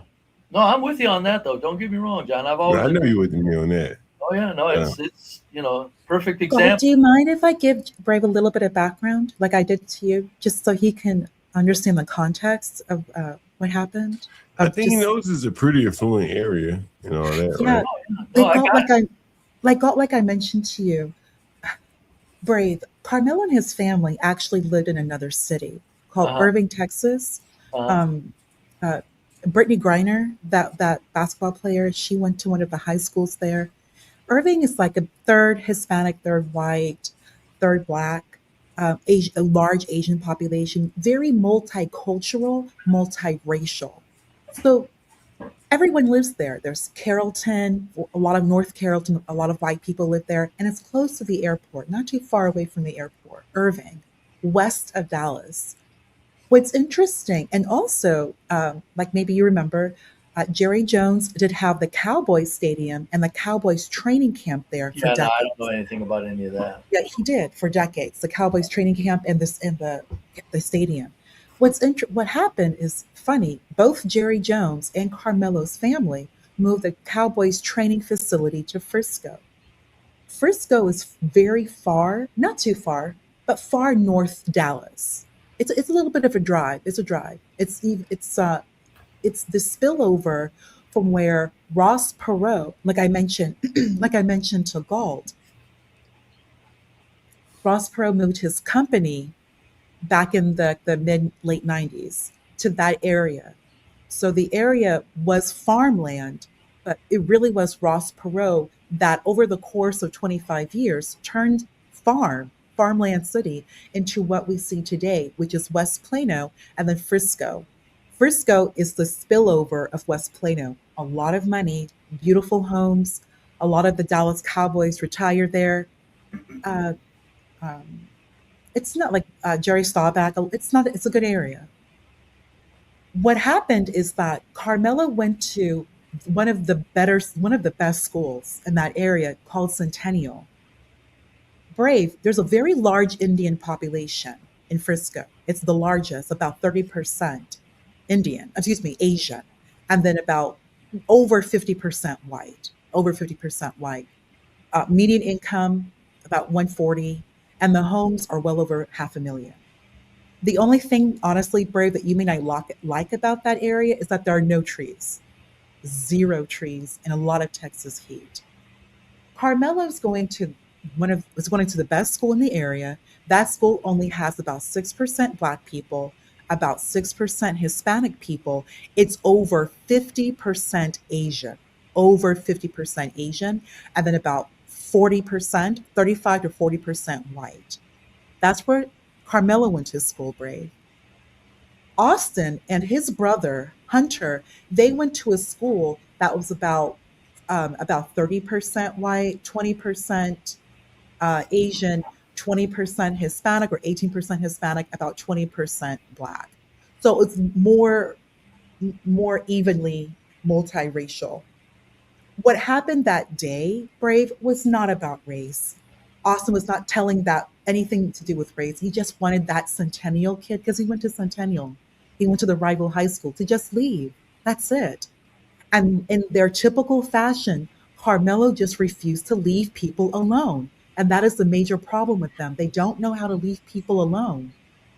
They Well, that's don't. why I say Ponder, that Austin Austin was just doing what he was told to do, and even if he has a racist bone in his body, he wasn't saying, I'm telling this guy this because he's Black and I want him out of my white tent.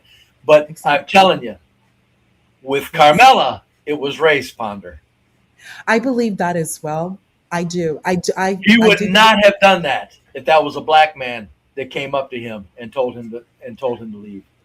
Most of what we've been hearing is not true and it's lies. The only thing, Austin shoved him. That's it.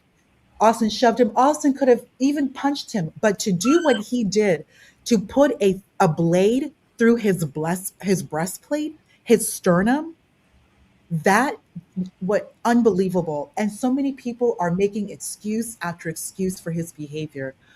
Brave, when you say that 70%, that number is higher because no one I know, behaves but I like got to this, keep it at Brave. 70 because I just I don't. There's a lot of Blacks that I just want to make sure that I'm not trying to say all, not all. I want to make sure I'm not saying all, so I keep it at 70.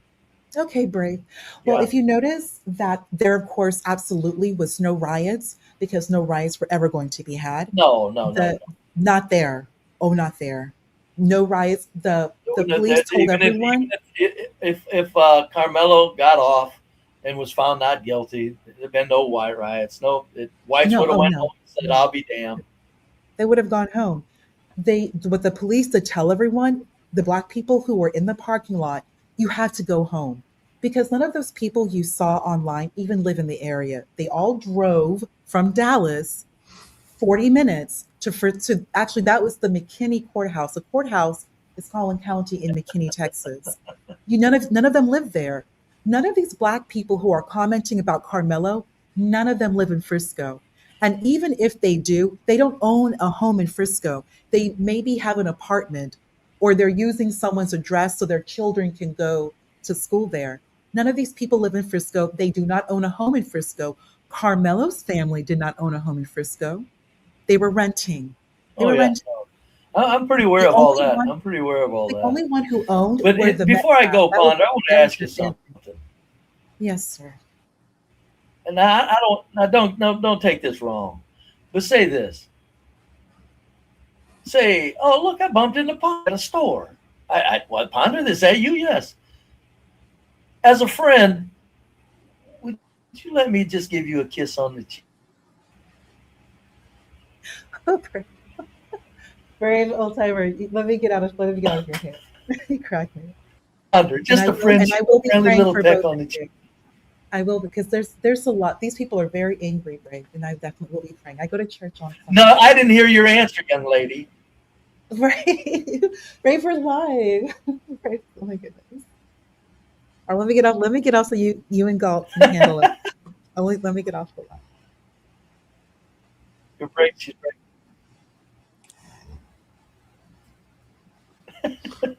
I chased her All off. right, Brave. Before we get out of here, you got any last words here, Brave? No. No, I'm out of here, folks. And I'm not lying. I like, just as a fan, I'd like to just give her a peck on the cheek. Just from knowing her and hearing her, it would just be like, it'd be just such a, I'd just feel privileged just to be able to just kiss her on the cheek once. Catch her under a mistletoe or something, maybe. No, nothing, John. But you see what Universal's saying? He says he thinks he can fix it up, buddy. Fix what up? I don't want to be up here with Andre, but certainly, Why you don't want to be up here with Andre? Because he's John. I'm the originator of that line of. Andre is saying stuff that nearly verbatim of what I've been saying. I mean, I don't. So why won't you want to be up here with him? I mean, we're in so much agreement. I would say that I could see why you want him up here, just to give the audience some of his perspective. But me talking to him, it's like, I mean, I appreciate what he's saying. I do.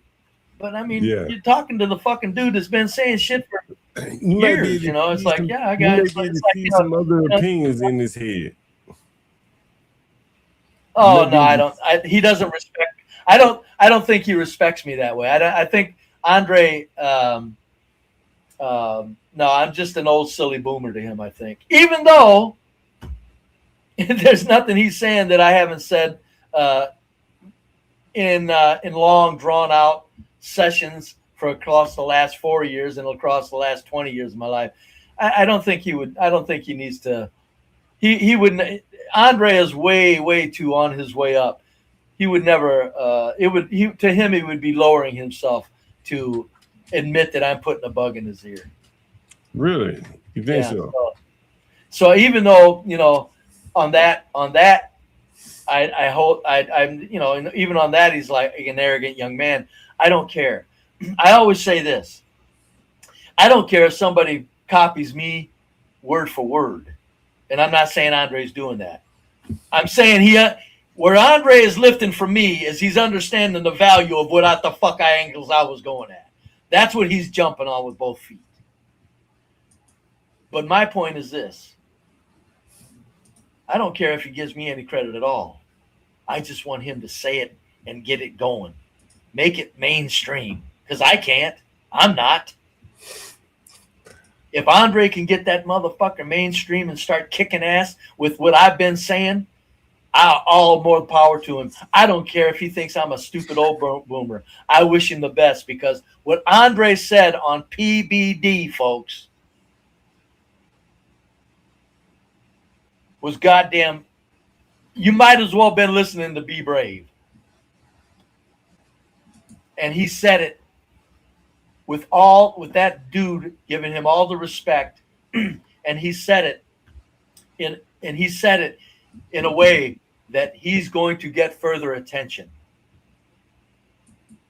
And so I'm just tickled to death that he's taken it, that he's on the verge maybe of getting the harshness of what you and I say, John. You gotta come in, Brave.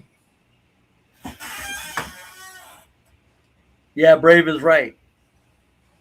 Yeah, I know how it goes, Universal. I'm pretty slick at human behavior. I'm like you, Universal. It's kind of one of my specialties. But I'm just tickled to death that he's getting national spotlight, because folks, I'm not bragging, God damn it, but what I'm saying is Andre is a be brave out there at a national level. I'm not taking anything out from under his wings. If you want to think that, think it. But I'm also not stupid. I know what the fuck I've been saying. And this dude's going to take it national? Get him, Andre. Give him hell. He's advancing your message, right? He's advancing not my message, but he's advancing our message, and he's advancing a message that is the most important message that needs to be advanced at this time. I'm waiting for him to start comparing black trash and white trash behavior and point out that white trash ain't near as bad. I think he'll get into that because he's heard me for the years. He's heard my stance on white trash aren't near as fucked up as black trash. I think he'll swerve into that because he's kind of he's kind of like exhausting the angle he's at. So he's going to have to carry on with some more angles. But yeah, no, I'm just so pleased to see him, and he's doing it so well too. He's doing it so professionally, and so forthright, and in such an educated manner that there's just absolutely no way that I can wish him anything but all the best. And the you heard to say he's very close to talking about it, Brave. He's very close. He is very close to talking about it, Brave. What do you think he's close to talking about? Black trash, white trash phenomenon? Yeah, I think so. I think it was. He's probably not going to be as white trash, black trash as I am, but he's got to draw that difference because if I was telling him one thing, sir, you got a hell of a message going. You need to refine it with taking that bullshit that whites do it too away from blacks. He needs to remove that. That's what needs to be removed more than any one goddamn thought there is. The blacks have to stop. They have to be taken away from them. You don't get to say whites doing it too. No, they're not doing it too. White trash aren't tearing up their fucking neighborhoods. Rich white people can stay right the fuck around white trash where it's all white people. White trash, there's no comparison. The reason black trash have to leave black successful have to leave their black trash. There's no comparing that. That is the successful blacks have to leave black trash because of violence in the streets. When rich whites move away from white trash, it's because they want to live around other rich white people, period. It's not because they ran from bullets in the street. Andre has to make that known. He has to take away whites do it too bullshit. Because he's doing so well with pointing out what blacks are doing. If he actually takes away if he actually makes it clear that no, whites don't do it too, he would become a national hero to whites. Yeah, I think you're right. I think you're right about That's that. a very valuable thing for his next step.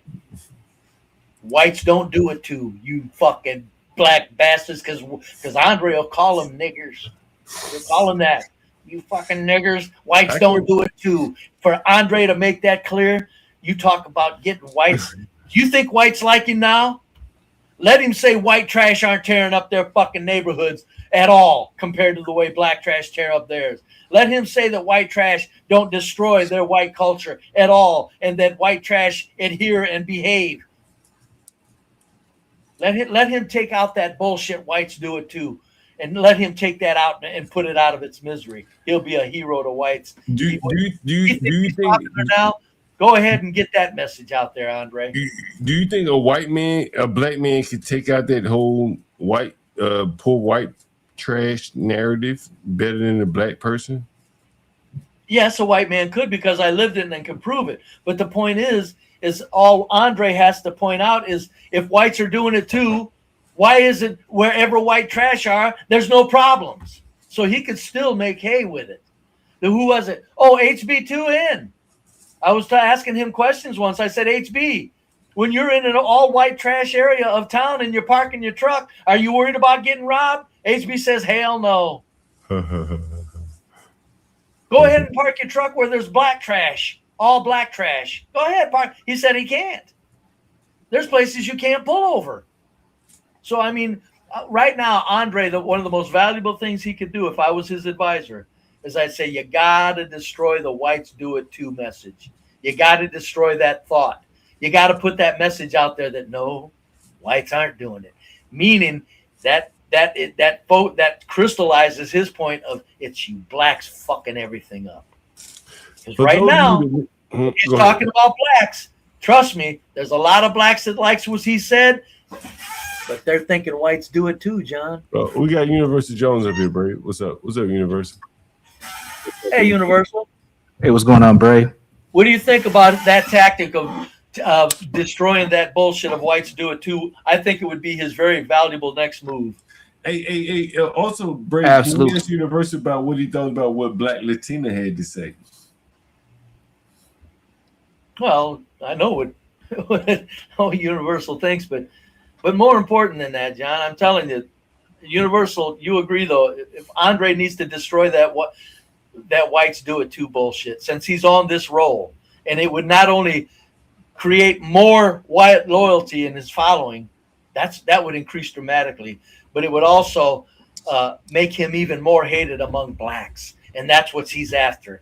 Andre doesn't want to be hated among good blacks. He wants these fucking trashers to hate him. Yeah, you absolutely. Do that, Andre? Make it clear that whites aren't tearing shit up. White trash aren't doing it too.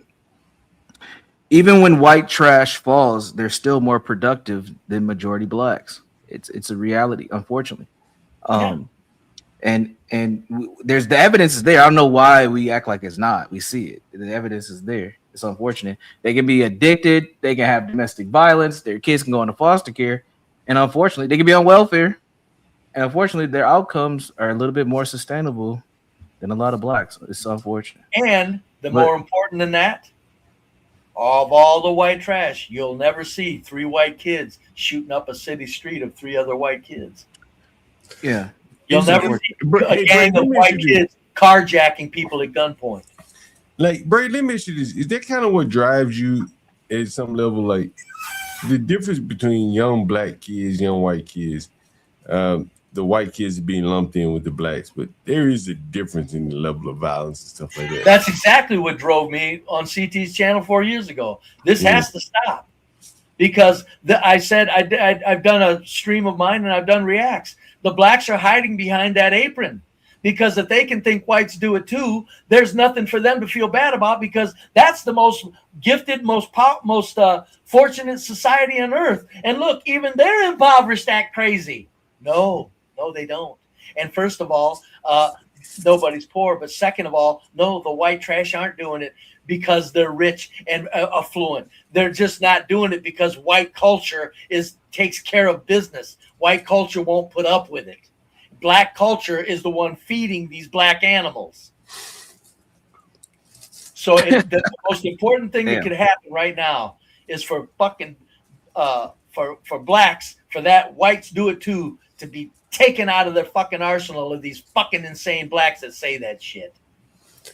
Hey, Universal, what did you think about the African guy who's basically an adult babysitter?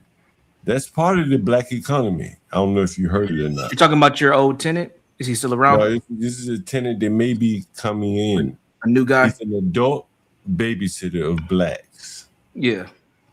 I mean, well, it reminds me of a tenant you had before. Remember that one African guy? He did the same thing.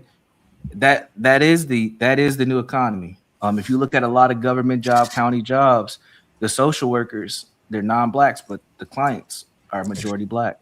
Bray, when I click this shit up, you got to go back and listen to it. That man said he had to teach blacks how to wave. Hi. How to wave? Yeah, that's what he said. Basically, he's teaching them social skills, Universal. Basic social skills. Life skills is what they call it in the industry. Yeah. Yeah. Jesus. You know, a lot of counties are starting to redesign their life skills programs because to really dumb down things and do the basics. It's unfortunate, but it's one way to cut money from going to nonprofits because they're redoing all the fraud connection pieces. So they're taking it in house now. So instead of hiring a community organization, they're just going to hire their own life skill workers. But Brady's been saying all the time that blacks should be babysat. They need to be. Yeah.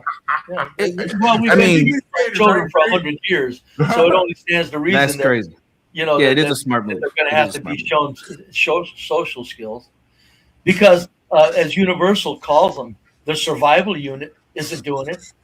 The survival Crazy. unit is just where they eat and shit and sleep. Brave has been listening. Yes, they're survival But units. They're not families. Universal, you believe Oh, this that's shit, man. Universal They got has survival unit. motherfucker probably making It's $20 an just hour. so appropriate for so many things.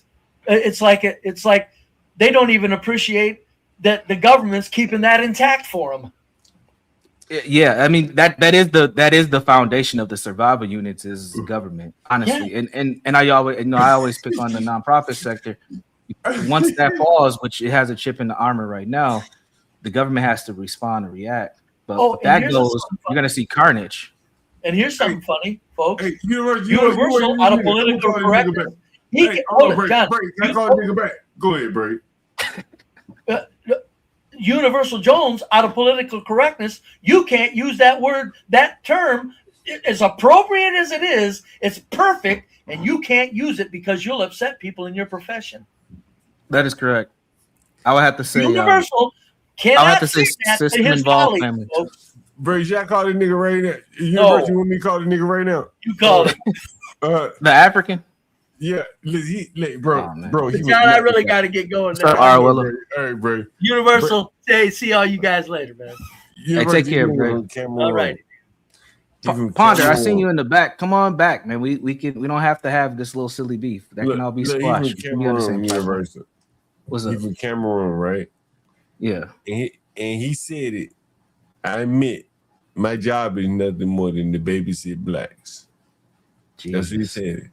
When I boiled it down, I said, man, you did babysitting black people. He said, yeah, that's what I do. Babysit blacks. And he African from Cameroon.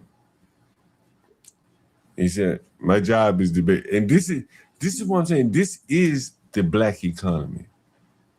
This is the black economy. You understand what I'm saying? Mexican, right? Oh yeah. It is. Well, everybody eats off black dysfunction. It's been like this for 50, 60 years. If we're going to be honest, again, point at the social service industries, education, nonprofits. We literally have created industry and jobs, mainly for white women, if we're going to keep it a buck, off of black dysfunction. Go back and watch the movie Losing Isaiah. I don't know if folks seen that movie. Go back and check that movie out. They were telling us in the 90s. Hey, I don't know if you heard the dude, man. He's African, man. I didn't hear him. I wasn't around. Bro, he said, my job is basically to babysit blacks. Because I asked him, I said, you sound like a babysitter for blacks. He said, salute to CEO. Yeah, my job is to babysit black. I teach him how to wave, say hi. That's crazy. Now, granted, these people that he's probably working with, Get Crack, what's up? These people that he's working with probably have they're on SSI or something, right? Because they got to get paid, right? So there's some sort of challenge. But see, here's the thing, Universal. Like in DC, if you don't work, everybody qualifies for like Obamacare. Which is wild. What? Everybody. You know what I'm saying? Like, everybody. That's why that prison nigga had $180,000 worth of medical care costs. Hey, DC's a welfare city. Yeah, well, there's a lot of those places. Minnesota has been well known for years to be the place to come if you want to get a leg up. Black people get here two ways. They come here for school and jobs, or they come here to get on benefits. Most of them come here to get on benefits because we're seen as a lick. We're easy. You can come here and get put on your feet real quick. Michigan's another state like that. Master Kim could probably talk about that. But you get a lot of people from Milwaukee, from Chicago, St. Louis, Memphis, all these different places. What's up, Tina? I said, what's up to you? I see you. You don't see me, but I see you. What's up, Master Kim? Hey, what's going on, Universal? John, just a moment ago, you had mentioned about that gentleman babysitting blacks and stuff like that. And, you know, and without knowing, unless he's being paid like some crazy amount of money, anything that a middle-aged woman can do, or a bull mammy, there's no money in it for a man, right? Well, these Mexicans are out there grinding, learning a trade and a craft, and you know these other knuckleheads are just in the service industry. I mean, you know, sure, these are part-time jobs, not jobs meant to put food on the table, raise a family. So as a man with a strong back and everything, and man, you need to be out there doing a craft. And it's almost like this babysitting job, unless he's going to go get some credentials along the way and falsify some deep experience to kind of break out of the loop. It's like that Section 8. It's like they're circling around in poverty with these little bullshit, make nothing activities. You know, like a lot of your tenants, grown ass men working at Starbucks. These guys need to be, you know, learn how to put down asphalt, working with the Mexicans, busting up concrete. I mean, like that other dude made $500 in one day busting up bricks. Well, as you seen though, like for whatever reason, corporate companies can fly labor in from Colombia. Yeah, that was crazy. That was crazy, right? Yes, that is crazy. And this is where, you know, keep in mind, these companies would much rather hire an American that can speak the language. You guys can talk SEC football, or just, you know, but you got to have the skill. These Mexicans and Latinos come up here with just a hard, good work ethic, and they're trustworthy because they don't want no. A lot of these immigrants are trustworthy because they can't handle the legal heat. So they're not going to be stealing concrete saws from you. They're not going to be stealing shit. Not everyone, but generally speaking, the blue collar Latinos, they're trustworthy as all that because they can't handle the heat, the legal heat that is. So, you know, I was talking to a buddy of mine. There's this woman up in Atlanta. She's Chinese. She was here on some visa. The company that she was with let her go, and she's been scrambling to continue these work visas and stuff like that. And she's driving for Uber right now. And she's an advanced degree Chinese person. But I guess driving for Uber, she's got Uber to DoorDash to temporarily provide a work visa for her. But it's amazing. I mean, but she's got like a master's in data, computer science, and all this other stuff that I guess. And she's driving for Uber, or DoorDash. I think it's amazing how that some of these high-end immigrants are scrambling to make sure that they can stay here legit. And she's fighting to stay legit. I mean, because she could just wave her hands up and say, I quit. Fuck it, I'm just going to stay here legally. But no, she's finding all these weird things. But who would ever think that you could go to Uber and DoorDash and have them sponsor your work visa? Yeah, that's crazy. That's a 1099. That shouldn't even count. That's exactly right. Yo. Unless this guy's just speaking to me. Hey, let me ask Universal a question while I got Master Kim up here. Universal, I don't think I had a chance to talk to you since that Latino guy called in and said that the foreman that only been here 3 years is picking up black women. I heard it. What do you think about that? Hey, well, you know what I say, man. The market, this the marketplace. The dude said it to you on the phone. I was listening. He said he got the money so he can do what he wants. He got the best one out there, the best one money could buy, that they had access to. Yeah, no, I know. She no, wait, I was getting there. She brought the second one. And he got the money to spend. Even though he's not the main man in the house, he's the main man of the house. He's controlling the culture. The second man is like the prince. Yeah. He making bread too. That man was making $60 an hour. Yeah, he got injured, right? Didn't he had some injury? I heard the main man got injured, but the one who was picking up black women was a foreman. He was making $60 an hour, just had been upgraded to $80 an hour. Like, bro, in the ghetto over here where I live, there's very few people making half of what he makes. Think about that. Yeah, I know. He walking through here, he's just picking up everything he want. He like shopping. I mean, yeah. Yeah, he's shopping with an Amex. Ain't got no limit on that motherfucker. Just get what he want. You add him up later. Now, damn, Master Kim left. You know what? What the interesting on that same continuum, think about what Master Kim just said about this Asian lady. She has a master's in computer science, and she's doing DoorDash to get a visa to stay here. And think about what you've been doing to these black YouTubers and how they won't get an actual job. And they look down at actual jobs. And people you give housing to, they look down on them people. Even though they defend them, they look down on them. But they won't go get a regular job. They look down on that. But this lady's willing to suppress her education, her attainment. I don't know too many blacks that got master's degrees. What do you think about the guy living in a 2-bedroom with 6 other guys? Yeah, the Latino dude. I mean, again, a lot of people wouldn't do that. I don't know if I would. I don't know if I would do that. Ain't very many Americans would do that. But if I ever got down bad enough and I needed to, I'm gonna do what I have to do to survive. I may not live with 6 other guys, but I might live with 3 other guys. But see, black man gonna try to live with a woman first. That's it. And if he in Minnesota, he gonna get him a bull whale. He gonna get him a big old white woman. That's what he gonna get. A mud shark. Let me put the link in the chat for Mass Kim. But yeah, it's crazy. It's insane. Could I say something real quick? Oh, what's up, Vanta? What's up, Vanta? Salute. Yeah, regarding you're mentioning about people in terms of accommodation. Universal, how come other races are comfortable having a multi-generational households, but in the West, it's seen as some kind of it's like, oh, you need to move out. Yo, let me respond to that. I want Universal to respond to it too. Man, I'm gonna tell you a personal story. It's a personal story. My mother moved from Alabama to DC. She moved to my house. She was living for free, like literally for free. And I think she was living in the basement at the time. And upstairs, I had regular tenants, But here's where the problem came. You remember Johnny Boy?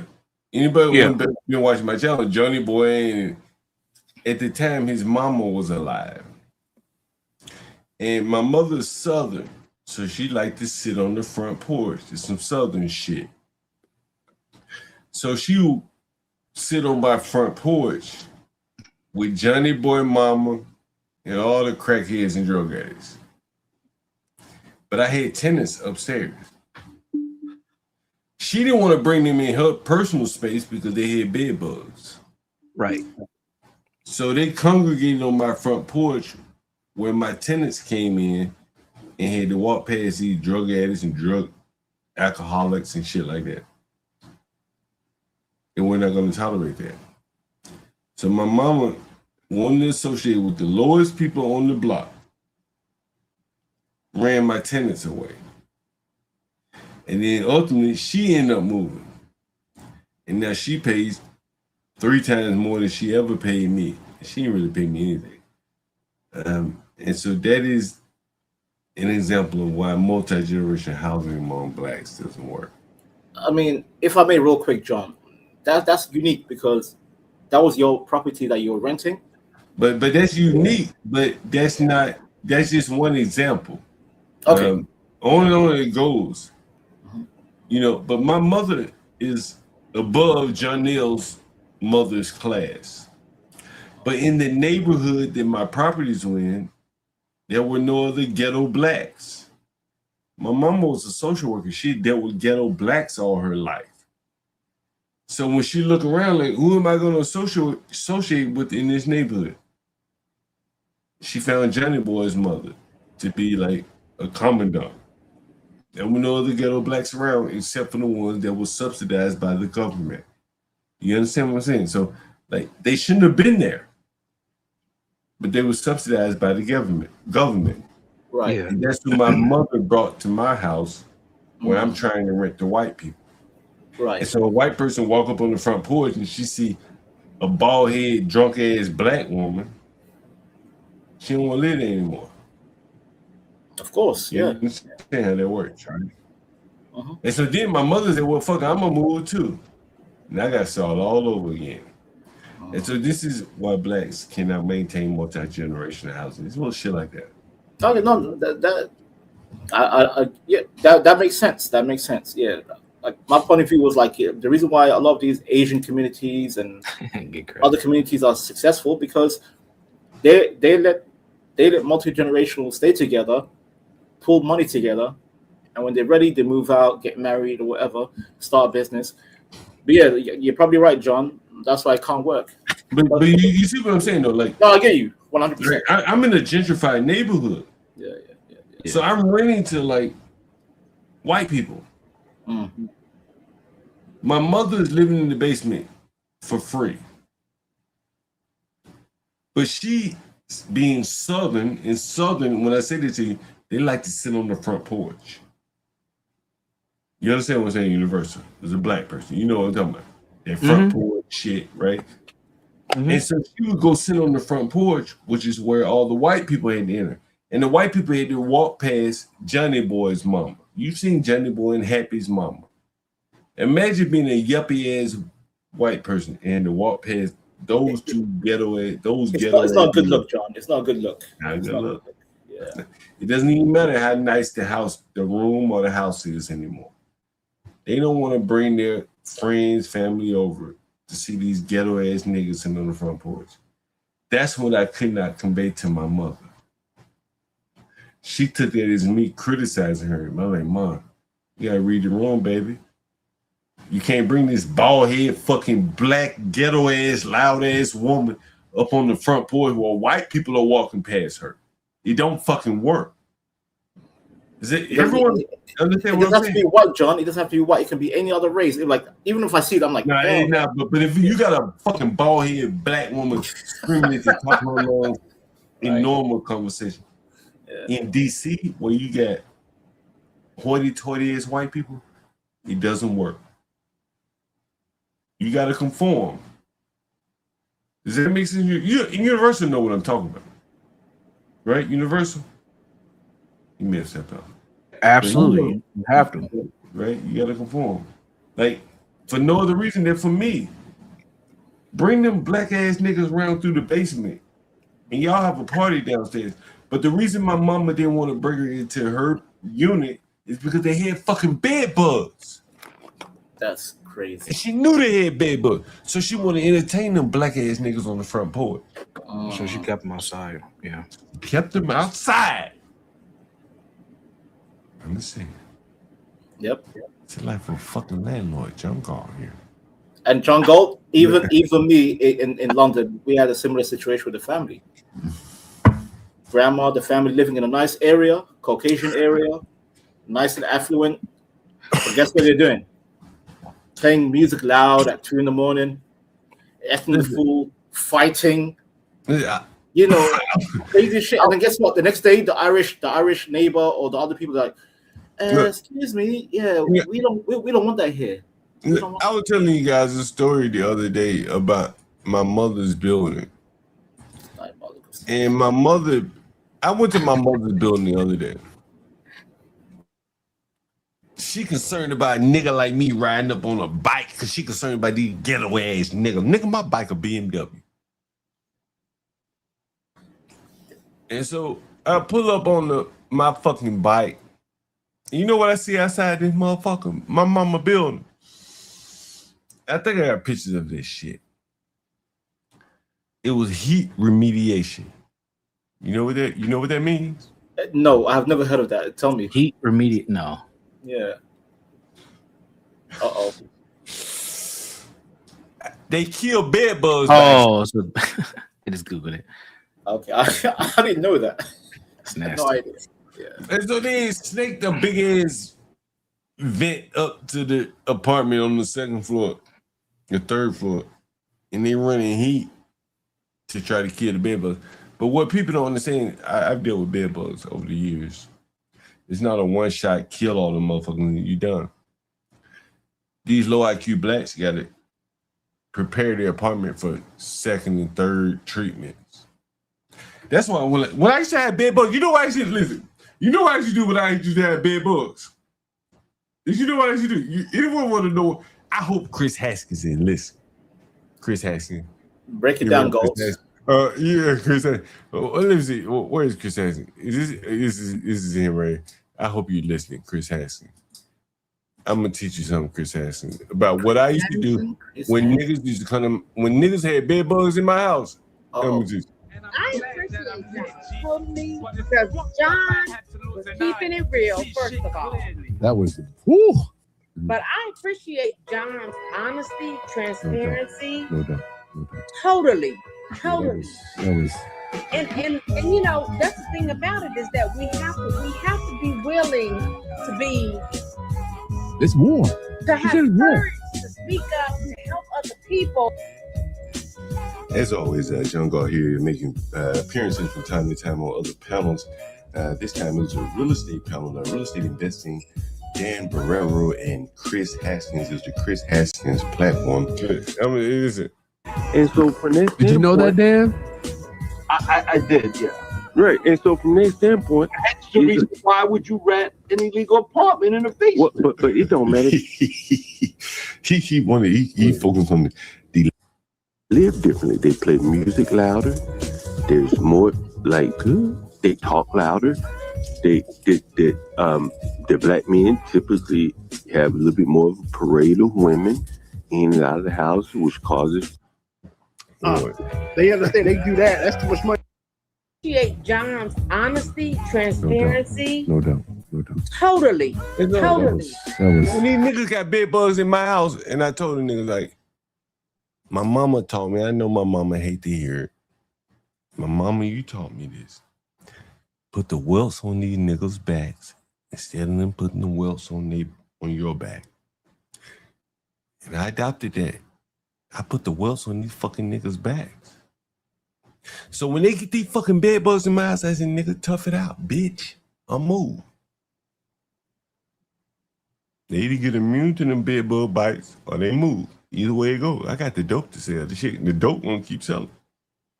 What I want is, for you landlords out here, if the niggas get bed bugs, you want them to move. Get the fuck out. That's the only way you can solve the bed bug problem is with an empty room. But these blacks are too undisciplined to abide by the Terminex or the bed bug eradicator rules. So just get rid of the bed. Let these fucking bed bugs eat their ass up till they get the fuck out of there. And then you solve the problem. This is landlord 101 here from John Gall. I let these bed bugs eat their ass up. That's you like a motherfucker, huh? Nobody's gonna tell you that shit. What's up, University? Yeah, that's wildly interesting. It's unfortunate, but again, we have a lot of black people who've lowered the standard of living for themselves. Nigga, you brought these bed bugs in here. I can't listen. Bro, you ever had to treat your house with bed bugs? No, none of them. Bro, there's a process. No. There's a process. They come back at least twice, maybe 3 times. I can't remember because I ain't treating no shit for bed bugs because I just let the niggas deal with it. But if you had to treat your house with bed bugs, it's at least they come back at least twice. One more time. The blacks can't maintain the process from between the first treatment and the second treatment. So you end up with bed bugs again. So you might as well let them bed bugs eat their ass up. That's what I do. I had to learn the hard way. I paid $1,500 to try to treat them bed bugs. These motherfuckers couldn't even follow the rules. And I still got bed bugs. I said, bitch, live with them. Move. Move. Take them somewhere else. That's why, look, that's why I furnish my apartment. Like, that's why all my shit is furnished right now. Yep. I don't let a nigga move no furniture in my house. Period. Point blank. Because of the bed bugs. Just delete the entire interior. Just get rid of it. Get rid of it. Gone. I'll start brand new. I never had that situation, but I can imagine. I would just get rid of everything. Yeah, period. Like, you know what? Get rid of everything. I said, live with it, bitch. I move. What I want you to do is move. That is diabolical, John. Move. Get immune to it. She said she would hate to be. See, you know what's interesting about Arlo's comment here? She said she would hate to be one of your tenants, but this is what a lot of the tenants are used to. They don't see nothing different. Like these people are fucking multiple people, Universal.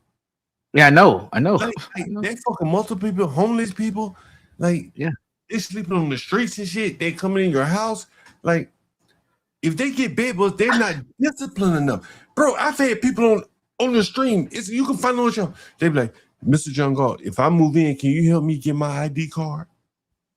Yeah, they're looking for social I living. need my food stamps. You just help me get my ID card.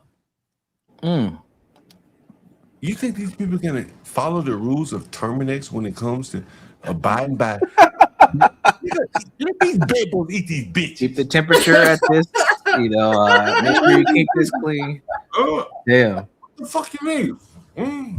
Yeah, Universal, real talk, Universal. If okay, let's say you was one of his tenants, right?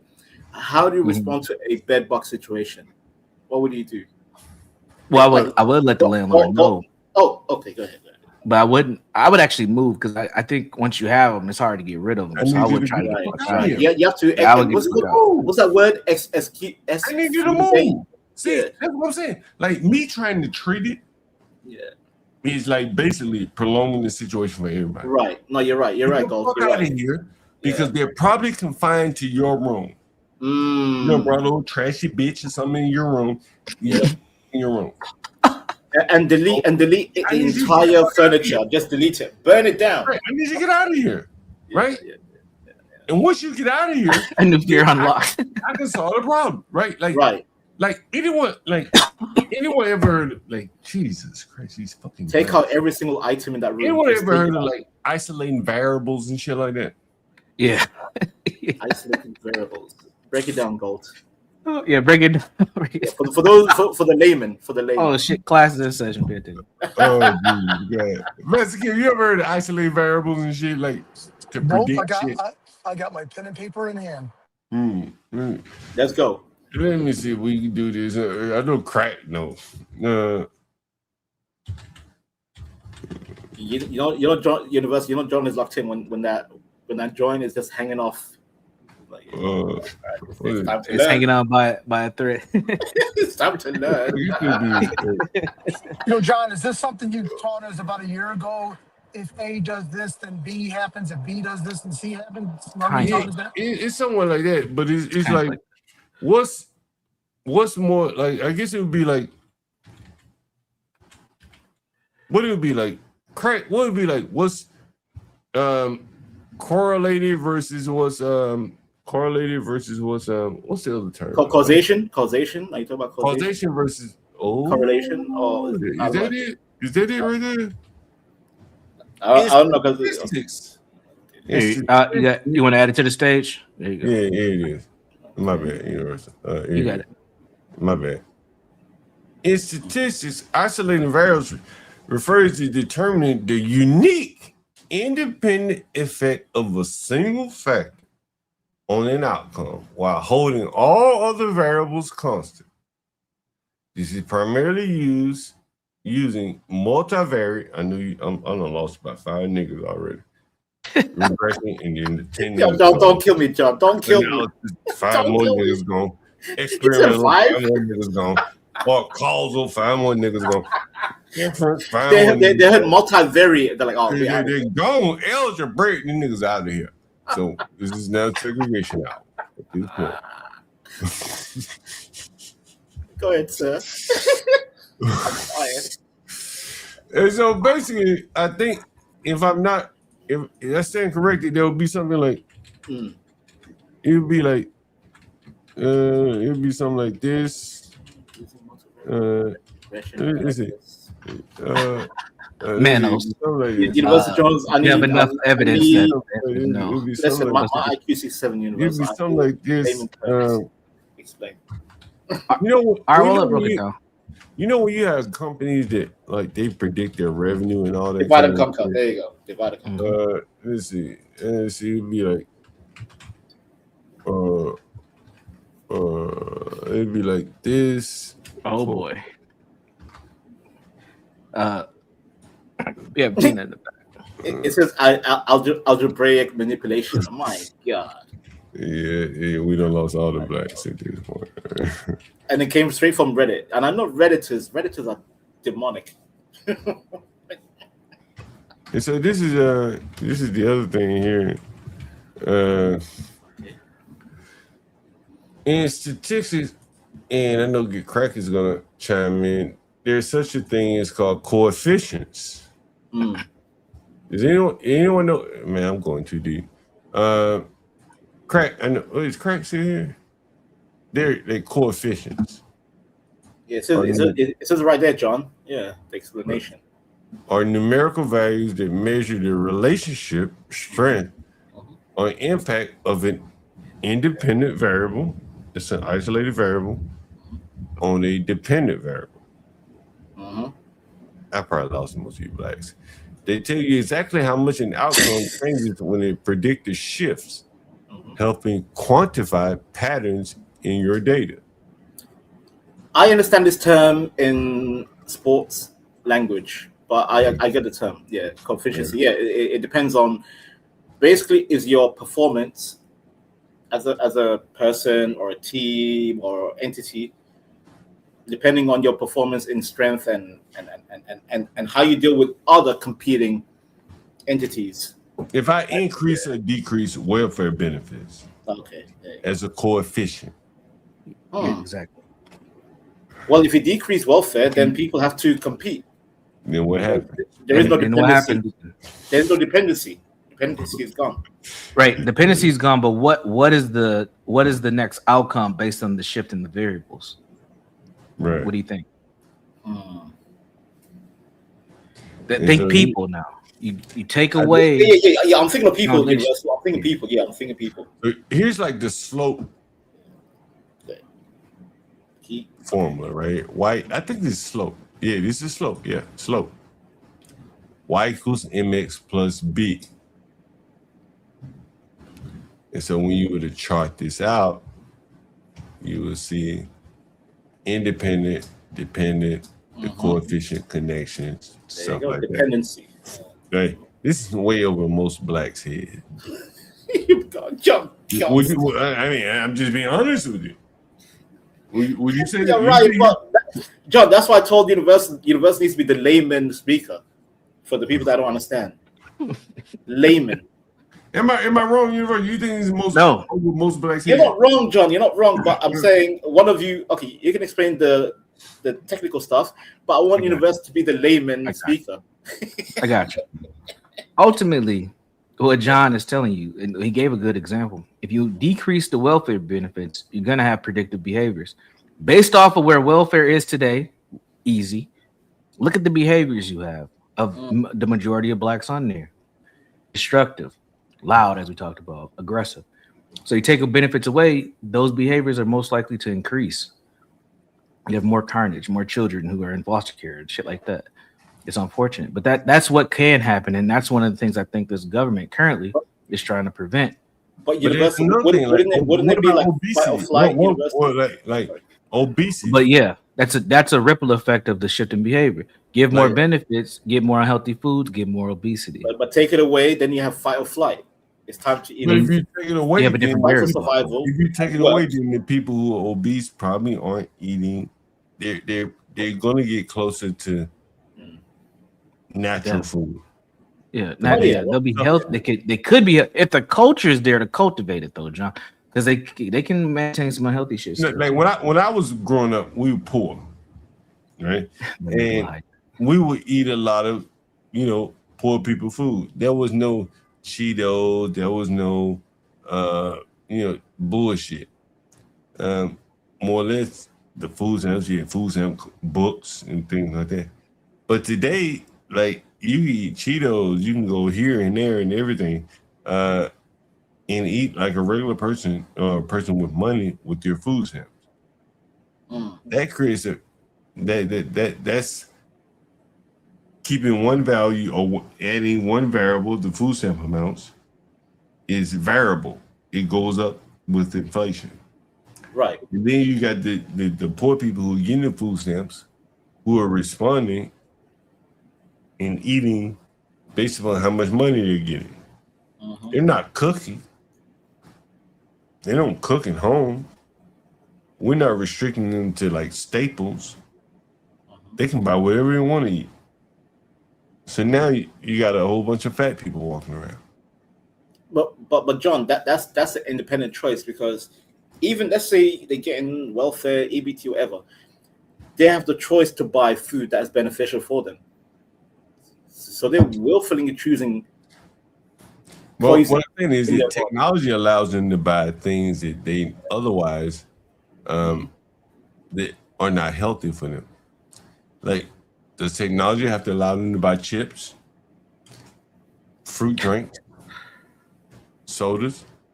If you go into the corner stores in the ghettos, the first thing you're gonna see is sodas, because they can take food stamps. And so these people that want convenience, they buy these things with their food stamps. That makes sense. But no, I understand, John. But can't they use that same welfare to buy healthier stuff? Can they walk into Whole Foods, for example, and buy something beneficial? Could they?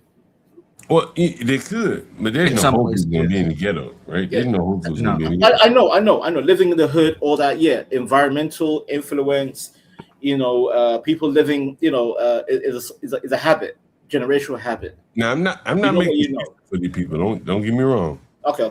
But I think technologically, at this point, they could say a 2-ounce, 36-ounce soda, whatever hell these 24-ounce sodas are not Section 8, approved, food stamp approved, whatever the hell the fuck they buy, right? And so you could kind of limit what they could buy. At this point, they can buy everything what working class people could buy. I see your point. You know what I'm saying? Like, if they should limit what they can buy. I agree. No, right. John, I fully 100% agree. I think if we're all going to use this goddamn digital age, then limit what people can use their welfare for. Because if you don't limit what they can buy, let me explain to you. Like, bro, I'm gonna give y'all niggas some inside dope. Like the first 10 days of the month, you know what I do?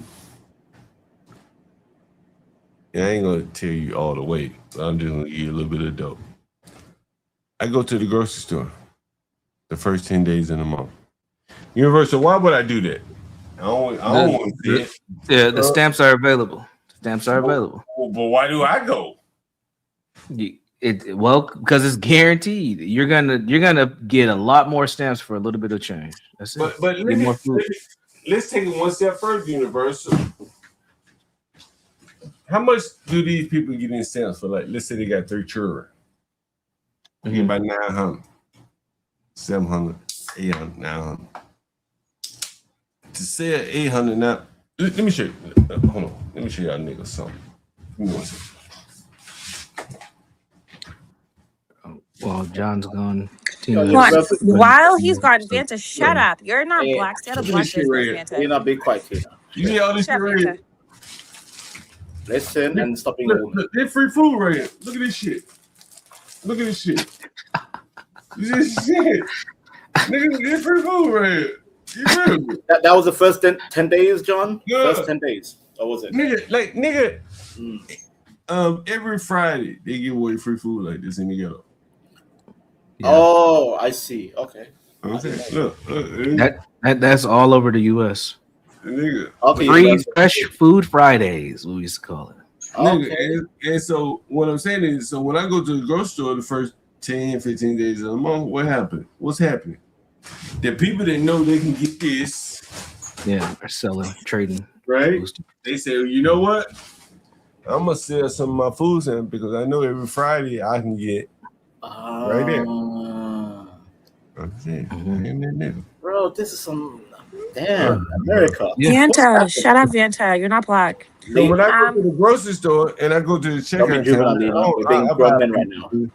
I buy a few mushrooms here, there, whatever. And they like, sit down, God, guys. Let me pay for your groceries. You just paying cash. And here's the interesting thing: Universal understand. Universal in the ghetto, like where I live, where these niggas got $900 in food stamp, and let's say they want to sell $300 worth of food stamp. We just doing a hypothetical. Typically, they sell food stamp 50 cents on dollar, correct? Yep. So let's say some old bull man, she got $300 in food stamps. She got $900, but she want to sell 3. And she said, I need $150. Well, most of the people in the ghetto already got food stamps, correct? Yeah, unfortunately. So that means she can't sell them to people that already got food stamps, correct? Correct.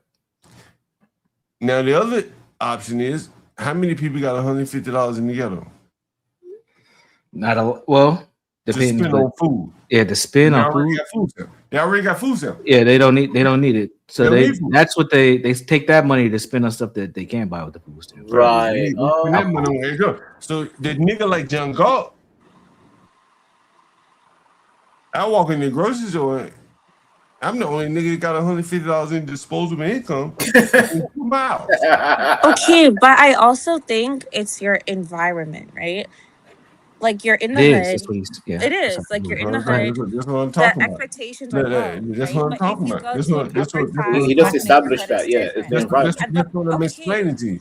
So what I'm explaining to you is that like in the ghetto, where the blacks run away from the ghetto, I can go to my grocery store. It's 3 blocks away, and I can turn $1 into $2 Right. in groceries. Well, that's a hustle. It's not a Exactly. hustle. It's a benefit of being in the ghetto. Exactly, that's a hustle. The blacks that move to the suburb, they can't get these benefits. Right? Well, they wouldn't need it. Look, I could go buy a pack of cigarettes right now and just hustle the cigarettes right in front of my house. This nigga could buy the cigarettes all day. Because like niggas don't have a future time orientation save up for a whole pack of cigarettes. That's why Eric Garner got killed. Because they buy one at a time. Oh yeah, I remember that. Yeah, I remember that. This is why I rent rooms week by week to the niggas.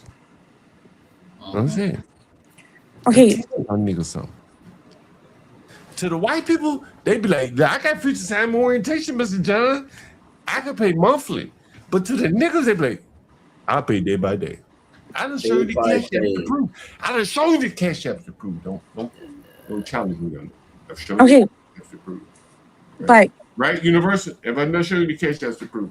Yeah, you showing it. Tina, what's your okay, question? wait. So I just want to say, right? You're generalizing Black people as a whole, right? You have to stick to a certain group, the group that you're involved with, right? You couldn't go to Universal's area and be like, yeah, I'm gonna rent to you, and it's day by day.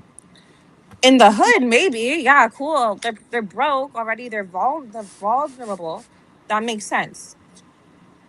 So I think you're being kind of biased in your explanations because that's your experience in the hood. In the suburbs, is different. But see what Tina, what I'm trying to extrapolate to you, and if you watch all of my videos, you will see where I've talked about Facebook and how Facebook is going to allow landlords like me to go around one of the central tenets of fair housing laws, and that you'll be able to see who you're renting to before you rent to them. That's very dangerous to blacks. Very, very dangerous. Because you treat them like slaves, John. No, don't focus on me. Okay. Don't focus on me. One of the things that blacks have been hiding behind is that in the inner cities in America, they block credit scores, they block criminal records and things like that. But what they can't block is social media. Understand? Let me give you an example of what I mean. Let's say that someone reached out to me and said, John, I want to rent a room from you on Facebook. And I search his profile. I say, oh, damn, he's friends with Carmelo Anthony. He's a supporter of Carmelo Anthony. Oh, my God. Out of here. Get the fuck out of here. I'm not renting no motherfucker That supporting and that's his right, by the way. That's John God's right. Xantas, shut up. You're No, not as a black. private owner, he has the Xantas, right. You're not black. He has a Xantas, shut up. right to It own. doesn't matter, baby. It doesn't matter, baby. I know It you does hate it. matter I because know you're you hate No, to it does hear not it. matter. I know you That's hate his to right. hear it. biased. I know you hate to hear it, but I've done many videos. That's And that's stop what it using works. profanity to you. And that's Like, fine. What like what I'm I'm telling you, saying, it's like the that's social media. environment. Listen. I did a video a while back. Anyone remember seeing it? It was a white boy, ghetto ass white boy, online. He want to be all ghetto online, but when he called me, professional white boy. Okay, cool. I'll fuck around with you. The nigga couldn't cosplay that well from being ghetto online to being professional when he called me. You understand? Yep. And so that is where Facebook and social media will be the harbinger for blacks. They won't be able to cross that line. They're ghetto online, and then they're gonna be ghetto when they call me. How many ghetto fucking niggas you heard me call me? Right? But you're in the hood, John. The only way they can talk to me like that is because they know I'm black. No, because you're in the hood. Calm down. I'm gonna put your ass down. Like, Why? Calm down. But do you What did I understand? do? Like, do you understand? Like, all right. I'm gonna do this, and then we're gonna see if we gonna do this. Let's see.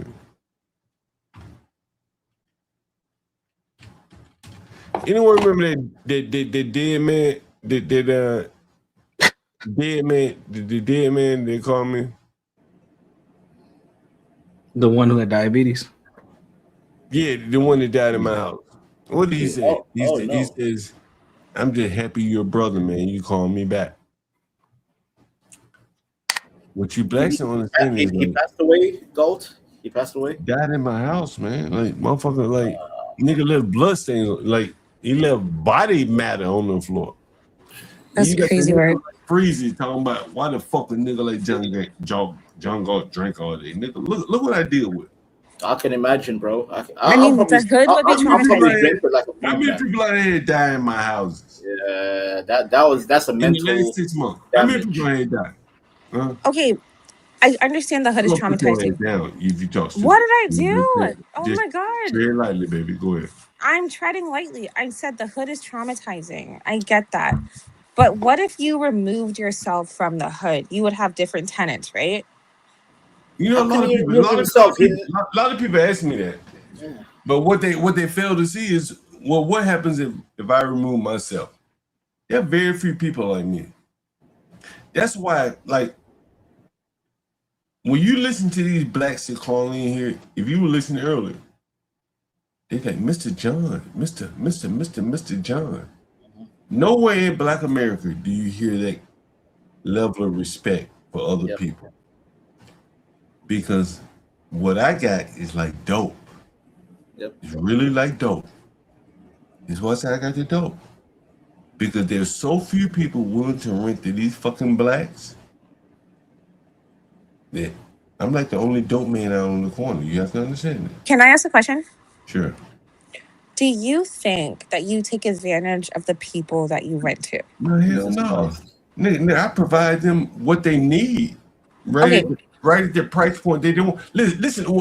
If you ever listen to my call, if you ever listen to my calls, just listen to any of them. To move into an apartment in DC, an official apartment, you gotta pay first month rent, deposit, moving fees, security fees, all that kind of shit. They're probably 2% of all blacks in DC that could afford to pay that kind of shit. I let them move in with 1 week's rent. There's nowhere else that would allow these blacks to do that, because most blacks, if you were to poll them, don't have. But blacks in the hood, not all blacks. No, I'm talking about in DC in general. The average black doesn't have $2,000. I don't think the average person has $2,000 saved because of the economy. Okay, so if you agree with me that the average person doesn't have $2,000, imagine what the average black has, even less than that. And I understand, but Right. can I do my follow-up question? So then again, I don't check credit. Right? Most blacks have bad credit. I don't check criminal records. So most blacks have a criminal record. No, I don't believe that, I but go don't ahead. charge all these move-in fees. Hold on. I don't charge all these move-in fees. So at that standpoint, I'm really one of the few avenues for the blacks to find housing. Some blacks. No. But hold on. No, I have a Look, follow-up question, Vanta. Shut up, hold on. Vanta. You know how many fucking phone calls I've taken? You talk about like, is it like 2% of blacks? I've probably taken 500 phone calls since I've been doing this channel, and that's the ones that are on the channel while I'm live. Like, imagine the calls that I'm taking from the people that I'm not live.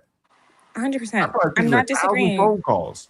And I think what you're doing to give people a chance is great, but I also think sometimes you take advantage of people that are underprivileged. Let me give you an example. Stop saying that.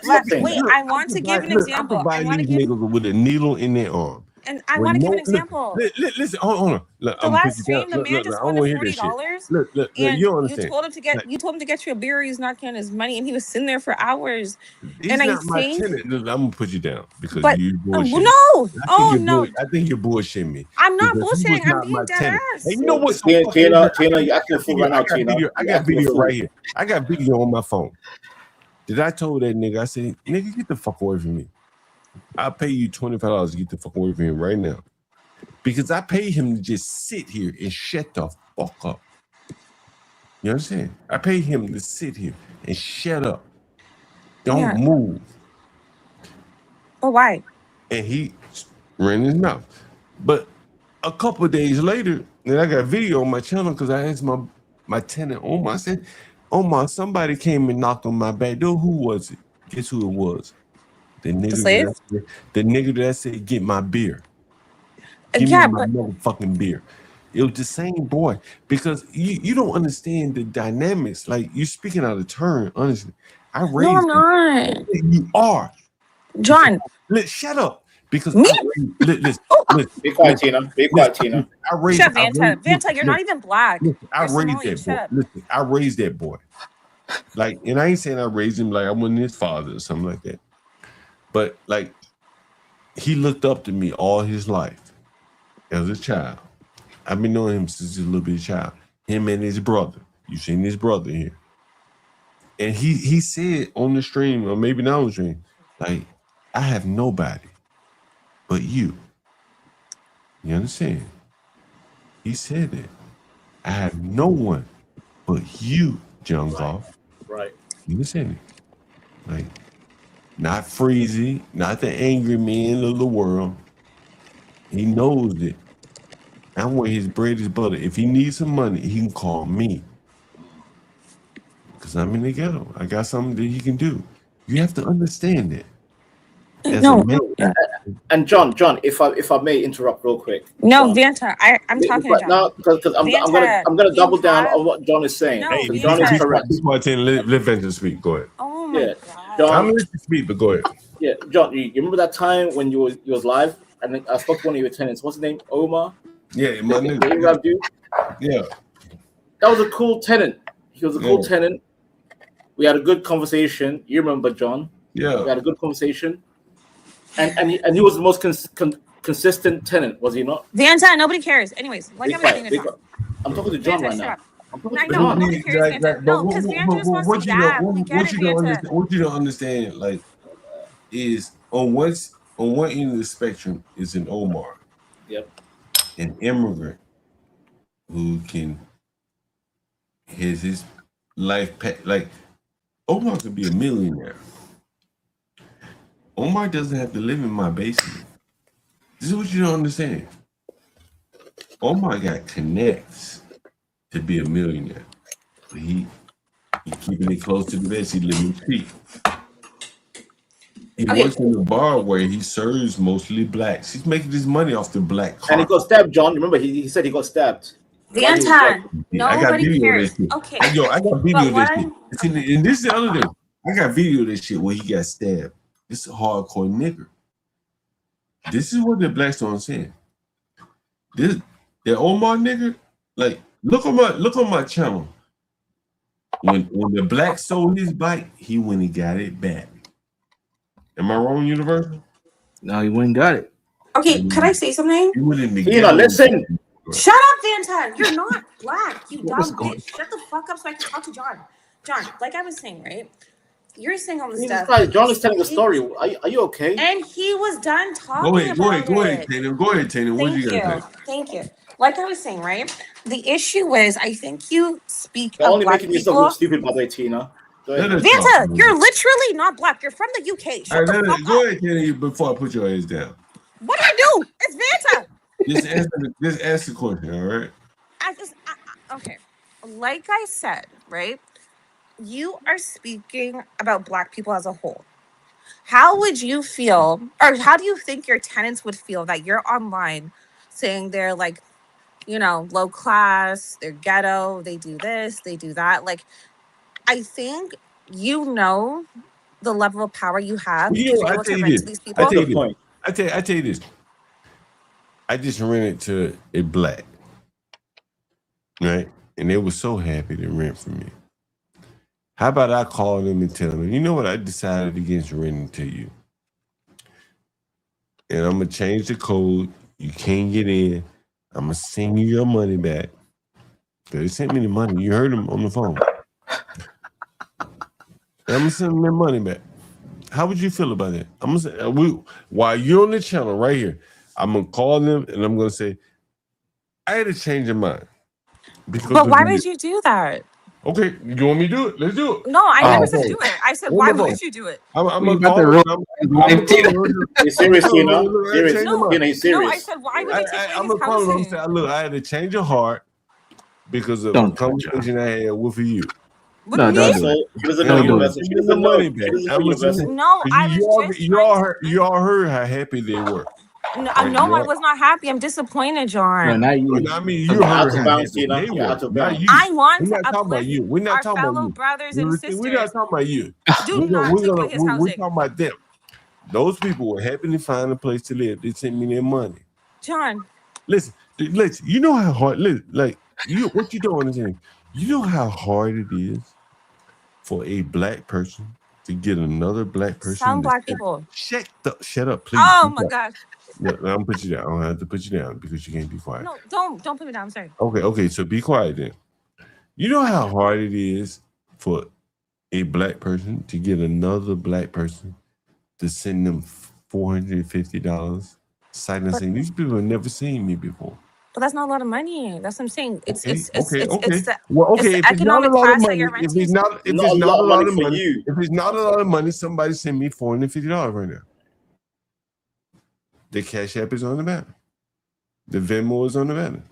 If it's not a lot of money, you send me $450. You match them.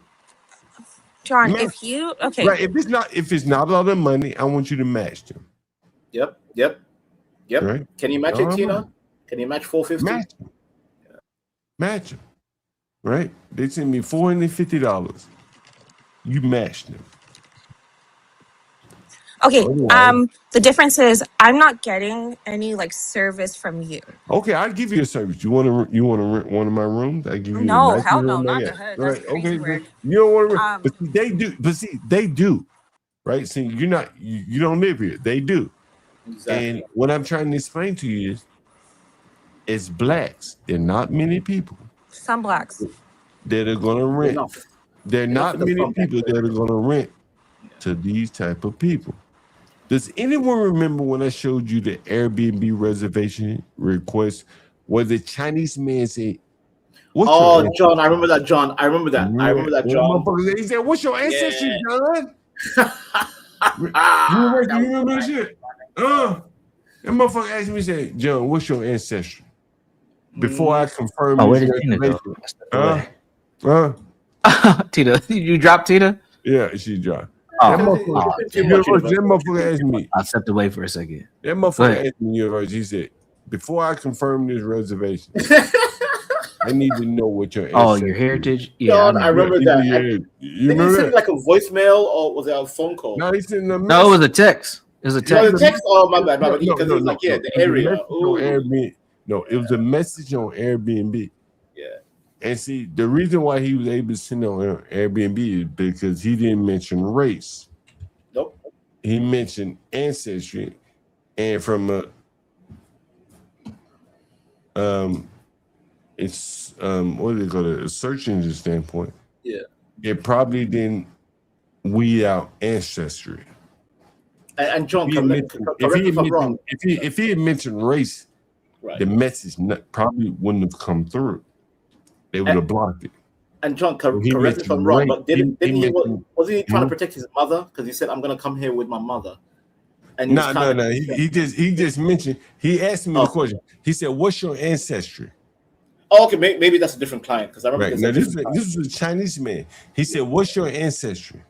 He didn't want to know what my race was because race is an American thing. Right. He wanted to know what was my ancestry. African. Right? Are you African? Yeah. Are you European? You understand? Yep. Right? Yep. That was what he was asking. The blacks don't want to confront that. Now, and what I asked the blacks, I think I remember at the time, what if I respond to Asian? What do you think he would have said, Universal? He would have moved along with trying to get a room. You think he'd have been okay with Asian? You think he'd have been okay with Asian? Say I'm Chinese. But what if I say I'm Vietnamese? Right. What if I say I'm Korean? Oh yeah. What do you think he said about that? Korean? What do you think? I'm get crack. I'm Master Kim. I'm get crack. I'm Master Kim. What do you think he would have said? But John, wait, John, give me a second. Again, correct me if I'm wrong. You had another client that wanted to come through, but then they said, the part of Washington D.C. They said they looked at it like, oh no, this area is full of black people, and this was an Asian customer. I remember John, and I remember you speaking.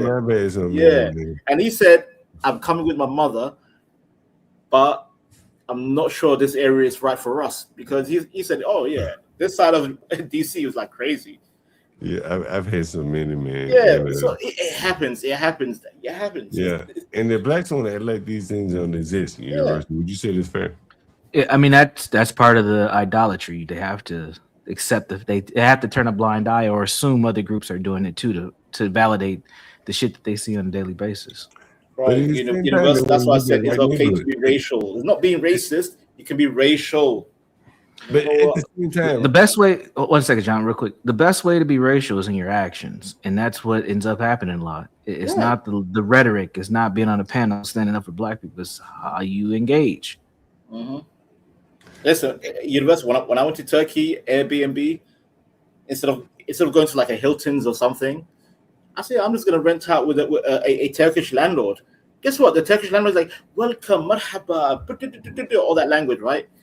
Yeah. He was inviting because that culture knows how to be hospitable.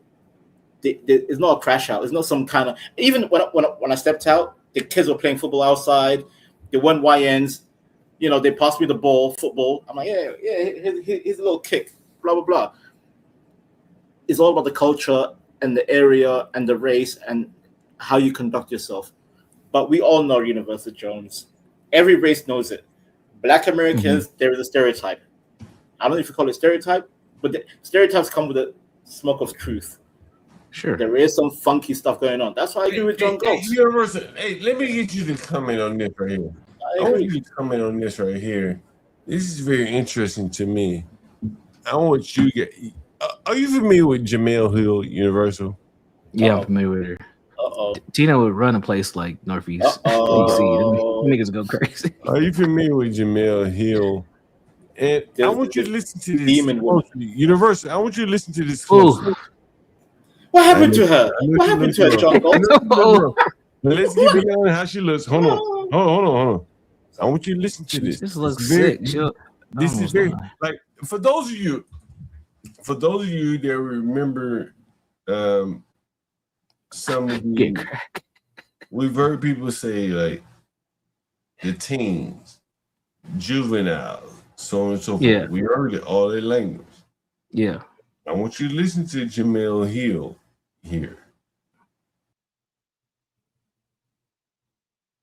Put it back up. Yeah, that's Darkness. This is Jamel Hill. Yeah, there you go. I want you to listen to Jamel Hill. Listen to this, Universal. I played this to Be Brave earlier today. Listen to this. Let this be a lesson to us, especially to teach our young black boys. Our young black boys. Why did you say boys, by the way? Why did you say boys? What about young black men? Universal, why did she say young black boy? Before I play the rest of it. To have some more sentiment for him. So they've, because right now the viewpoint on him is that's one of our babies. Universal is called infantilization. That's where you think she's going. I'm telling you, Universal, she's going somewhere different. Listen. Because we have definitely seen this in our community where the slightest of things has touched off something that can't be reversed. You heard that? Oof. You heard that? Wait, John, did you say it can't be reversed? Can't. Yes. What she's saying is that blacks are committing acts of violence, murder, shit like that. It can't be reversed, right? Universal. Who raised them? Who raised them, woman? Who raised but again, she's also pointed out a race. She's not saying teens. She's not saying juveniles. Correct, Universal? Black boy. That's correct. And I want you to listen to what else she goes on to say, Universal. Listen. So we need to be having conversation with our young black boys about emotional regulation. Oof. Pause, John. Ooh. What do you mean emotional regulation, huh? Universal, what is she saying right here? Now, emotional regulation. She's saying this all in the context of Carmelo Anthony, Universal. Correct. Yeah. Universal Jones, real quick, if I may, John. Universal, she's saying young black men need to be even more restricted, talking about emotional regulation. What does that mean, Universal? Well, they need to learn how to be more mal-mannered when they're in public. That's what she's saying. So basically, just keep cutting the nut. Keep cutting the nut. Very interesting talk. Now, if this was a conservative person, yeah. But this is she's Jamel Hill. Right. Yeah, she's far. She's far left. Far left. Far left. But she's made her living wearing ESPN, correct? For the most part. Correct. Correct. Okay. You understand? And so she knows that she got to tell these, she got to signal to these white people, I'm not willing to kill you over a word like Carmelo. Mm-hmm. Basically, John. Am I wrong? Am I wrong here? No, you're not wrong. Please continue. You got to signal to these white people. Yeah, it's called virtue signaling. Yeah, right. I'm not like that nigga Carmelo. I'm not a killer. Mm-hmm. I got regulation. Right, John. Basically, she's trying to say black men need to be purified to be more simple and not violent. Now, I want you to think about the Anthony Bryan Logans and all the other black conservatives. They've having to split the baby, but this is a liberal who makes her living in the liberal world. She has no time to split the baby. She has no time to try to parse the truth.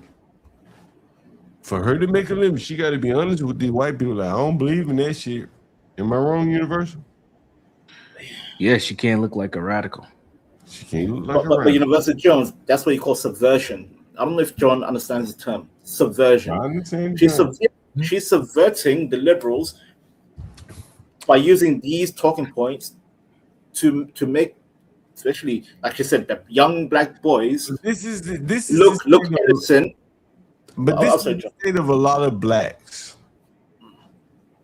I don't know if she believes this or not. That might be in Canada. John, I'll be honest with you, is a hot mess. It's a complete mess. I don't know if she believes this or not, but what she does believe is that she knows that she can't act like Carmelo in the corporate world in advance. You say it's fair? Universal? Yeah, absolutely.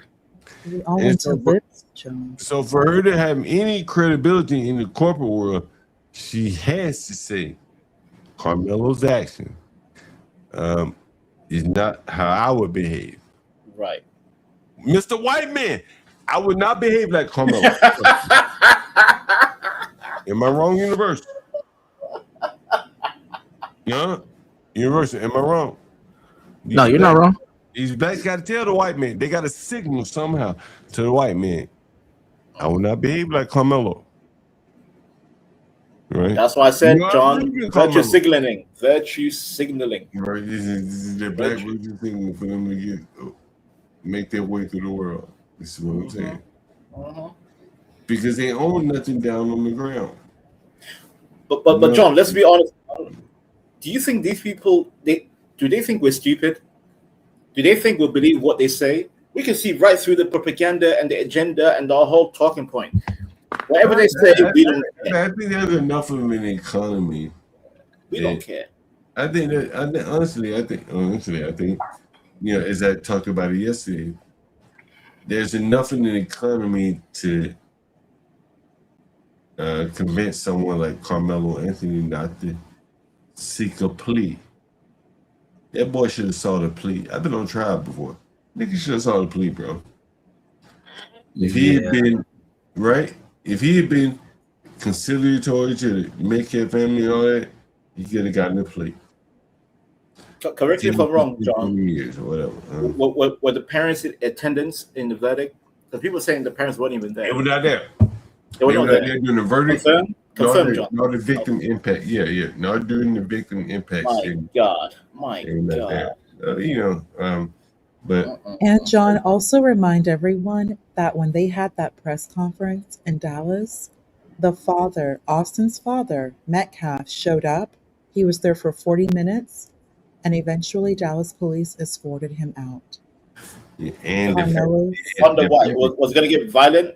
Was going to get violent. Absolutely. He wanted to pray.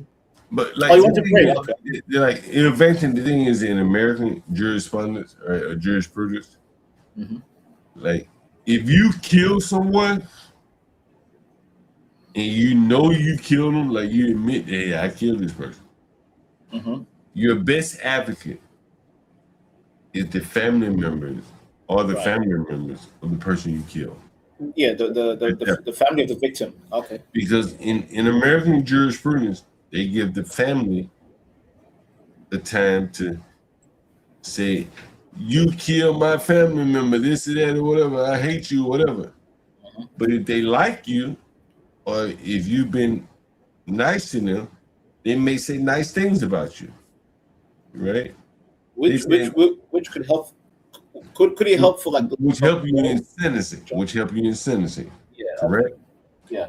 But with the Carmelo people, they engage people who were very aggressive and agitational toward the victim's family.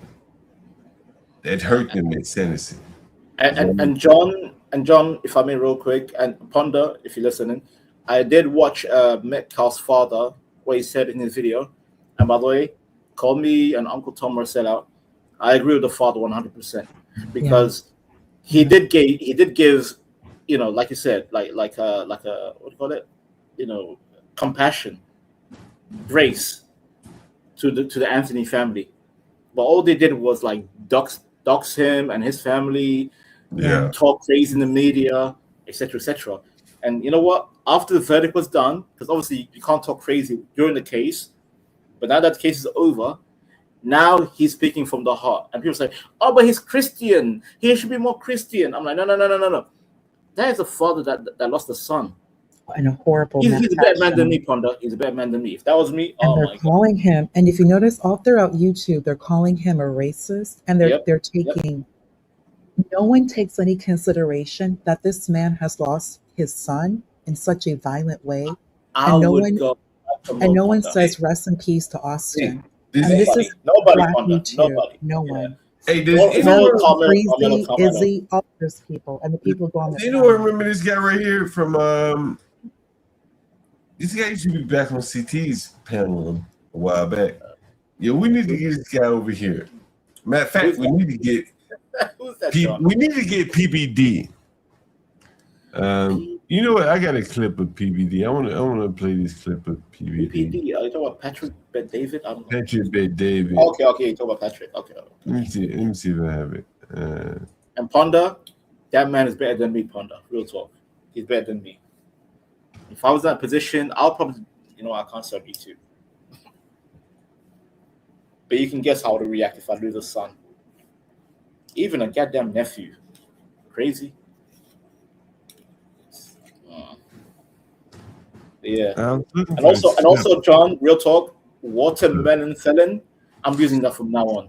You like that? Yeah. Watermelon felon. That was. He needs to trademark. He needs to trademark that. It is funny. He needs to trademark that. And also, throughout when the father was speaking, he spoke more about his frustration with Frisco ISD more than anything with the school district. And people were asking him, are you going to sue? Are you going to sue? And he made it clear, like, nothing's going to bring my son back, and I really want to move forward.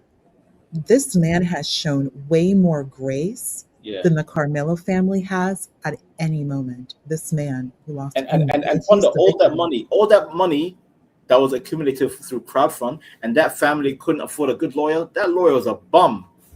No, hold on. I think the lawyer was okay. I think that they just didn't have anything to go with. I think that was a real. I mean, John, there was nothing, bro. Like, let's just be honest. So it's clear cut. Like, no argument can be made. It was clear cut. No argument should be made. Damn. That's really what it boiled down to. Okay, but even John, then, like remember what I mentioned to you in MFB a few days before the trial started? That a change in venue. You think about that, especially with your knowledge, just whatever knowledge you have of that particular of Collin County. If the defense attorney, and I have nothing against him, he's actually a law professor.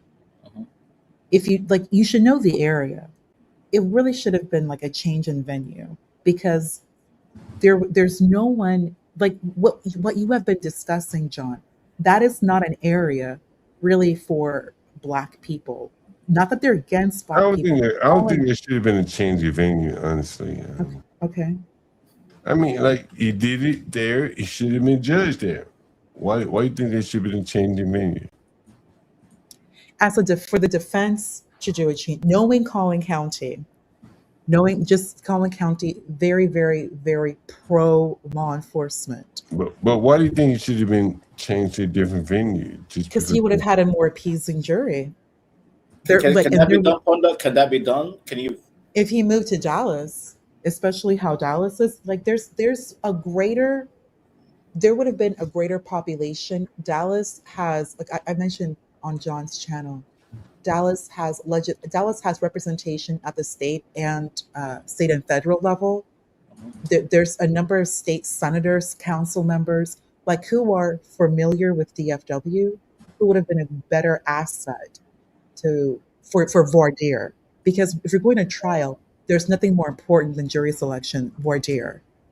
Right. And the defense, they did go ahead and make the claim regarding the 3 Black jurors that were dismissed, but it's still Collin County. That area, Vanta, there are no Black people. And you have to add on to the fact Carmelo is not even from Texas. Like you said, I remember you telling me that he's not from Texas. You're right. He's not. So like if when people say, yeah, you should have had a Black attorney, well, 2 Black attorneys actually turned them down. And they have this attorney who teaches at the law school, but you have an attorney who's just not going to be honest, or maybe just doesn't know how non-Black people are going to see a Black defendant, especially for something like this. Like, this isn't theft or fraud or even assault. Could I say this, Ponder, real quick? Post Kyle Rittenhouse case, do you think people became more hyper aware of bias in jury and law, when now people are like, you know what, forget race, we're locking in on the crime in itself, just the crime, forget race? Because Kyle Rittenhouse was all about, he was a 17-year-old boy, a white boy with a gun in Kenosha, and everybody made it racial. And then ever since then, people said, you know what? Especially if I was like jurors, they were like, you know what? No time for race. Let's focus on the crime in itself. And they locked in. Am I wrong for saying that, Ponda? Yeah, I guess for Rittenhouse, but here in Frisco, Like it kind of said a different weird president. That's what I'm saying. I can see what you're saying, because that's basically what happened. What happened regarding the situation in Frisco? That encounter between Austin and Carmelo had nothing to do with race, Banta. Zero. I know. The media was making it racial. They made it race. The adults made it race, but those teenagers going back and forth. Boys are boys. Yeah. Right. Even if you listen to the transcripts, it had nothing. They brought up, oh, that Centennial kid, the kid from Centennial. They did not want him there. You go to Centennial, and you're pretty hardcore sports too, Banto. Do you want the opposing team anywhere near you, let alone your tent? If I wear the wrong shirt in the wrong side of London, my neck is on the line. If I wear the wrong sports shirt in London, my neck is on the line. Either I run or I'll get stabbed up. It's pretty much. And let me add to you something. Let me add, Vanta, the number one sports franchise, the number one sports club, which is the Dallas Cowboys in the world. Jerry has them. Their valuation is now $12 billion. Oh yeah. You mentioned yes. Yeah, I did. You know their training facility is in Frisco. Imagine having the number one sports franchise in the world. Their owner goes to your games. You practice in their facility. It's it's so beautiful, professional grade. I was mentioning that to Gold. Like, it is so. Our owners own the football is they own the Denvers. They own the Denver Nuggets, and I believe they own the Chicago Sign. I forgot.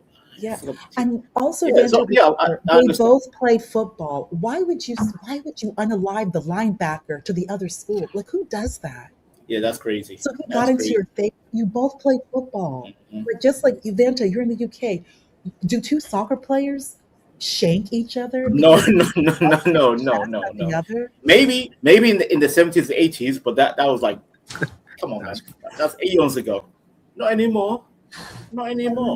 Yeah, hold on. I gotta call this fucking. I'm sorry, John. I gotta call this fucking African. We're gonna play Andrew in a minute.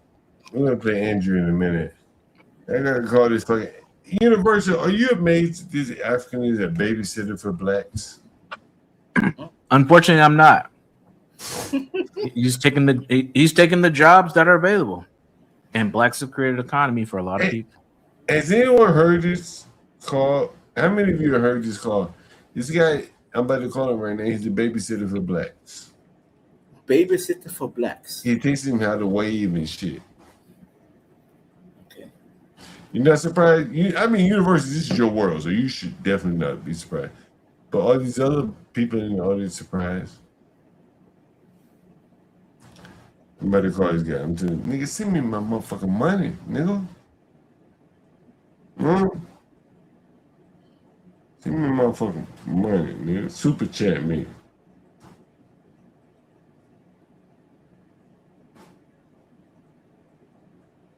You're not surprised at Universal? No, I mean, if you look at the institutions that have been created around black dysfunction, a lot of immigrants are working those jobs, PCAs for the seniors. Have you ever heard of DSP though, Universal? No, there's a lot of acronyms. What is DSP? A lot of acronyms. What's a DSP? A DSP? I know a content creator called DSP. I knew what it was. What's the DSP, partner? Is it a technology term? Oh, I think it's direct support person. Professional. Professional. There we go. Direct support professional. Yeah. So basically, like a paid friend, and he also told you, John, that he helps them with their scheduling. Waving. Yes, John. Learning just like manners, behavior. Learning. John, I'm going to go on mute. John, you're going to make me laugh. Ponda, you're doing well, Ponda. Like, I'm learning. I didn't know that. It's so crazy. We're going to hear the call. John cannot. Okay. I'll stay quiet. It's basically almost like having a mom teach a toddler Oh my Or god. really like preschool. You remember, like you have nursery school, Vanta? Yep. That's basically what, like, learn how to stand in a Kindergarten. straight Yeah, line. kindergarten. Not even kindergarten, more preschool, because Hold on, kindergarten I'm you about still to know how call to you. like I'm a about to straight call line. you right now. Hold on, I'm about to call you. It's really Hold on, something. I will observe, Pond. I will observe. Hey, be quiet, be quiet, be quiet, be quiet.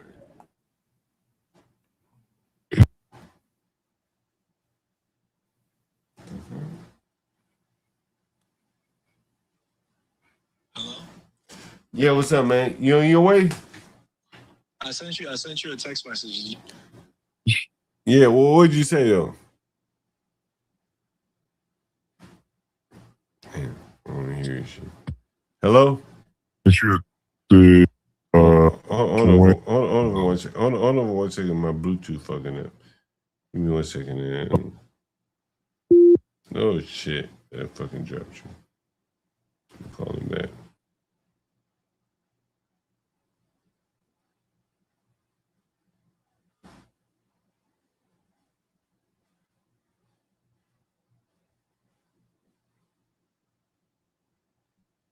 Let me call it right back.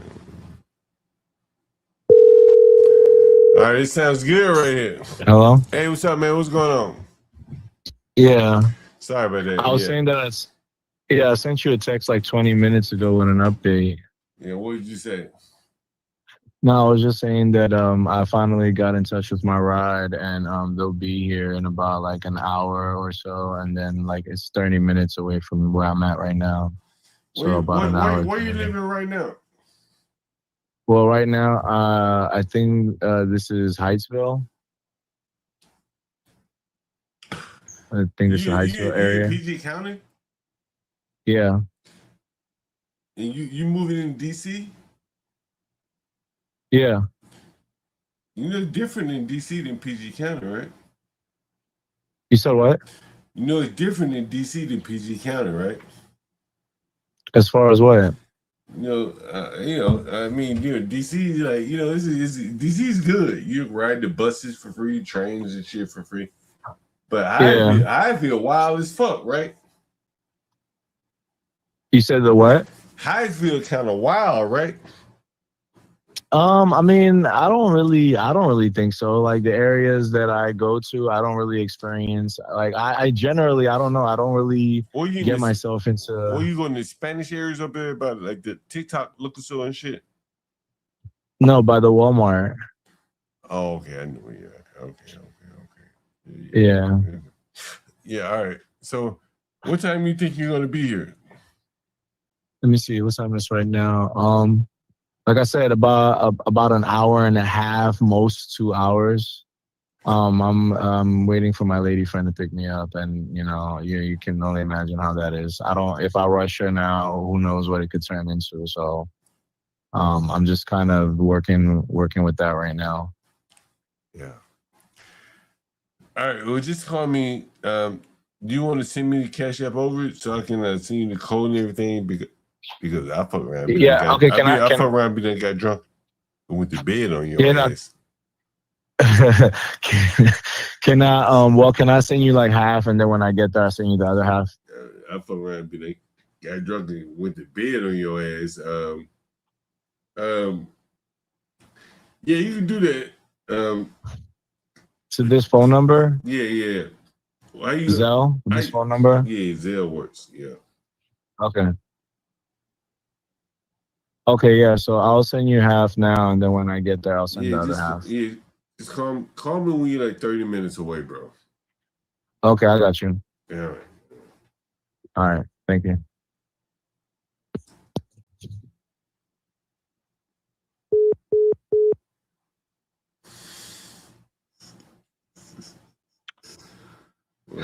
Easy peasy, man. Listen, Black dysfunction has created a lot of institutions, man. People can call you a slumlord, but if you weren't there, who would be?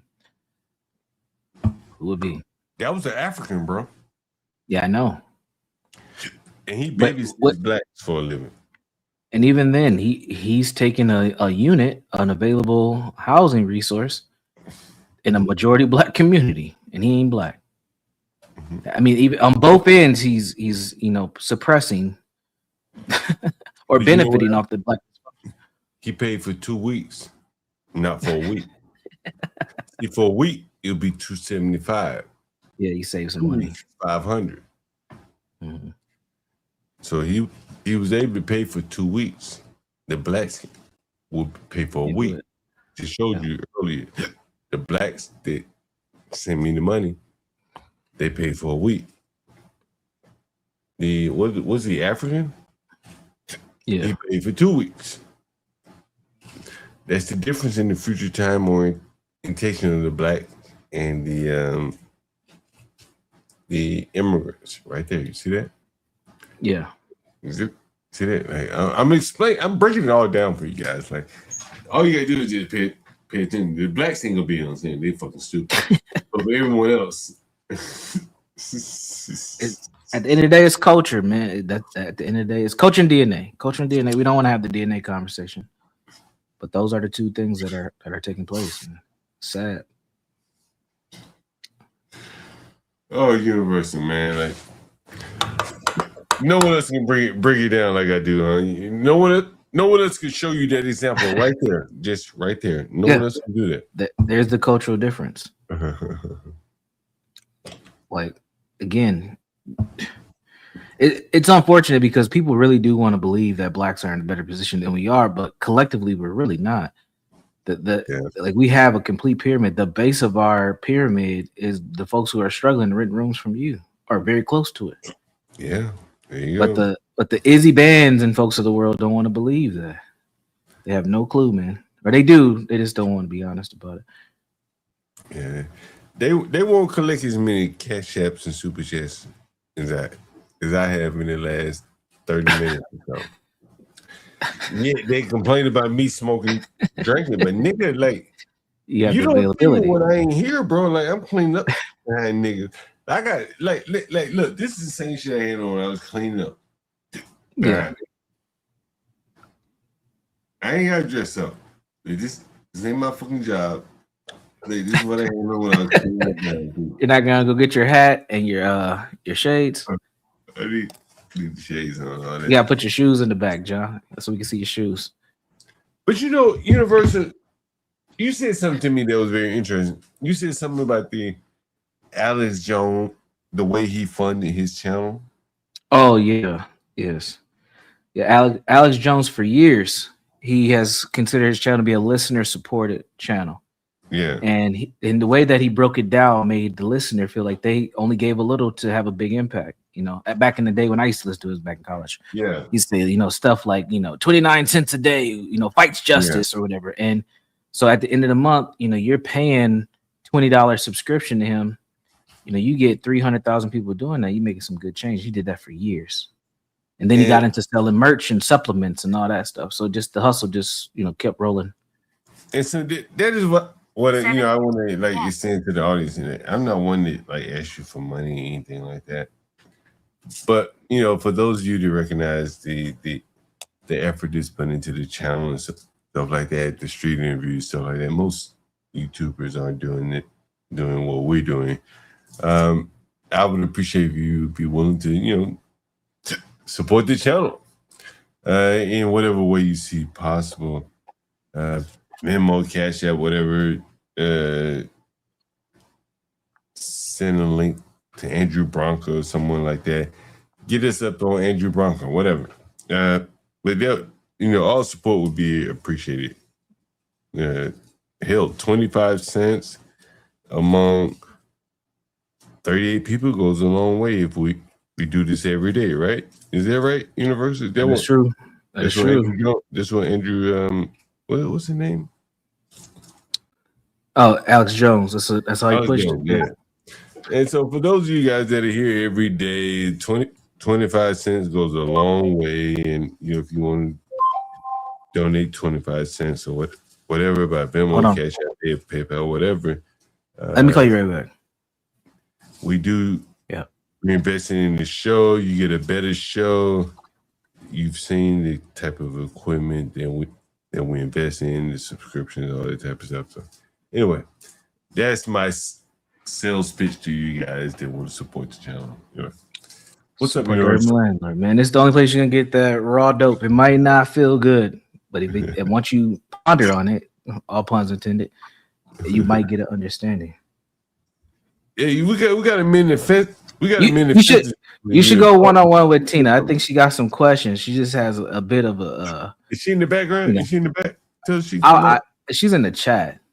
I'm sure. I think she has some questions. Yeah, she come up. You know, she may want to be a landlord where they have questions for her. Tina cut somebody dealing with the foods you deal with. She done been fought somebody. You can't cut them, Tina. You got to resolve conflict another way. That is for sure. But if she wants to come up, feel free. Yeah.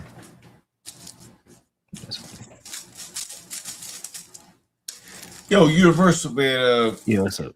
I got some video I wanted to share with you. I don't think I'll share it. I'll do it another day. I tend to think Brave is on to something with these unattractive black women. I think he's on to something. Oh. I don't know nothing about that.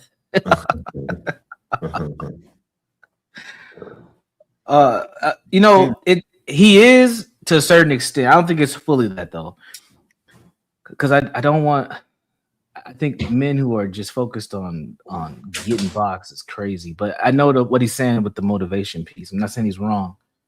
And there is that's why a lot of these men, when they do reach a level of success, they seek other type of women because that's their motivation, right? Yeah. That make it to look at what the NBA draft's about to happen. Watch it. Look at the girlfriends. Yeah, they're gonna be right there. Now you will see it as for sure. It's there. Someone wants to know what Tina date JP. Date JP.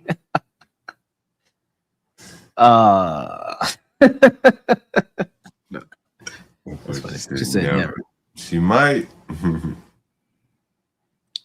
Man, JP will take you on a river ride, Tina. You might want to enjoy yourself. A little paddle boat action. Look, Aaron C is in Jackson, Mississippi right now. Jesus Christ. Man, Jackson. When's the last? Have you been to Jackson before? I've been there. No, you know, if he's in Jackson, you know who we should call? We should call Kim Wade. Oh yeah. Want to call Kim Wade? Let's see, we call Kim Wade. He said, take it to a soup kitchen. Be some of the best soup you had in your life. Let's see, Kim Wade.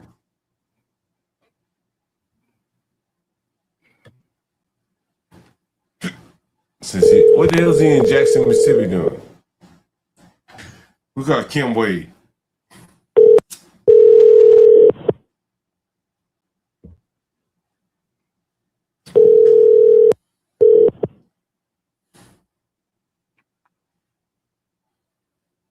Has been forwarded now. The person you're trying to reach is not. Yeah. Anyway, Kim Wade is a radio host down in Jackson, Mississippi. Since Aaron C is down there, I figured we call him. You know, I was going to call this guy Universal. What time is it? Damn, it's 9 o'clock. 9:03. I'm going to call the representative of the DC, my area of DC. I had him up on the screen. Let's see.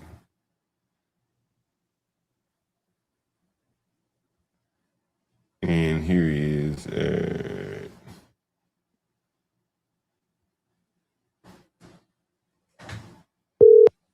Your call has been forwarded to voicemail. Jesus Christ. The person you're trying to reach. Okay, Your call has been forwarded to voicemail. Anyway, this is a black representative of my area over here. We're gonna try to get him on the call. Did you hear the liquor store owner call between him and Master Kim? Was that today? No, it was like 2 days ago. No, I didn't hear the that. liquor store owner and Martin Luther King and Malcolm X and Master Kim had a conversation. It's very interesting. Yeah, I had them on the channel. What were they talking about? What it's like running a business in the ghetto and shit. the owner of the liquor store, Malcolm X and Martin Luther King, he's an Indian. He's a Singh. Master Kim is a Korean.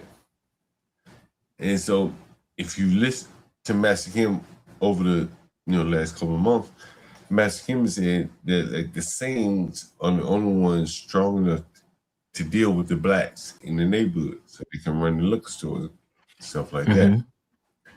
And so the Singh guy was talking about how he came about owning the liquor stores, so on and so forth. It was very interesting. Yeah, what's up, Tina?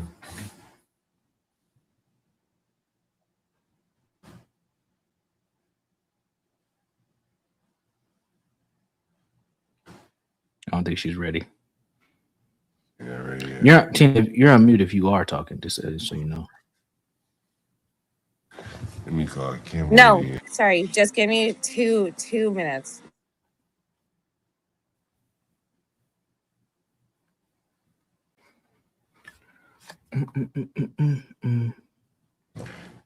Yeah, I might get a phone call.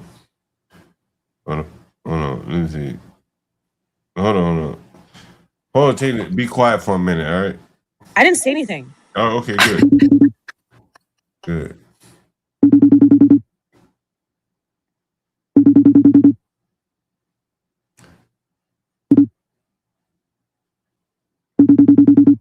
The fuck is this? Hold on, let me call this nigga from it. Facebook number here. Yeah.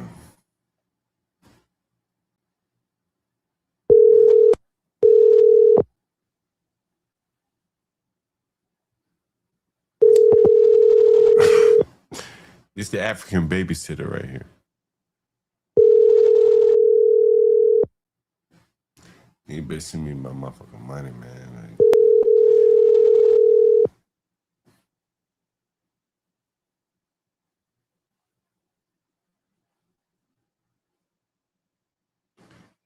The African nigga call me. Unknown caller. Oh, you're the African. Hold on, who the fuck is this? Let's see. It's the African nigga. Who is this? Yeah, who is it? Who's calling? You called me. We were talking earlier. Yeah, you the I just sent the money. You the babysitter guy? DSP, yes. DSP. Man, I was laughing like shit. You babysit the blacks and shit. No, well, I didn't say that. I said the disabled, the elderly But disabled. it be the blacks though, right? It be mostly the blacks. Well, I mean, nah, you'd be surprised. There's some white people in there, some Chinese people in there, there's some Spanish people in there. Yeah, it's all type of people in there. Yeah, teach them how to say hi. Yeah, you know what I'm saying? Communicate, you do their dishes and stuff. Like, yeah. I don't know. Did you get? I sent the money. I just sent it. Okay. How'd you send it? No, how'd you send it? Zell. Oh, let me see. What's your name? Donald. Oh, Tibby, yes. Okay, all right. I'm gonna send you the code right now. Okay. I send you the code right now. All right. Sounds good. All right, thank you. You said you sent me a code? Yeah, I'm gonna send you the code to get in the front door and the code to your room. Okay, hey, I forgot to tell you, it is a $50 activation fee for the code. So you need the I'm gonna send you like a temporary code, and then if you send me a code for that you want, like for your room, if you send me that, because it is a $50 activation fee. I forgot to mention that to you. But I'll send you that now. But send me the code that you want. Send me the code that you want. 4 digits. 4 digits. All right? Okay. Yeah. Okay. All right. Nigga, I'm wrecking up on these bitches. I'm killing these niggas. On number activation codes and all. John, I don't know if you're a good Yeah, I'm killing niggas. landlord. Nigga, I'm killing niggas. On activation codes alone. I'm killing niggas. Softly. I think you take advantage of your tenants. Don't put your ass down. See? I'm killing these niggas on activation codes alone. Let Tina get it. I'm gonna drop in the back real quick. Let Tina get it off. Go ahead, Tina. Like, I'm not gonna be long. I just think they're underprivileged and you like that. It's like a power thing, Like you want to feel stronger. I'm a nigga. I am a nigga. And this is what I'm saying. Like, I'm down on the chilling circuit, baby. I'm exercising my power. Because your ancestors were slaves, you want to be the slave master now. None of that shit. I don't think about none of that. Yeah. But I'm down on the chilling circuit, baby. And I'm exercising my power. But if you had all this money, why would you purposely live in the hood for fun? I don't give a fuck. Like, I ain't got no problem with these niggas. Like, I'm a nigga. What you want me to live around white people? It seems like that's what you want. You want to be around the whites. Well, I'm a nigga though. I'm a nigga. I know, but I don't think you're proud of being a black man. I want to live around white people. I'm a nigga. I'm just a king amongst niggas. So are you proud to be black? Hell yeah. I'm a nigga. So why do you talk down on black people? How do I talk down on black people? I mean, it's the bed bug thing. All black people are broke. They have bad credit. They have criminal records. It's a long list, Sean. You did lie. I didn't lie about the bed bug. There ain't a fucking bed bug. It's what you're around. It's your experience, but that's not the overall experience.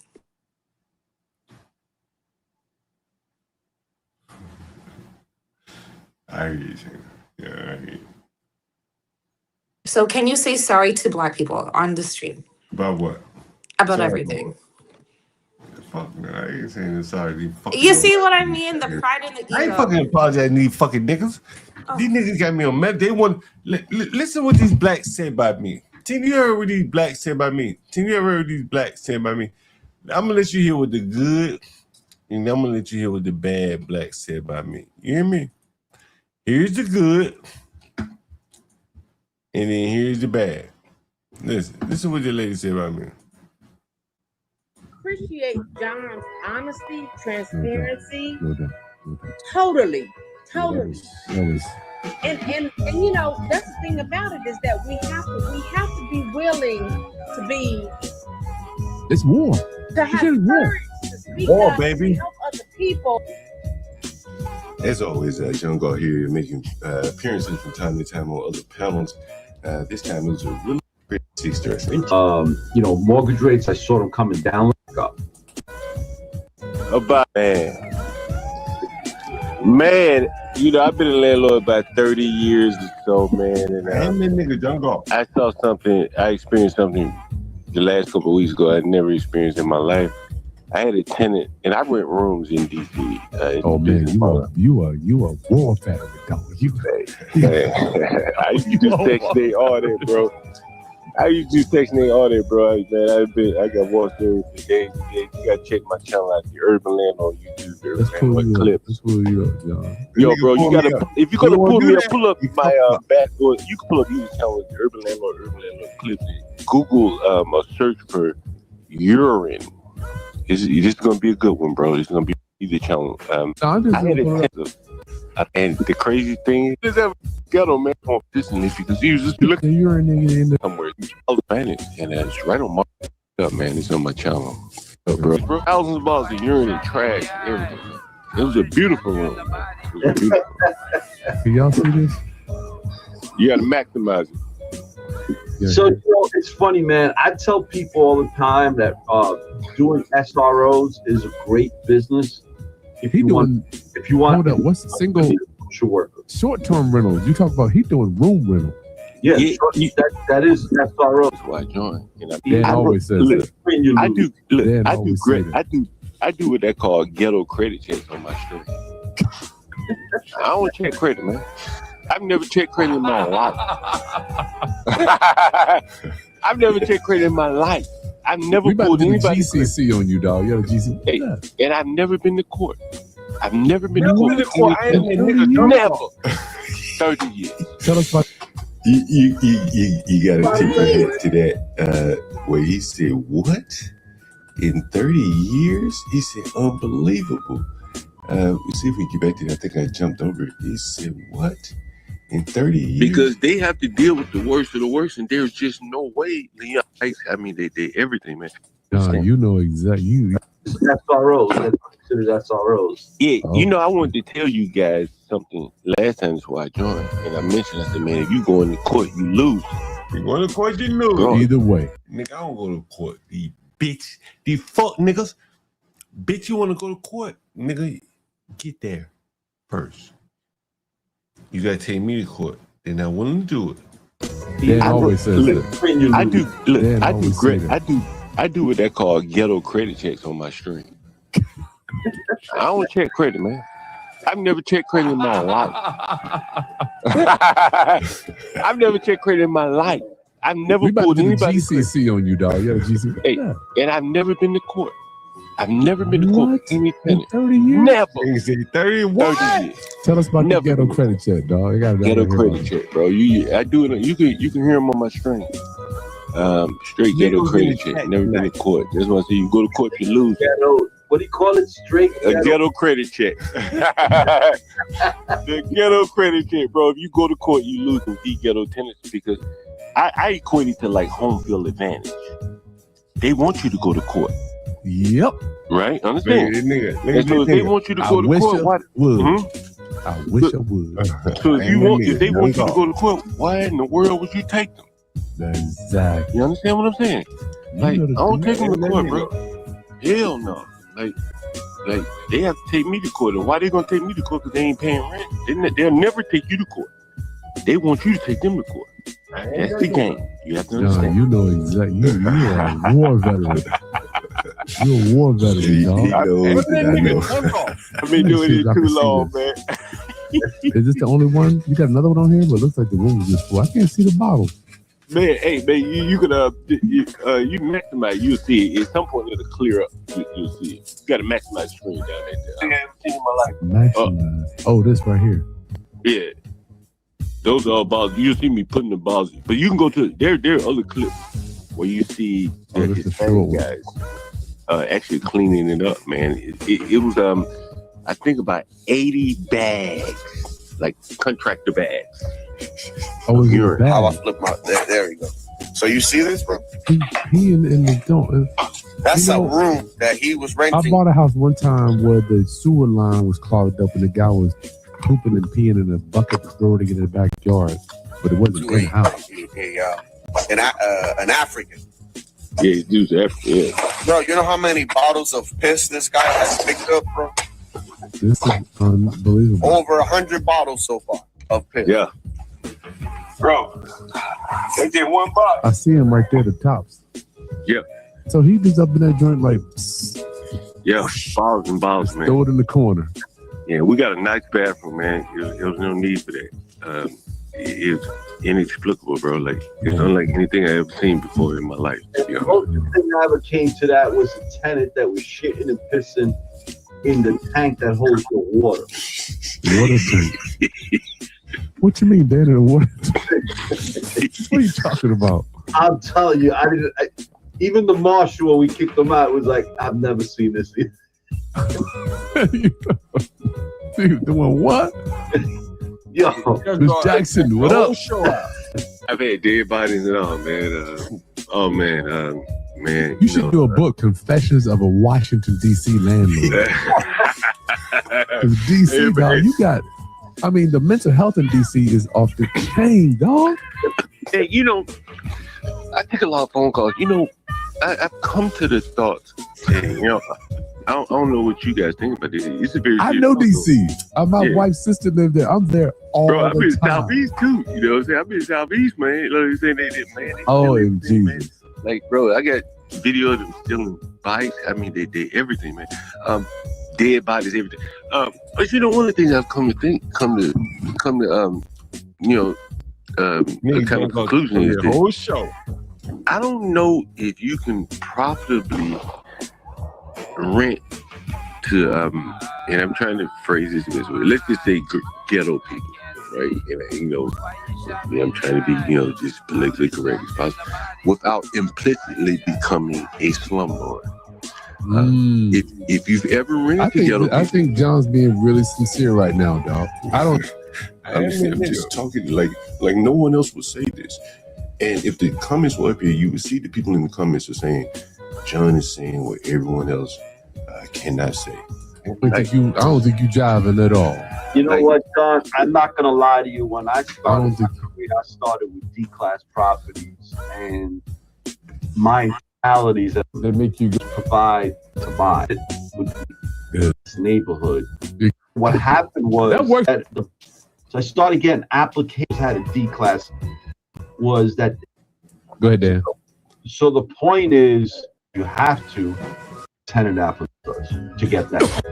Yeah, well, I'm not down at the bottom anymore. When I say bottom, I mean Section 8. You know, I think if you're dealing with Section 8, you can't be like a nice landlord. Like, let's say if they knock out a window in a building, are you going to fix that 2 months before inspection? And they can knock it out again right before inspection.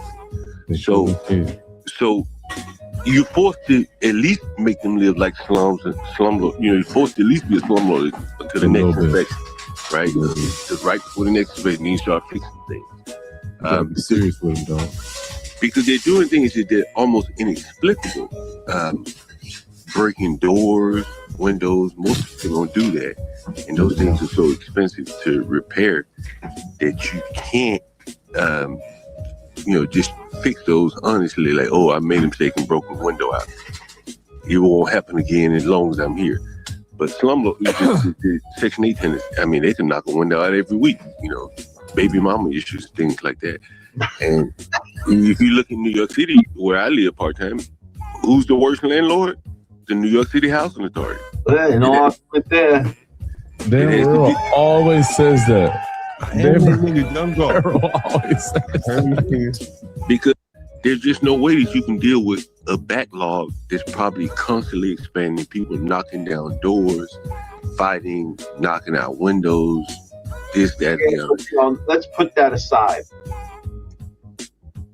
Broken pipes, rotted pipes, lead paint, asbestos, rats, roaches, dirty hallways has nothing to do with people breaking doors or windows. It's poor management.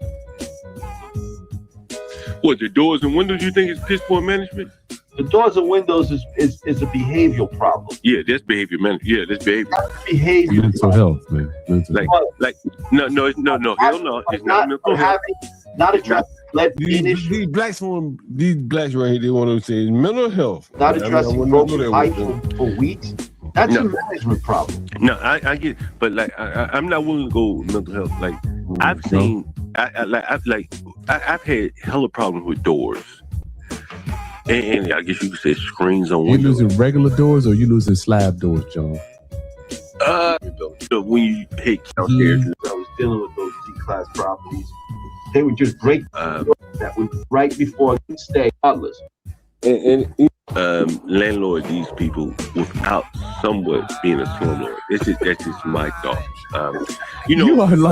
You are dead as serious about this. Why wouldn't I be? I'm very serious person. Look, if you Google my channel, you'll see somewhere where a lady put microfiber towels down the toilet. She used the bathroom. Like, bro. How can you? They can't believe it. But Young God bring in dope. Landlord. I thought it was flushable. I'm sorry, landlord. I thought they were flushable. Now, you know what a microfiber towel is, right? Not flushable, bro. It's not flushable. And so when my plumber came out, and he's wondering like, why is like sewage all over the floor?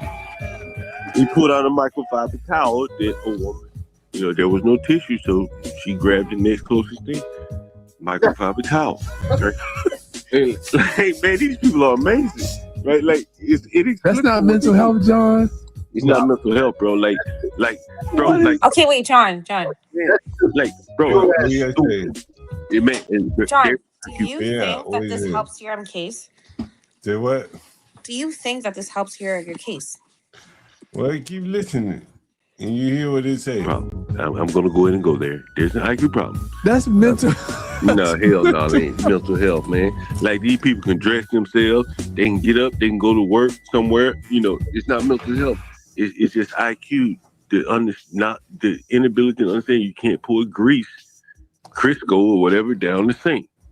Man, these people are fried chicken and then pour the grease right down the sink. I've had Okay, wait, John. I ain't gonna lie to you. I've had that problem. You guys, I hate that problem too. Yeah, because you live in the hood. That's the difference, right? Okay. Imagine you went to the suburbs and rented. It would be different, right? Yes? Carmelo Anthony would be different if you went to the suburbs. What are you talking about, Carmelo Anthony? That has nothing to do with Carmelo anything. Anthony went to the suburbs. He was a young boy with an anger issue. It's different. How many white boys do you see shooting up schools? Everybody do that with your team. Exactly. Anyway. And I eliminate that problem in my lease. If I gotta go in there and stink that drain out, you gotta pay for it. How many of these people in D-class tenants that he's talking about are going to have the money to pay the plumber?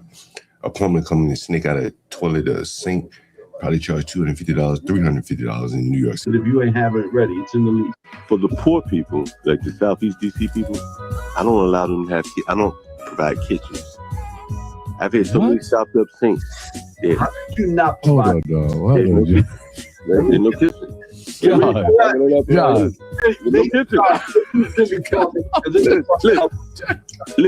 I don't want your words used against you, bro. Listen, John. I just had a man call me today, Brendan Man. And I'm gonna release the call probably tomorrow. Some black women formed some kind of wraparound service building where they had these people living in tiny rooms, charging them $1,000 to $1,500. There's no kitchen there either. You can hear it on the call. Like if you ever heard of the tragedy of the commons,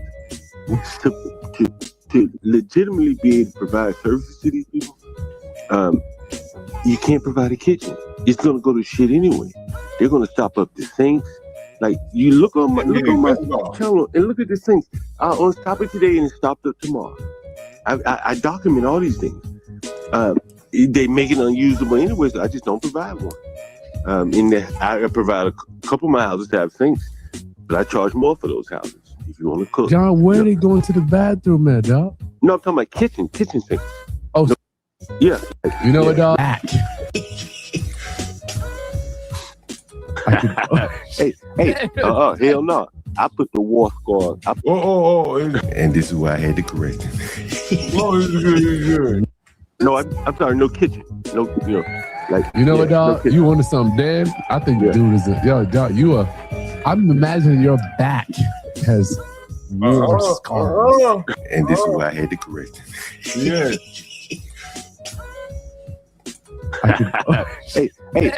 Hell no. I put the war scars on the tenants. Oh, you get the way around. It's yeah, but you didn't start like that. I mean, it started like that. My mother was a landlord. My dad was a landlord. Oh, so I already knew like you got to put the pressure on these people as opposed to these people put pressure on you. I put the scars on their backs. Hold on, Mr. Chu says I had a tenant buy and sneak in a portable washing machine. Wasn't paying attention, and the hose fell out of the sink, and the hose flooded the whole kitchen. Man. Oh, yeah. But I would say to any landlord, if you're not dealing with like upper class people with, I'm talking about intellect, IQ. No, like amenities where there's water or anything that could be damaged. Like I won't rent. I'm just be straight on it. Like black people, I would not rent them a basement. I would not rent them a basement. Why? Because the water in my HVAC, my radiator, my boiler is down there, and blacks will squat in a basement because the laws would prevent you from John, oh my God, listening to you is giving me a headache. It doesn't matter what nationality they are. No, hell it don't. Why, John, you want to be praised. You literally want to be praised. Why would you rent anybody? John, he just said online, I discriminate against black people. I ain't discriminating. There's some places I just don't rent to. John hates being black. John Yeah, hates really, being black. That's the definition of discrimination. We'll call it what it is, man. Your Honor, you call John, what you you want, literally shit. hate being black. Call it And what I it think is. it's because of PTSD. This is my question. I'm black. How can I discriminate? You renting a basement apartment, that means most likely it's illegal. Why would you rent anybody? It's legal. What do you mean it's legal? It's legal. You telling me it's got 2 cents? John, pause it. Pause it. Yeah, hell yeah. But I ain't really. Yeah. John, you hate being black. I love being black. All my You women hate black. it. You love when people talk shit about black people because you talk shit about black people because of your experience. You hate being black, and you're lucky that you're old because you remind me of a grandpa. So I kind of have like empathy. I have empathy for you, and that's why I feel bad kind of roasting you. But like, you hate being black. You like the power infrastructure that you built for yourself. You have PTSD from when you were younger, and you take advantage of lower class blacks. Well, you don't say that about the Asian, do you? You say that about the Asian people? They take class. They take class. But John, you are on YouTube talking shit about black people. If I saw an Asian person on YouTube talking shit about Asians, it'd be the same thing. You don't like that? Mm-hmm. You don't like that? You talking shit about black people? Yeah. As a whole, I hate it. Jungle, I gotta hand it to you. This is Vip Warrenville. So I John came for scouts today. Yeah, I can agree to that. Y'all in Peoria. Yeah, God ain't Peoria, baby. I ain't Peoria. I ain't that nigga that's gonna back down from these fucking blacks. You treat them as slaves. You had that man begging for $40. You told him to get. You told him to get you a fucking beer. Yeah, what? Live. What's wrong with that? He just wanted his money. You know, I'm the only nigga he get money from, though. But you love that. You love that power. Well, what not? I'm a nigga. Exactly, and you know it. So just admit it. You're a villain. I'm a nigga. You're a villain. I'm a nigga. Oh. Damn, you made me drop my fucking joint. I didn't make you do that. Backstage for that. I put your ass backstage for that. I didn't make you do nothing. You know, hey, let me ask you about this. Like, why do you think that a nigga would say something like this about me? Let me see. It ain't here. It's here. The amount of people that John called tonight and they blocked you. That first ring went straight to the block.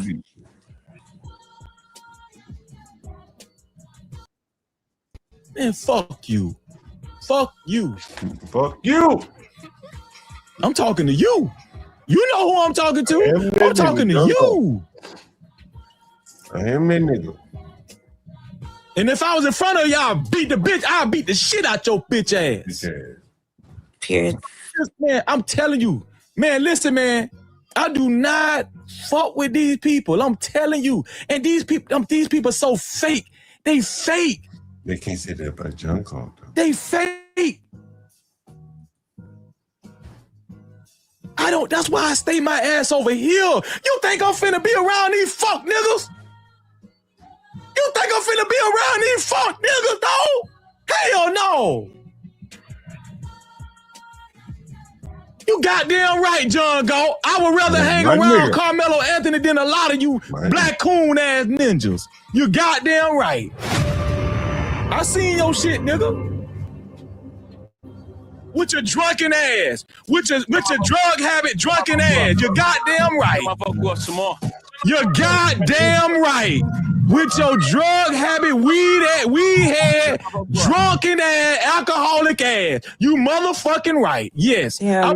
Hang around a real nigga like Carmelo Anthony, then your black coon, drunken ass, weed head. You motherfucking right. Talk your shit, Karen. Y'all some bitch ass niggas. Yeah. Bitch ass niggas. I ain't that nigga John Galt. And you know you a bitch. Not just John Galt. But John, you like being center of He'll attention. come up and holler at me. John, you like being center of attention. You love it. I ain't that nigga John Galt. Turn my vocal up. Turn my vocal up some more. Turn my vocal up. Turn the music up too. Turn my vocal up. Turn my vocal up. Turn my vocal up. I want these niggas scream louder. Louder. Turn my vocal up. I want these niggas scream louder. I told you niggas when I first launched this channel, I want to drive these niggas crazy. And I'm driving these niggas crazy. John, you're not. You're projecting your childhood trauma onto other Black people. Because you have the power. You do for the lower class Black people. I do got the power. I do got some power. That's why you have slaves in your home. What is that? That's why you got slaves. Y'all some bitch ass niggas. Y'all some bitch ass niggas. Yeah, you. Bitch ass niggas. Bitch ass nigga. And you know you a bitch. Not just John Galt, but a lot of you John Galt some credit. He'll come up and holler at me. You know, I got so much dope on here. I got so much dope on this channel, honestly, sweetie. So much dope on this channel. John, did you pay that man What man? his $40? Hell yeah. Nigga, I got video of this nigga coming in my house. Listen to this shit, Tina. I mean, yeah, like, cause I mean, before I really listened to you, I was kind of on the fence about being a landlord. Yeah. And, my nigga. I mean, yeah, like, cause I mean, before I really listened to you, I was kind of on the fence about being a landlord. Turn my vocal up some more. I'm pretty convinced, like I say. I mean, I'm pretty sure that that's something to it, but I'm not you though. I'm not That's you the problem. I don't really have tolerance. I don't really have tolerance to deal with a lot of bullshit. You know what I'm saying? I try to stay away. I'm averse to the bullshit. That's why I like flip. That's why I like. That's why I like fixing and flipping. The ideal because because I mean, but if you're a landlord, right? Let's say and you got the time of the day, and you don't have a job, and you turn my vocal up. Turn my vocal up some more. Turn my vocal up. Turn the music up too. John deals with. I ain't John Galt. Because that's what you gotta. You know, bro. Let me tell you, bro. That ain't you. But the nigga? I don't. Hey, hold on. Who come up this nigga? That ain't you, John Galt. I might have a different type of scenario. You know what I'm saying? Like, I mean, don't get me wrong. I'm good at dealing with business. I had a business. In the heart of Chicago, in the hood, in a yeah, I remember you telling me. In a motherfucking gutter, pretty much. And I used to have to walk around. Well, I didn't have to, but I did. I had a 380 on me. I was in the heart. Wait, John. He's in the ED gang. I walk around armless, nigga. Okay. Because I listen. Shut up. Be quiet for a minute. Okay, John. Like I know how to conflict resolution with these blacks. No, you don't. I ain't killed one yet. They ain't kill me either. But that's what I'm saying, because you have the power advantage. It's a power dynamic. You have the upper hand. You know that they can't get rent. You know they don't got good credit. You know they got a criminal record. You don't understand how dangerous these blacks are. But you like it. You're in the environment. You could leave. You could leave, but you don't want to because you like that power. Because I'm a nigga. That's true. But you don't like being a nigga. You let a white man come out here and say the hard R, and you're like, hell yeah. That's my nigga. You talking about Braid? It's my nigga. Ain't got no problem with that. I deal with the worst of the worst. So you have to understand where I'm coming from. Like most of my people that are closest to me, they can't even listen to what I'm saying. They definitely. Okay, go. Go ahead. Most of the people that have been closest to me, honestly, have shunned me. Think about that. The closest people to me, my friends, family, girlfriends, women, they can't tolerate what I'm saying. Because you push them away. I still keep pushing on. So what is That's it? not healthy. And you're lucky you look like a grandpa because I have empathy for you because you literally look like an elderly person. So I'm like, I'm not about to abuse a senior citizen. But I'm going to tell you, you have no respect for Black people at all. You would rather praise a white man before you praise a Black person because you want to be picked. And that's okay. I want to be what? Picked, chosen. By whom? The whites. And you know it. You believe that? Yeah. You're a narcissist to a T. You want to sit here and listen to this story about me, listen to this about me. Oh, this, that. John got. We get it. You don't like Black people. You try. If you were going to help lower class Blacks, you give them a place. You'd set them up with programs in the area to help them build themselves. But you're like, nah, go get me a fucking beer, bitch. That's crazy work, John. I gotta play that. I gotta play this shit. I gotta play this shit. Now. I like what you're saying here.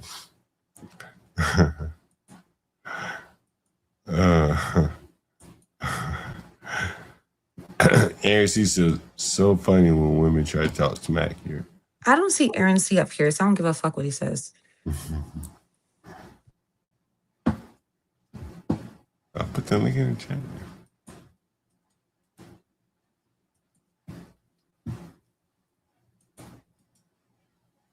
And I can't tell when the last shooting was because I don't live in the fucking hood. That's not normal. Yeah.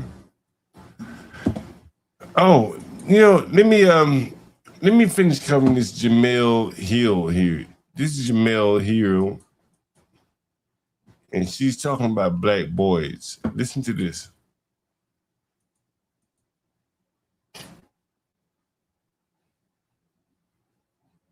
At some point.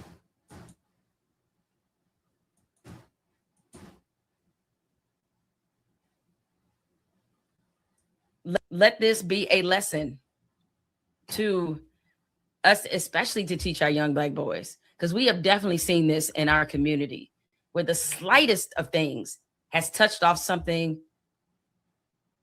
that can't be reversed.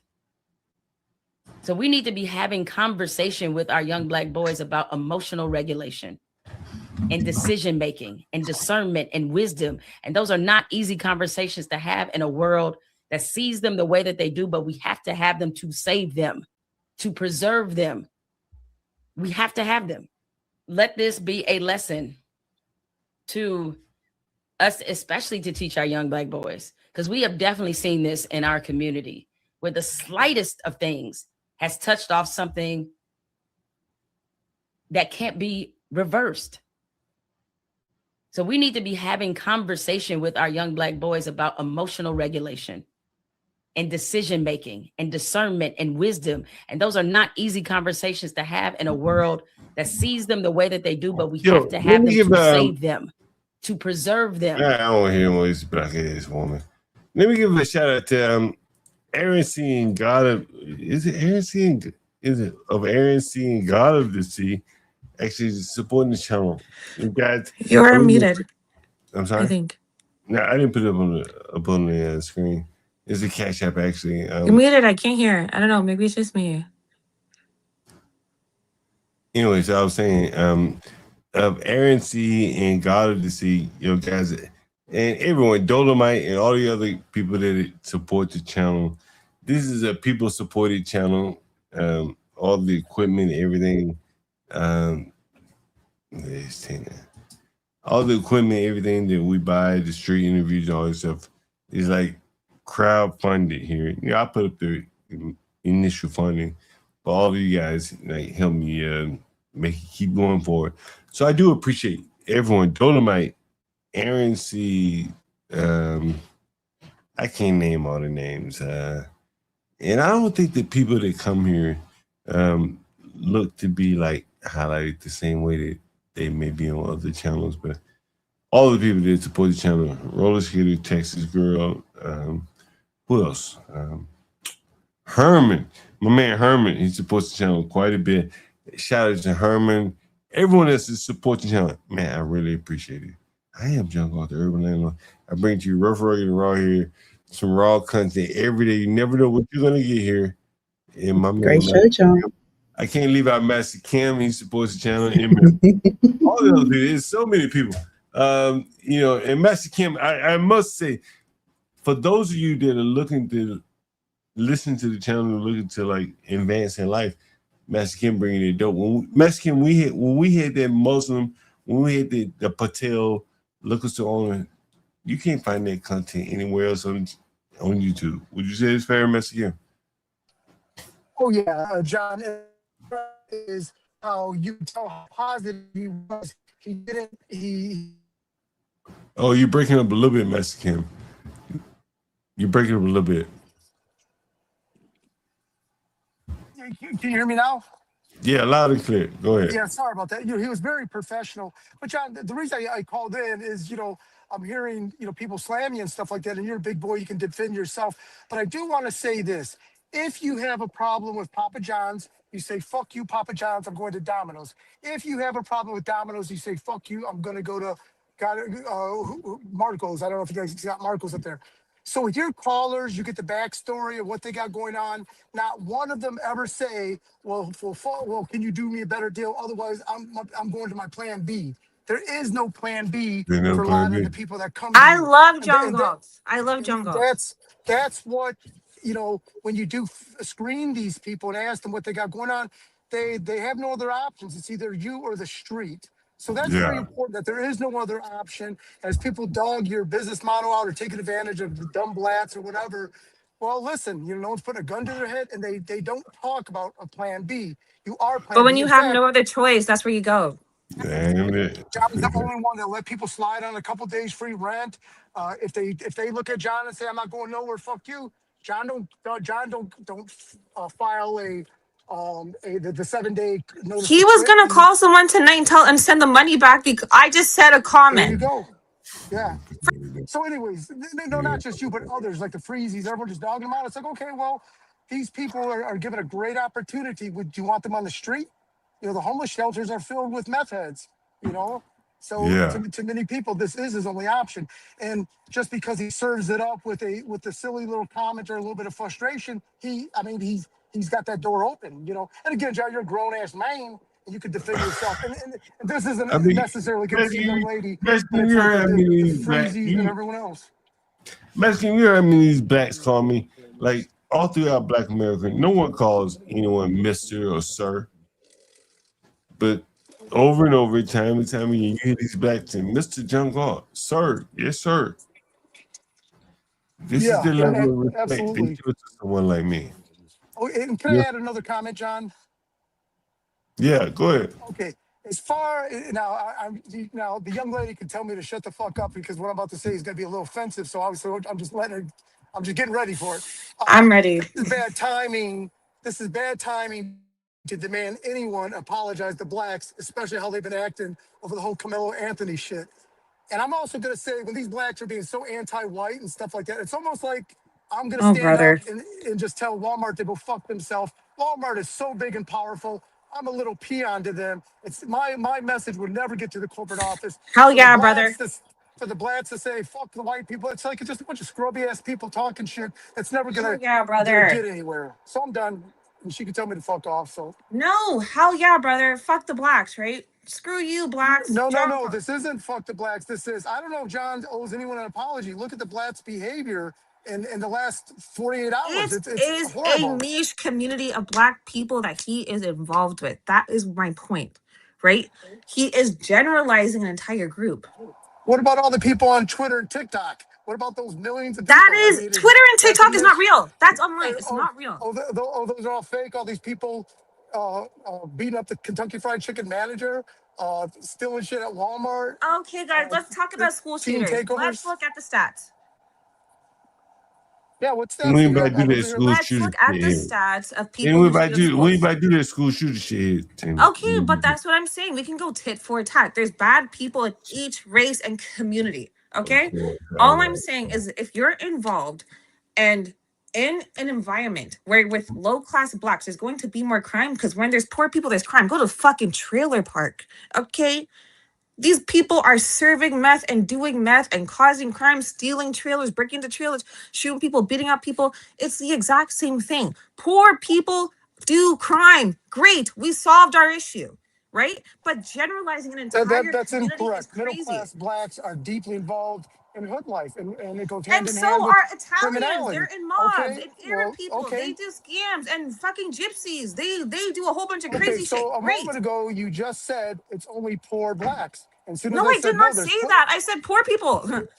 okay, poor people. But there's middle class blacks specifically doing a lot And of retail people do crime. white collar crime and they're rich. Great. Tina, I'm gonna put your ass People down. do crime. Tina, Well, these Italians aren't the ones that you see on Twitter. So that means that either A, people are Hey, just hold not. on, Mexican. Anybody hear these goddamn firecrackers going off in my background? Anybody hear this shit? Anybody hear this shit? Hey, these motherfuckers are shooting off firecrackers. What time is it? It's 10 o'clock at night. It's probably gunshots. These are not gunshots. These are firecrackers. I don't know. I've never been in the hood. Like I said, okay, like I said, there's crime in every race. Doesn't matter where you are, what you do, or who you're with. Poor people attract crime because they're trying to survive. Italians are in the mob. Black people are in gangs. Mexicans are in gangs. What else? What else is there? Fucking Irish people. Fucking just white collar crimes for the rich people. They do tax evasion. Crime is everywhere. Right? Cool. Great. Problem solved. All right, Tina, I'm pushing you down, baby. Oh my days. What did I do? Now I'm just saying you just talking bullshit. It's not bullshit. I mean, there's no Italian people running people out of neighborhoods. There is. No one is afraid to live around Italians. The mob? By and large, Italians have businesses and things that The people mafia? want. Come on. Anyways. No John, one you worry are about the smarter than mafia. that. You are No one elderly. worry You about have the mafia. knowledge. You should be wiser. Anyway, go ahead, Mexican. Go ahead. What are you about to say? Oh yeah, so Justina, real quick. So I went to all the piece of shit public schools in Detroit. I went to Taft Middle School on Burt Road on 7 Mile in Detroit, 100% black. Then I went to Henry Ford my freshman year. My sophomore year, we moved to Royal Oak, Michigan. It was like I won the Powerball.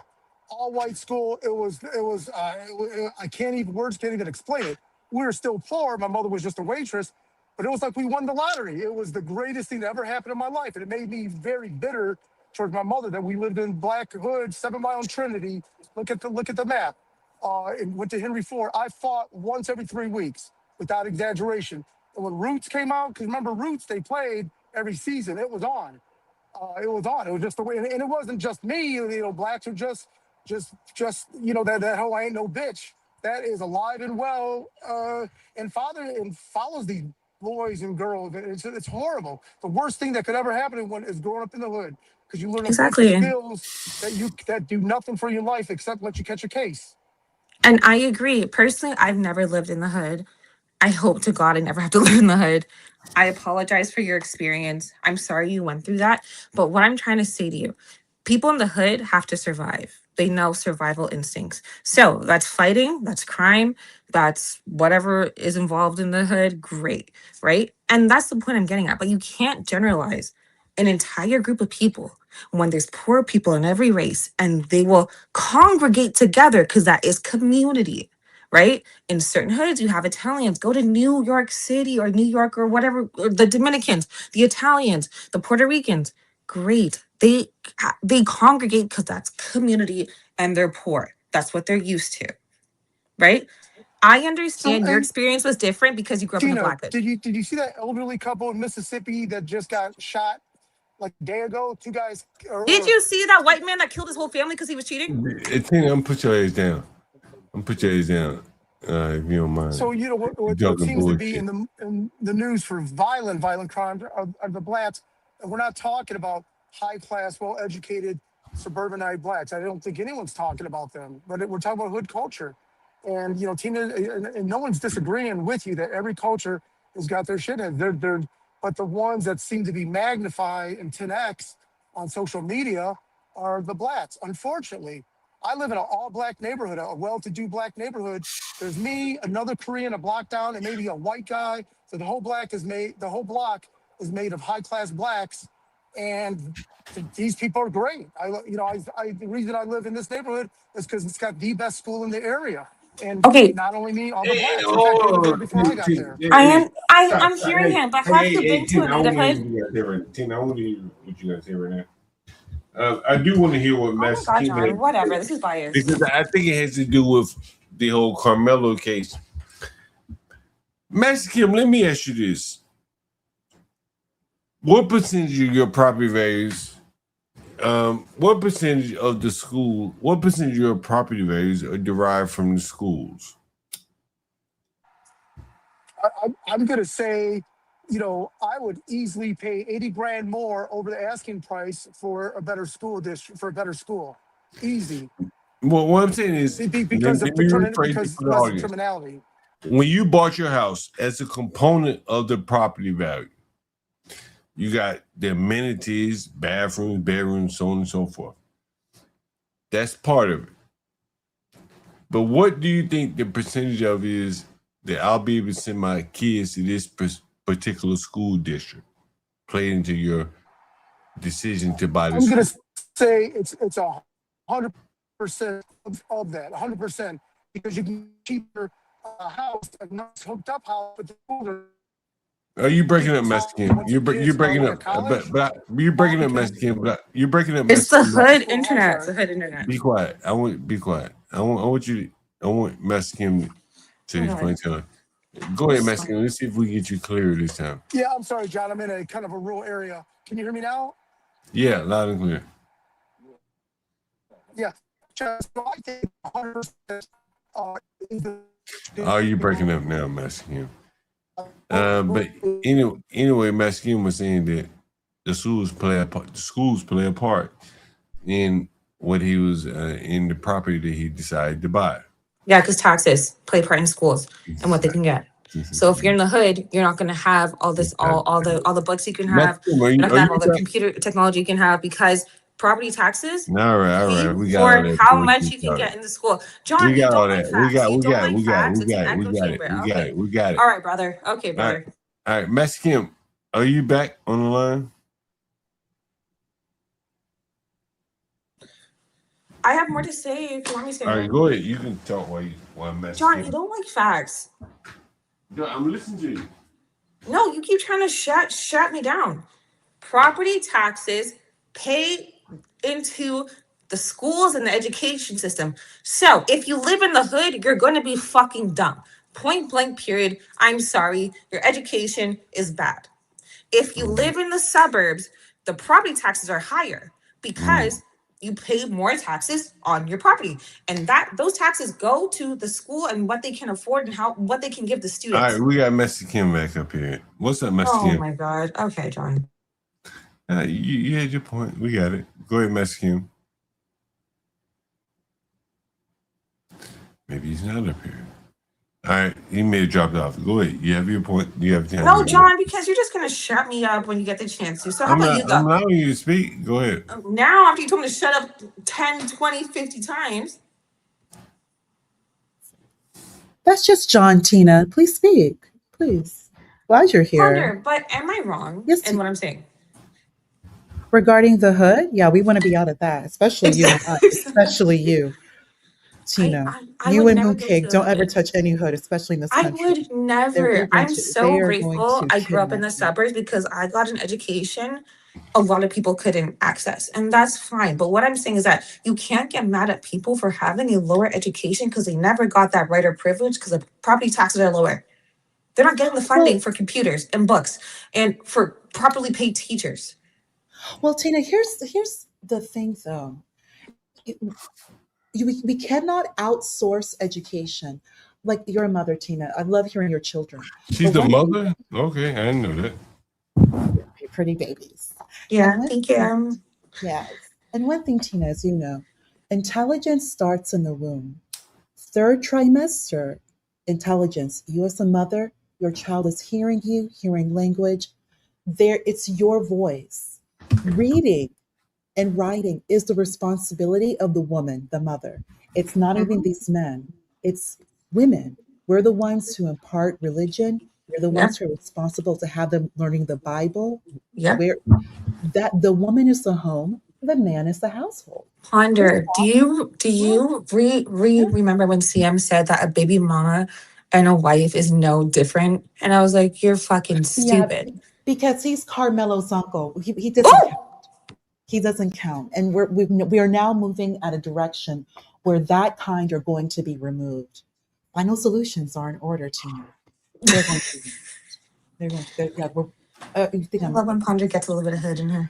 They're going to bring UBI, Universal Basic Income, similar to what they have in Canada, and they shall be moved to the reservations. They cannot be around society. It's now a no, a hard no. You may not be too familiar with the area of Frisco. They're not allowed in Frisco. CM actually had the audacity to say that he lives in the Woodlands. CM is not allowed in the Woodlands. He's not allowed in my HOA. Anything that looks like CM, I call the sheriff's office. Don't even think I'm not. It's a hard no now. You're The going back hard to R's prison, got to baby. go. They have to go. Going And back to these prison. men, they like to complain about women, but yet they will never pull out when it comes to these hoes, Tina.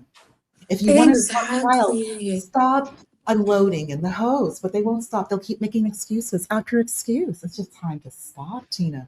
And now that they Exactly. have removed Carmelo to Huntsville, and Bardwell knows what I'm talking about, Huntsville, where he looks like he's picking cotton, but I'll stop. I'll stop. When I tell you, Carmelo Anthony never had a chance. Oh, For no. people to give him hope is fucking crazy. He killed He somebody. went to the best one. He went to a top 5% school in Texas. There are some black people. That's what you can tell. Black people lie, Tina. You know that, especially in Yeah. this country, especially in the United States. Well, I grew up around white people. No, you did not. No, you did not. You never grew up around white. We hear that You sound. Ebonics in your accent, my brother. Thank you, Tina. You did. Sister did. I absolutely did. It was more being around black people when I started working. It was a revelation. It was very new because I was always the only one. But it was never a problem. Of course, you know you're black. But some people are just accustomed, and it has to start early. Carmelo's from Baton Rouge, Louisiana. That's a whole different conversation. The fucking hood, the trenches. Unlike anything you've ever seen, unlike anything that's nowhere else in the United States.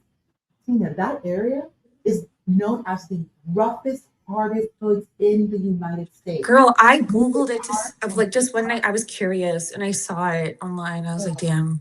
And that's where he came from. And it still smells like Katrina, like mildew. That was back in like 06. Katrina. 20 years, they still have not cleaned that city up. So many of them have now moved to Dallas. Okay. Because it's cheap. And there's so much space, and there was a time where it's very easy. Texas was known, the easiest place to get a job. You just go to Texas, get a job. So they come here. Carmelo first went to a school in Irving, Texas. You know Brittany Griner? I don't know. Yeah, she's a WNBA player. Yes, she actually went to a school in Irving. I think she went to Nimitz. So there's Nimitz, there's MacArthur, there's all these public schools. Irving, huge schools. Irving has a lot of Hispanics, a lot of Asians, white people, black people, very diverse. You have Carrollton, North Carrollton, a lot of white people, and it's near DFW, near the airport, not too far away. And it has access to Dallas, even Colleyville, Flower Mound, plenty of space. But for some odd reason, this family moved to Frisco. Why would you do that? Why would you move into an area that is known? It's known for being hardcore. They don't F around in Collin County. As it was said in the trial, Austin didn't believe that Carmelo had like a knife or anything because he said something very important. This is Frisco. This is Frisco. They don't behave like that here. There is no hood. It's Frisco. I'm sorry, Ponder, but his defense team set him up for failure. He should have took a plea from the jump. You're in Texas and you killed a white boy. There's a girl on YouTube. I think you may know her. I don't know. She calls herself, her channel's called Girl Is That Legal? Attorney Simone. She looks like you and your sister. Oh, cute. Yeah, you like her channel. She actually is from Dallas, and she is a Texas attorney. She's in the inn, and I'll just say she's someone who knows Dallas Fort Worth. She knows these people. She so her ears to the ground, and she knows who to call. She's familiar with the Dallas court, and she knows Colin Court just because she has a certain background in Dallas. She said that prosecution went to nothing less than 40 years. She said that. Nothing less than 40 years. For him to get 35 years is a slap on the wrist. I thought he was going to get more, right? Yeah, I did too. Because So I was like, they're going to make an example out of this man. Because they're in Collin County. That's what these people don't get. This is not Dallas. You cannot come here and bring this behavior here. It's Collin County. That's what these nutty Negroes throughout YouTube, except John and Brave, are not understanding. You cannot behave like this here. If you don't like it, leave, go to Dallas. But when it comes to Plano, you better zip it up. Mind your P's and Q's. And that's how you know these niggas never went to a suburb in their life. And none of them even lived there. All these people who claim, well, I live in Frisco. Do you actually own a home in Frisco? Well, ponder. Answer my question. They drove past and because Pookie stopped at a gas station. You don't live here. You may have an apartment that's not in your name, but you do not live in Frisco. All these people running their mouth, you don't live in Frisco because you don't even have the accent, the dialect to even get a job that would allow you to afford to live in Frisco. Just stay in Oak Cliff. Just stay there. Or go move to like Midlothian. Just get out of Dallas, far. But you are not coming to Collin County. And you cannot afford Collin County. None of you. Yet you And this is why I said I don't want to talk about it because it makes me sad because I hate seeing like Black people like get in trouble, right? But I said he never had a chance ever. No. You can't kill a white boy in Texas. And are you fucking crazy? Through the heart. Tina, that's what's mind-boggling. Both of them played football. You, Carmelo, you go to a school that's over 51% Asian. He went to Centennial, over 51% Asian's crazy. Asian. About 40% white, about 6% Black, about 6% Hispanic. This is how you know he's never been around Black. He's never been around white people or been the only Black person. But these black moms coddle their Black sons. That Black mother of his is nothing but a ghetto hood rat. You should have kept your whole family in Irving. Why are you even coming here to Frisco? Because these women, they act a fool. They don't know how to behave. They act foolish at their jobs, and they get so used to going after, like you, me, Mooncake, Andrea, right here. They get so used to attacking the happy, pretty Black girls, the proper Black girls. That's what Carmelo's mother is. She's a Baphomet. And Ponder, but the craziest thing, right? When I work in like Nate, I work in corporate. I see Nate. Right? I work in corporate. The worst experience I had was with another Black woman. Absolutely. I know it was. I know that's why, Tina, that's why I don't work with these women. I don't even deal with them in HR. I work only with men. And most of them are all like Black veterans. Black men or white men. And the Asians who all do technology. I moved into tech to get away from these crazy ass Black women who do not know how to work. They will see you working. I know, especially your sister. Type, minding your business, being quiet, being proper, doing your work, and your work done, being productive. That is the problem.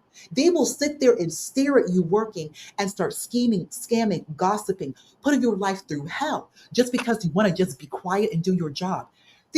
I'm sorry. Oh, girl, get a little ghetto. It's okay. You right, them bitches. Anti-society. They don't know how to behave. Now you think because you're getting away with going after pretty Black girls, you're gonna no one says anything to you, but now you want to move to Frisco, an all-white Asian community, and you think you're gonna put that behavior to these people, and then you let your son stab their linebacker and then cry about it. That's murder, baby. Your son was always. She didn't let her son do that. You stabbed a linebacker for what? Because he wanted you to. She did not let her son do that. But she didn't tell her son to do that. You want to leave the tent. Carmelo's uncle, get off this panel. Get off the panel. We're tired of you. It's over. You caused so much trouble. And now you think that you're going to sit here, buck your chest. You're going to sit here, protest. Echo chamber. There will never be a riot. There was no riot in Collin County. They told you to go home because none of you live in Frisco. So go home. You can't afford to live here. You cannot get on a lease. You have no. They took the GoFundMe to go buy cars. We're tired of you. We're sick of Mansions. They everyone is bought a whole tired of bunch of shit. When I'm these tired of them ghetto hoes too. blacks, no, when these ghetto blacks get a little bit tired of of money, they're buying designer. Who are you showing off for? you. And Who win are the you showing lotto off and for? lose it the And next buy a year. house. Get an FHA loan and buy a house. Mm-hmm. Just be quiet. Yeah, Work hey, hard. Work Ponder. 2 jobs so you can There's get no difference. get a There's savings. no difference between a baby mama and a wife. Shut That's the fuck exactly why up, dude. Carmelo Shut up. stabbed the linebacker. This right here. There's no difference between a baby mama and a wife. That's why Carmelo stabbed the. That's why he stabbed the linebacker. It's this mentality. You've got to go. But he doesn't Did they have not either. tell you? Did they not tell you to leave the parking lot? Collin County told you on this panel to leave this parking lot. It's over. It's over. We're done. You refuse to behave. All All of you right. on this reservation, you don't seem to understand what's about to happen. White folk are moving There on a is etiquette reservation and and they will standards. throw you There's no behind. difference between a There's wife etiquette and a and baby mama. standards. And There's that's no why you got difference. 20 Hold on for a kids. So minute, yo. You guys may not know Praxis. Praxis is you like 53, 51, something like that. 54. And Praxis, you were the guy I talked to you on another panel, and you were saying that you haven't been intimately involved with a black woman in quite a while. Is that correct? Yeah, about 5 years. stop talking about black women, bitch. Shut up before I could talk about black women because my mother was a black woman and she abandoned me. Let me put Oh, her black ass down. All right, so go ahead, Praxis. Your mother abandoned you? Is that what you're saying? Yeah, every black woman that entered my life abandoned me. Go ahead. I survived by the United States government and white people What do you mean by that? and Vietnamese people. And God What do you bless you, mean by that? President. God bless you. What do you mean by that?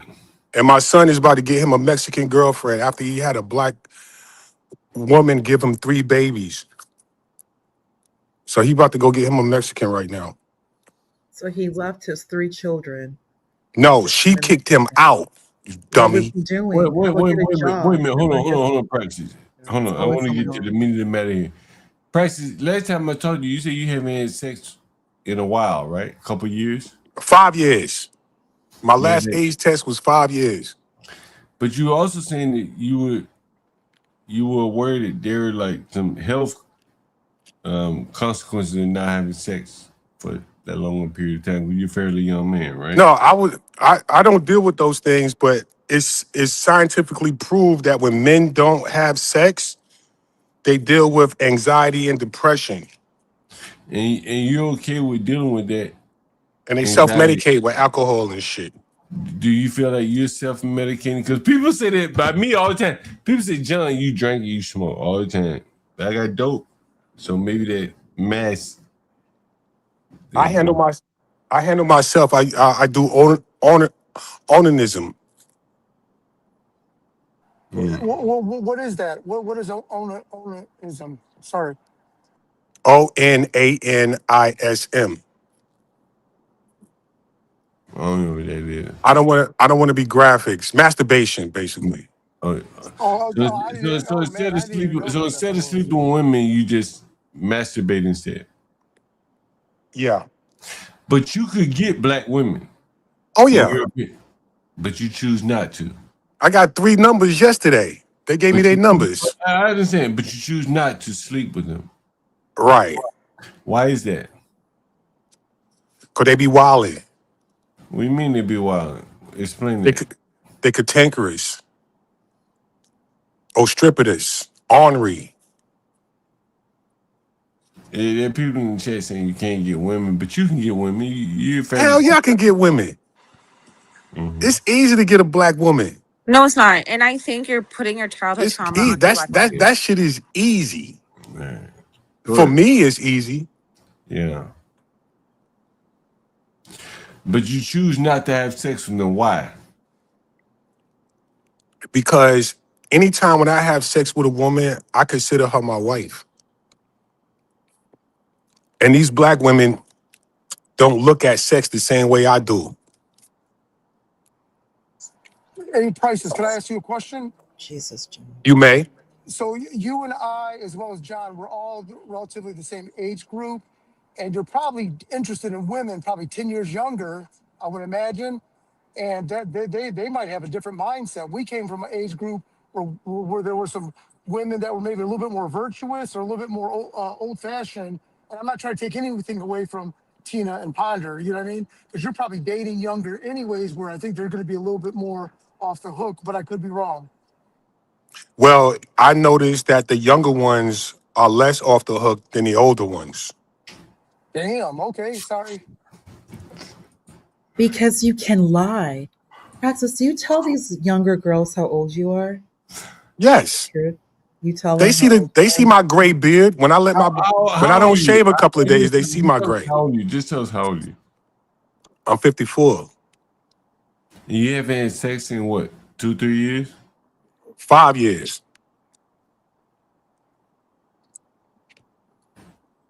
The women be lying, man. These black women, they lie to you. It's called mirroring. When you have a conversation with them and you tell them your stances and your principles, oh yeah, I do that too. And then when you get intimate with them, then they change up. They don't live up to what they purport themselves to be. Was it always like this, or has this become like a phenomenon like lately in the last 4 or 5 years of your life? No, I think it started around 65, 1965, 1970. I'm talking about for you. You went. Oh, for me, it's been like that my whole life. My Are 2 you kids, are you looking for a wife? always. Always. But see, I consider a woman to be my wife once I have sexual relations with her. When I have coitus with her, that's my wife. And if you don't believe me, even the law states that too. Sometimes I get bored and I go into these divorce courts, and I have heard judges ask them, when was the last time you had sex? If they say within a week or two, the judge will tell them, go back and try it again. Because even if you go through the ceremonies and sign the paperwork and everything, if you don't have coitus, if you don't have sex together, that's not a marriage. You can look that up. You have to consummate. Give me a second. I'll be back, guys. Yeah, Universal, no, I see you in the that makes a background. You lot of want to come in? sense because to continue that bonding, that makes a lot of sense. So let me ask Universal, you, can you bring Tina back up, please? Sorry, Master And I want Camp. to Can you say, bring Tina? I Thank want to you. say this too, I did bring Tina up. that in the state that I'm in, right? In the state that I'm in, the license, the paper is the same as the ownership of dogs. Oh, brother. So it's just ownership papers. Yeah.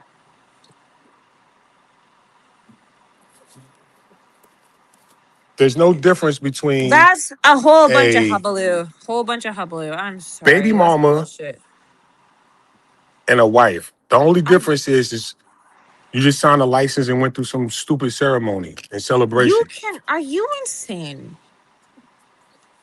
A baby mother has no obligation to a man. A wife has an obligation I to gotta go her in and come back in family. because I can't hear you guys. Okay, perfect. Anyways, that man's a damn fool. I'm sorry. I can't even entertain the conversation. He's just chatting a whole bunch of nonsense. That's the problem with black men. They want to put their childhood trauma and put it towards their relationships and all this bullshit. It's a whole bunch of nonsense. You don't like black women because you're mom. Great. No, I don't like black women because of themselves, their actions. The actions are a direct reaction of how a black man treats black women. Let me tell you why. Black men are the first type to put down another black person or black woman in order to bring up somebody of a different race that they're interested in. I've seen this repeatedly with black men. Do you know how many times a black man said, I don't really like black women, but you're an exception? Bitch, I don't like you. Are you stupid? And that's the problem. No, the You problem guys have to is prove something to your the counterparts to feel strong, and it's weird. no. You speaking as a man and you're not one, but I'm gonna tell you, No, I'm speaking strong.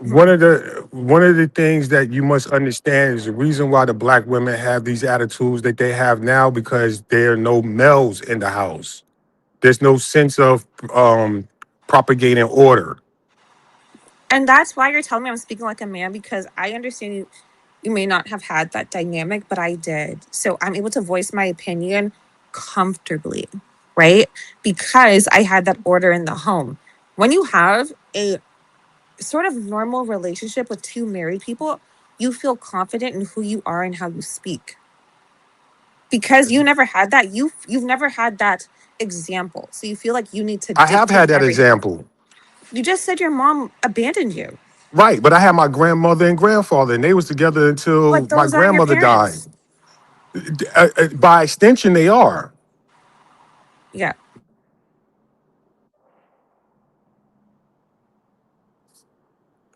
Why am I can't hear you guys. Why is he doing that? Well, I don't think anybody was talking.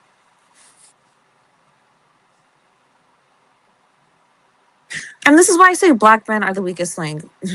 No, you're right. Black men are the weakest link because they're not there. But why are the men not in the home? Because the women leave. Oh, brother, give me a break. Okay, look at the divorce rates. Who has the highest divorce rates? Who has the highest marriage rates? Black men and black women within their own Yeah, but race. who? That's only recent. When no fault divorces was implemented, everybody was getting the divorce. And the so-called black women was doing it first. Well, at a higher majority. Yeah. You know that, right? Black men don't like strong black women. Black women are more No. educated than black men. First of all, you see, that's the okay. What do you mean by strong?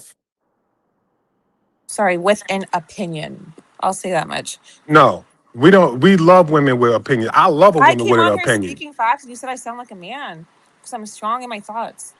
It's because No, you sound aggressive, I'm which not is a difference. aggressive. Okay, then I guess someone that's aggressive would say they're not aggressive. That makes sense. Okay. in any corporation that's successful, you got a hierarchy, and in that hierarchy, the men are the head of the household. So if you're not listening to your man, regardless of what your opinion is, the hierarchy has been broken, so the corporation fails. But you're not my man. And what you have to understand is women are naturally submissive to a No, strong you're man. not. They are. No, you're not. Stop it. If a Do you man have came to, children? Do you have children? yes, I'm also engaged. Okay, you're engaged, right? Mhm. Very good. Now, soon as he says something that you don't like, what do you do? I talk to him like a normal person. If he says, no, I don't care about what you're thinking about or what you're saying, we're gonna do this. What is your response? If a man is going to lead, a strong man, I'm going to follow. Okay, there you go. Very good. Very good. I wish a lot of women would take your advice on that, Like I as you said, should. women are naturally submissive. No, they're not, because you don't see that now.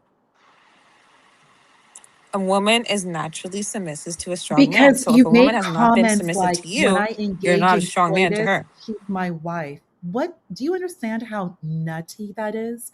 You do Say that not again. I didn't hear understand. that. To actually come on a YouTube If a channel, woman is not submissive to you, you're not a strong man to her. the That's fact not that you would true. come on a YouTube panel What? and actually say that if a woman, that when you and a woman engage in coitus, she becomes your wife. Do Right. you understand how that is Yeah. ridiculous? See, there you Because go. That's the you're see not that right giving there. her, The yeah, that fact is that right you there. It's said the fact that you stupidity. That the is fact that you dumb. You the will fact never that you be say led. that Thank the God f- we all can earn income on our own and have our own bank accounts. the That's fact just that you say ridiculous. that is the reason why Good. Okay, there it's a are bad reason baby for you. mamas, there are women with multiple kids by multiple What does different that have men, to do with right? anything? And high STD rates. You were the reason why. For The that fact fact would alone, make because a you don't woman think respect that why would coitus. you are exactly why there's a You look high at STD coitus as rate. like No, we're shaking you're just hands. effing. You're You just are effing. exchanging fluids, So what? right? Then learn. So you Can you learn bond to in that pull way. out? Do that. Learn to pull out. And then you Just learn to become pull out. one You are a when joke. you Oh my make a God. child. You So become how one. many No, kids you do just had a you have? child that I you have leave, two. and the rest of us have to pay. But The they're government grown pays men for now, it. so yeah. Why do And we even I have had to child raise them protective services? alone because the Why is women there didn't want to follow suit. welfare? They left. Good, because she's not Because your you're a wife. You should be a single fool. dad. You're a She fool. is He my doesn't wife. want When you I to had sex marry. with them He's and not they your had my wife. kids, Oh my you are God, my the wife. idiocy. White men, do you see what's going But on you here? Do you thinking understand? you only a wife? You thinking you Do only you a wife see because some piece of Bardwell, paper you Palomino signed? Ricky, Master Kim? Do you see the That's only nonsense that we have paper. to deal with? It's like Do money you know what don't we make deal you with? valuable. Why are black men allergic to fucking marriage? And We're not. We commitment having sex with and you ladies, discipline. Oh and my God. we are more committed to women than women No, are the committed issue to is men. you No, want black you're women to settle committed to the to fucking just bottom of the effing barrel. around. What's the You're bottom of out the F barrel? boys.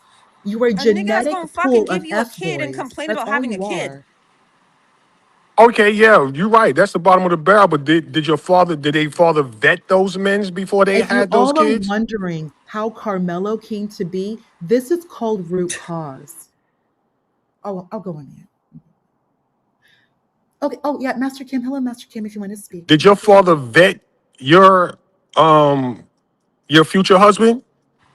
100%. Okay, there you go. Everybody else need to take suit. So you should have done the same thing. What you mean? They had no fathers. What? That's right. They didn't have a father to vet me. Did okay. Did your grandparents vet the mother of your kids? Say that again. Did your grandparents, the people who raised you, right? Vet the mother of your children. No, they wasn't around. My grandmother was dead, Okay. and my grandfather was on his way out. So it's a broken family with issues. Generational trauma. No, we had a big family. We had family reunions like every year. You can have a big family and still have generational trauma. Well, I don't look at that as trauma. Trauma is not having a mom or dad and you didn't have either. No, it's a lot of. I've been on the street a lot of my years, That's and trauma. no, it's not. Okay. It's not trauma. It's just a situation that happened. Trauma if somebody punch you in your face and you lose your teeth. Now that's trauma. The black community is cooked. And they're cooked because there are no men. No, they're not. Yeah. They're like you. So what we Those have of to do you, is say, okay, the women need to listen to men again. no, no. And once that starts, Yeah. then we can start over, just You like don't what even you're get doing. married. Your You father don't even vetted get married. You your don't future even marry husband, these and then when non-black your women that kids you are impregnate. You grown don't get married. and at the age of becoming having relationship, their father will vet their significant others. But see, Personally, the no, difference this is is nonsense and I can't entertain this. I'm sorry. Ponder, go ahead. you can't entertain what? Those of you who are Hispanic, think about it like this. These men want senorita privileges and benefits without actually making the woman a senora. They want a senora, but they want a senora with the privileges, the benefits, but they do not want to actually make her a senora. They don't want to marry her and make her a woman, a wife. These men want a wife without actually making her a wife. They don't want marriage. So They do want marriage. they Why you keep expect saying a that? woman. This guy is literally saying, just because I have sex with a woman, I'm now married to her. She's now my wife. All Right. of you who are not black, he just said right. Right, right. So they go off, they unload in these women, they put babies in these women, and then what do? They walk up and leave. They do not take responsibility. They do No, not you marry pick these them. women. Okay.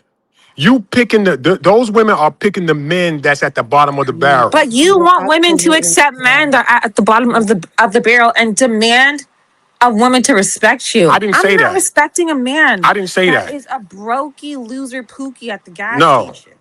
that's right. Because you picking them. I'm not picking a pookie. Are you Women crazy? are only finding 20% of the men attractive. Why not Because these 80%? men are losers. We can No, admit it. all these men are not losers. No, Dude, no. get your Okay. funds I'm up. part of. Stop I'm part of complaining a. about women. Get your I'm funds part up. of a Get That's what your I'm men. funds up. saying. Get your funds I'm up. Get part those of a bands men. up. Like all they think about is sex, Tina. Everything is they never What else is discuss it supposed to be? funds. What else is there? And that's your Like he problem. keeps That's why you have proving 2 kids me and the kids don't have a right. mom. He keeps proving No, me the right. mom This left. is You why don't you have listen. to stay out of Now see, calling this is the contests. reason why we have issues because the women don't Persist. listen. What did I Persist. say?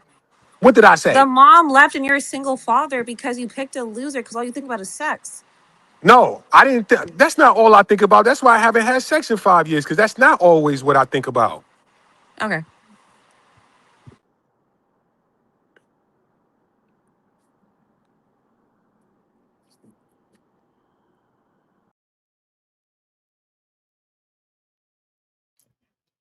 You know, and Tina, in those 5 years, he has not Oh increased my his God, income. Ponder, I can't hear. 1 second. He has not increased his income. You know, he has no money. No money. He has no savings. This man definitely did not buy a house. He could have purchased a home, but before interest rates rose, he didn't. He did not. But he will talk about sex because that's all he is. Young, dumb, full. Well, now old YNs, old ends, and full of cum. You're just full of cum. That's all you are. You don't want to do anything. You're just dumb, old, dumb, full of cum. Broken. Hashtag broken. Yes, EAE. Like, what kind of an adult just spends all their time focused on just coitus? Speaking of word of the day, he's really upset. He's been in the same tax bracket for 30 years. Oh my goodness. It just looks bad. You have to grow up. You're an adult.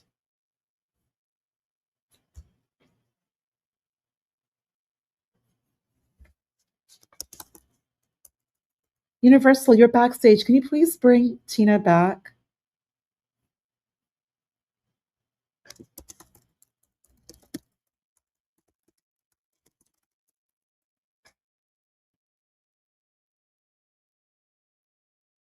Tina, hang tight.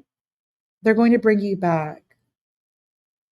Yeah, they never talk about his skill. They never talk about his skill. They never talk about like goals, aspirations, nothing. Nothing outside of coitus. They never discuss their talents. Well done, Manos. They never discuss their talents. Like it's baffling. A broke man wanting to lead a woman. No, what you want is to get into her home. You purposely impregnate these women because you know a woman has to have a home for herself. So you want to be able to stay inside her home, enjoy her air conditioning, and eat her food. Eating all these children's their Scooby snacks and drink your children's Capri Suns. Eat their pudding packs. That's what you want. You want free food, shelter, and AC. As opposed to actually learning a skill like HVAC, where you could fix ACs, you want to be under an AC. Live chat is just like Carmelo. Why is Carmelo not leaving the tent? Austin is the one who put up the tent. Austin was told, be a leader, go put up the tent. That's what he was told. So Austin put up the tent. But Carmelo wants to be under the tent. He does not want to put up his own tent. This whole situation is so indicative and parallels what these men are. They don't want to build on their own. They always want to live under someone else. They want 50-50, which is the worst thing a woman could ever do to herself. Never do 50-50. Just struggle on your own. You will get it taken care of in like 2 years. Work a crappy job, even these horrible jobs, they still give you 401k, matching 401k. I see these signs everywhere. Panda Express matches 401k. Chick-fil-A does tuition reimbursement. Taco Bell does tuition reimbursement. You can get a steady job, fast food, these large corporations, 2 years, buy a home. All you need is 2 years W-2. And on top of that, you work for a company that matches 401k, you will be allowed one-time disbursement to buy a home. So you don't have to deal with the tax penalties of withdrawing from your 401k. And on top of that, you get the tax benefits of first-time home buyer. Women, just work. Just work. Capitalism is on your side. Work. Be celibate. Work. Plan to learn a skill. Do you know how many IT certifications there are that are free for women? Free. There are so many certifications that are just free. Just free. These community colleges receive funding from these huge tech companies, not just the government, but these tech companies, just to produce people who are certified. And you can get in there and get it for free. If you were working fast food, you're not making that much money. Go. I need help. Okay. Here's free classes, community college. Like there's so much available for you, but you're not going to do anything because you're too busy fucking. You're too busy thinking about coitus. Stay away from these men. They're lazy. There is so much available for Black men. It's unbelievable. They're the preference. Since Obama, they have been wanting to give to these men. Obama proved that they are very capable. But even till this day, they don't want to do anything. They'll sit here and complain and hide underneath another high schooler's tent. It's baffling. AI is not taking these jobs. No, they're not. There are certifications specific for AI. AI is not taking these jobs. AI is not. Ponder's double power activated. Praxis is just ridiculous. Just work. I love you, but we're not put here to just be wage slaves. No, we're not. But we all need a home, regular. We need a home. We need shelter. We need to live in comfort. We live in the United States. George W. Bush, capitalism is the greatest system ever devised. If Ponda can make the money, Ponda bought a house. If I can buy a house and I'm supposed to be making the least amount of money, we're the fattest, we have the Black women have the worst of everything. If the Ponder bot can do it, there's no excuse for everyone else. There's no excuse, definitely not for a man. None. None. Come on. And then this Praxis guy, why are you engaging in coitus with women who are illiterate? You're just breeding more illiterate children because you go after these women who are hoes, and hoes do not like to read. If you're with a hoe, hoes don't read. If a hoe's not reading, she's not reading to her children. Many of you are familiar with Savage. New Savage was here the other day on John's channel. Savage outright said he believes that one of his children, the mother, wasn't reading to the baby, was not reading to the child. He said that. And because the child was not read to within those first 3 years, the child is struggling. Everything can be made up, especially early, before. If you can get a child before 4th grade, you can accommodate and fix any learning disability, any problem. You can do that. Fix the literacy issues, you can fix it. So of course he's the one who has full custody. But that's how important it is to have a baby with the right woman. Because you have children with these hoes. The hoes don't speak to their children because they're hoes. They stay in the street. Hoes don't give their children. They just feed their children formula and they go about their hoe business. That's not enough. First 5 years are incredibly important. Yeah, Savage is wonderful. Savage is wonderful. And he makes the prettiest babies. Oh my goodness. Beautiful children. They're always looking for a finished product. Good point, Andrea. They don't even think about making it themselves. Right. They don't want to build. It's just mind-boggling.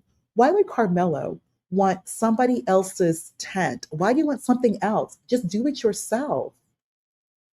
Hunter, Austin and his brother, they put up the tent for memorial. They did that. So why would they want a centennial student underneath their tent? Go put up your own tent. And how many times does someone have to tell you, go away? That's another thing. They don't know how to leave people alone.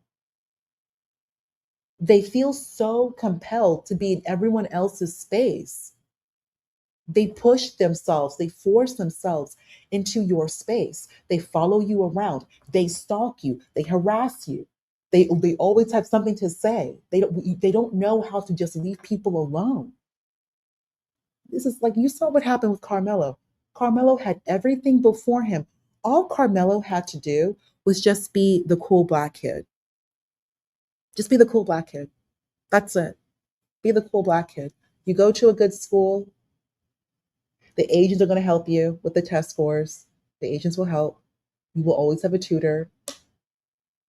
You play football and you're in track. So they're definitely going to make sure that your grades are sufficient so that you can play, because everyone knows that you cannot fail and play. They won't allow it. So the school and the agents will make sure you have your scores are up to par. They'll do that for you. And they probably were. All you had to do, he had his Hispanic girlfriend. All you had to do was just be the cool black kid. That's it. That's it. Just be the cool, but he couldn't even do that. He couldn't even do that. And now you have these nutty Negroes all over YouTube rationalizing and lying about Carmelo. Because you have these nutty Negroes throughout YouTube. They do not live around white people. They wish they could, but they cannot. So they lie. And you know they don't live around white people because they're ghetto. Tina and I were just discussing it. They're ghetto as all hell. How can you even get a job around white people? They don't want you around them. When you sound mad niggerish. Ew. They do not know how to behave. They have made it clear they are anti-society. They do not want to know how to behave. They want to infiltrate society and get all the benefits of society. That's what Carmelo's family was doing. That's why Carmelo's family left Irving, Texas to go to Frisco. You could have stayed right there in Irving, but you wanted Frisco. Frisco, which is so far away from everything. Frisco was far north Dallas. And you keep driving in a few hours, you actually will reach the Oklahoma border, Durant, where I think that's where Choctaw Casino, that's the Oklahoma border. You keep driving north, maybe an hour and a half, 2 hours. So why would you leave? Why would you leave Irving to go to Frisco? Because you want to be around the white people. You want to be white, look white, act white, but yet you're ghetto as all hell. And look at what your son did. Stabbed a linebacker through his heart. Unbelievable. Unbelievable. Unbelievable. Unbelievable. I'm defending myself. What was he defending himself? He had no defense wounds. No defense wounds. And what self-defense? You know why he got convicted? Because you were a wide receiver. What wide receiver is going to stab another linebacker and claim self-defense? Negro, shut up. If you need defending yourself, why are you in football? Why are you in football? Defend yourself from whom? You play football.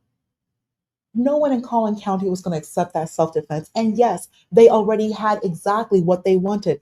They walked in there with the conviction. And what's funny is because I just told John Galt, maybe they should have had a change of venue.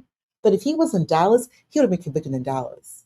He would have been convicted in Dallas. No way is anyone going to be okay with a wide receiver stabbing a linebacker just because the linebacker told you over 15 times to leave the team's tent, and then the linebacker decides to buck his chest and push you with his twin, and it's still not enough. So your result is to then stab him through the heart, through his sternum. That wasn't even a flesh wound.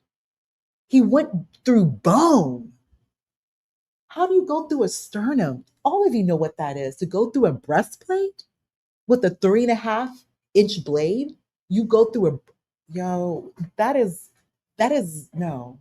He can't walk around through the public.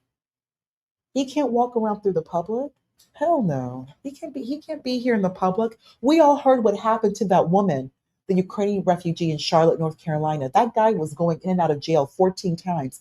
That man, Carmelo's cousin, stabbed the Ukrainian refugee in North Carolina on the train in her neck. That girl leaving her job from a pizza joint in her little pizza uniform, the restaurant uniform, in her phone, 10 o'clock at night. 10 o'clock at night, this girl is coming from her job on a train. And y'all, get them off these streets. Enough is enough. They're anti-society, which means they're anti-woman. And a lot of you see how they behave throughout YouTube. They don't know how to leave people alone. They're always calling women bitch, bitch, bitch, just because a woman disagrees with you. Immediately they start screaming, shouting, calling a woman a bitch. Many of you who are listening right now, you know what I'm talking about. You all are perfectly fine with these men screaming and calling me a bitch, this and that. But when they're out here in these streets, don't act surprised when they start physically attacking people. If you cannot exhibit emotional regulation on a YouTube channel, imagine what they're going to do outside. Oh, that's right. We all saw that. It's called Carmelo. We all saw it. It's called Carmelo. Stop acting like YouTube is some separate universe. All of you have seen how these men behave. They want to pull up on YouTube channels. They want to yell, scream, argue, call everyone the N-word. And you're supposed to be in a pilot's uniform. You Zoloft air captain, Carmelo's uncle. You're no different. You're no different. You are no different. Stop thinking stop thinking there's something separate. You see how they behave. Then don't act surprised when they behave like this outside. How many channels can you just have a regular conversation? People are going to disagree. But let anyone disagree with them. They start screaming, shouting profanity. And because it's to AI Ponder, it's perfectly fine and okay. But now it finally happened to your linebacker. Now everyone acts surprised. Why are you all surprised? They've been acting like this on YouTube for years. You just find it entertaining. But it's no longer entertaining when it goes after your beloved son.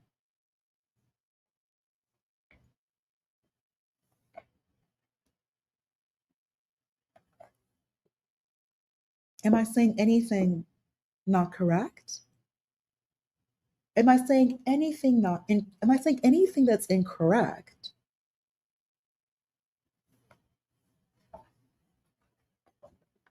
And you know what's so funny? They all crowd, and it was in Frisco. Like the courthouse is in McKinney, Texas.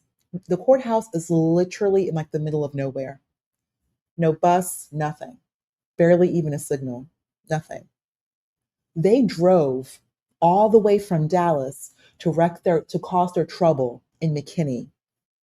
None of you are from there. None of you are from there. You cannot even get an apartment in these areas. All you have is John Galt. That's it. Find the Dallas equivalent to John Galt and just stay there. That is all you have. No one is going to deal with you ever again. There is no more get out of jail free card. You go after any more of these children, watch what's going to happen. Notice there were no riots in Frisco because that's not what happens in Frisco. It doesn't happen in Plano. It doesn't happen in McKinney. It doesn't happen in Allen. It definitely does not happen in Prosper. It doesn't happen in Salina. It doesn't happen in Sherman. Fairview. I could keep going on and on. Rowlett, Bardwell, Rockwall. I could keep going. Van Alstyne. It's not happening. Oh, let's start to Fort Worth. West of Frisco, there's White Settlement. There's Trophy Club. Trophy Club is exactly that. Yeah, Trophy Club. Trophy Club. Watauga. No. South Lake. Bardwell. South Lake. That money. They don't even have apartments. The city of South Lake is not even zoned for apartments.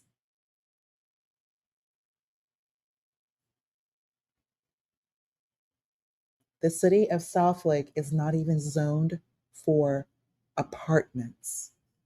They do not want you there.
All right, folks, we're going to get ready to shut the stream down. I don't know what happened. I stepped away. It looks like folks have disappeared. Sin7, I see your comment in the chat. I cannot. All right, folks, we're going to get ready to shut the stream down. There we go. My bad. Sin7, I see your comment in the chat. I cannot give wrenches. I don't have that level of access, but I will talk to John about that. I'll try to get your wrench back for you. So yeah, we're gonna shut it down, folks. Thank you for supporting the Urban Landlord channel. As John continues to bring you that dope. Pay attention. You may think he's drunk and high all the time, but he's actually pointing you towards some truth. With that, have a good Friday. Take care of yourselves. Be safe. Be well. Be constructive. And we will holler at you all again next time. Take care. This nigga has a motherfucker, by the way. Let me go fast. I am the nigga, young dog. This high ass nigga. They don't dance no more. It's all about the lean. Back in the day, crack was jumping on the scene. Now they slumped on the sidewalk. Can't talk. Golden era baby, but we still feel the rock. They used to be kings, now they lost in the scheme.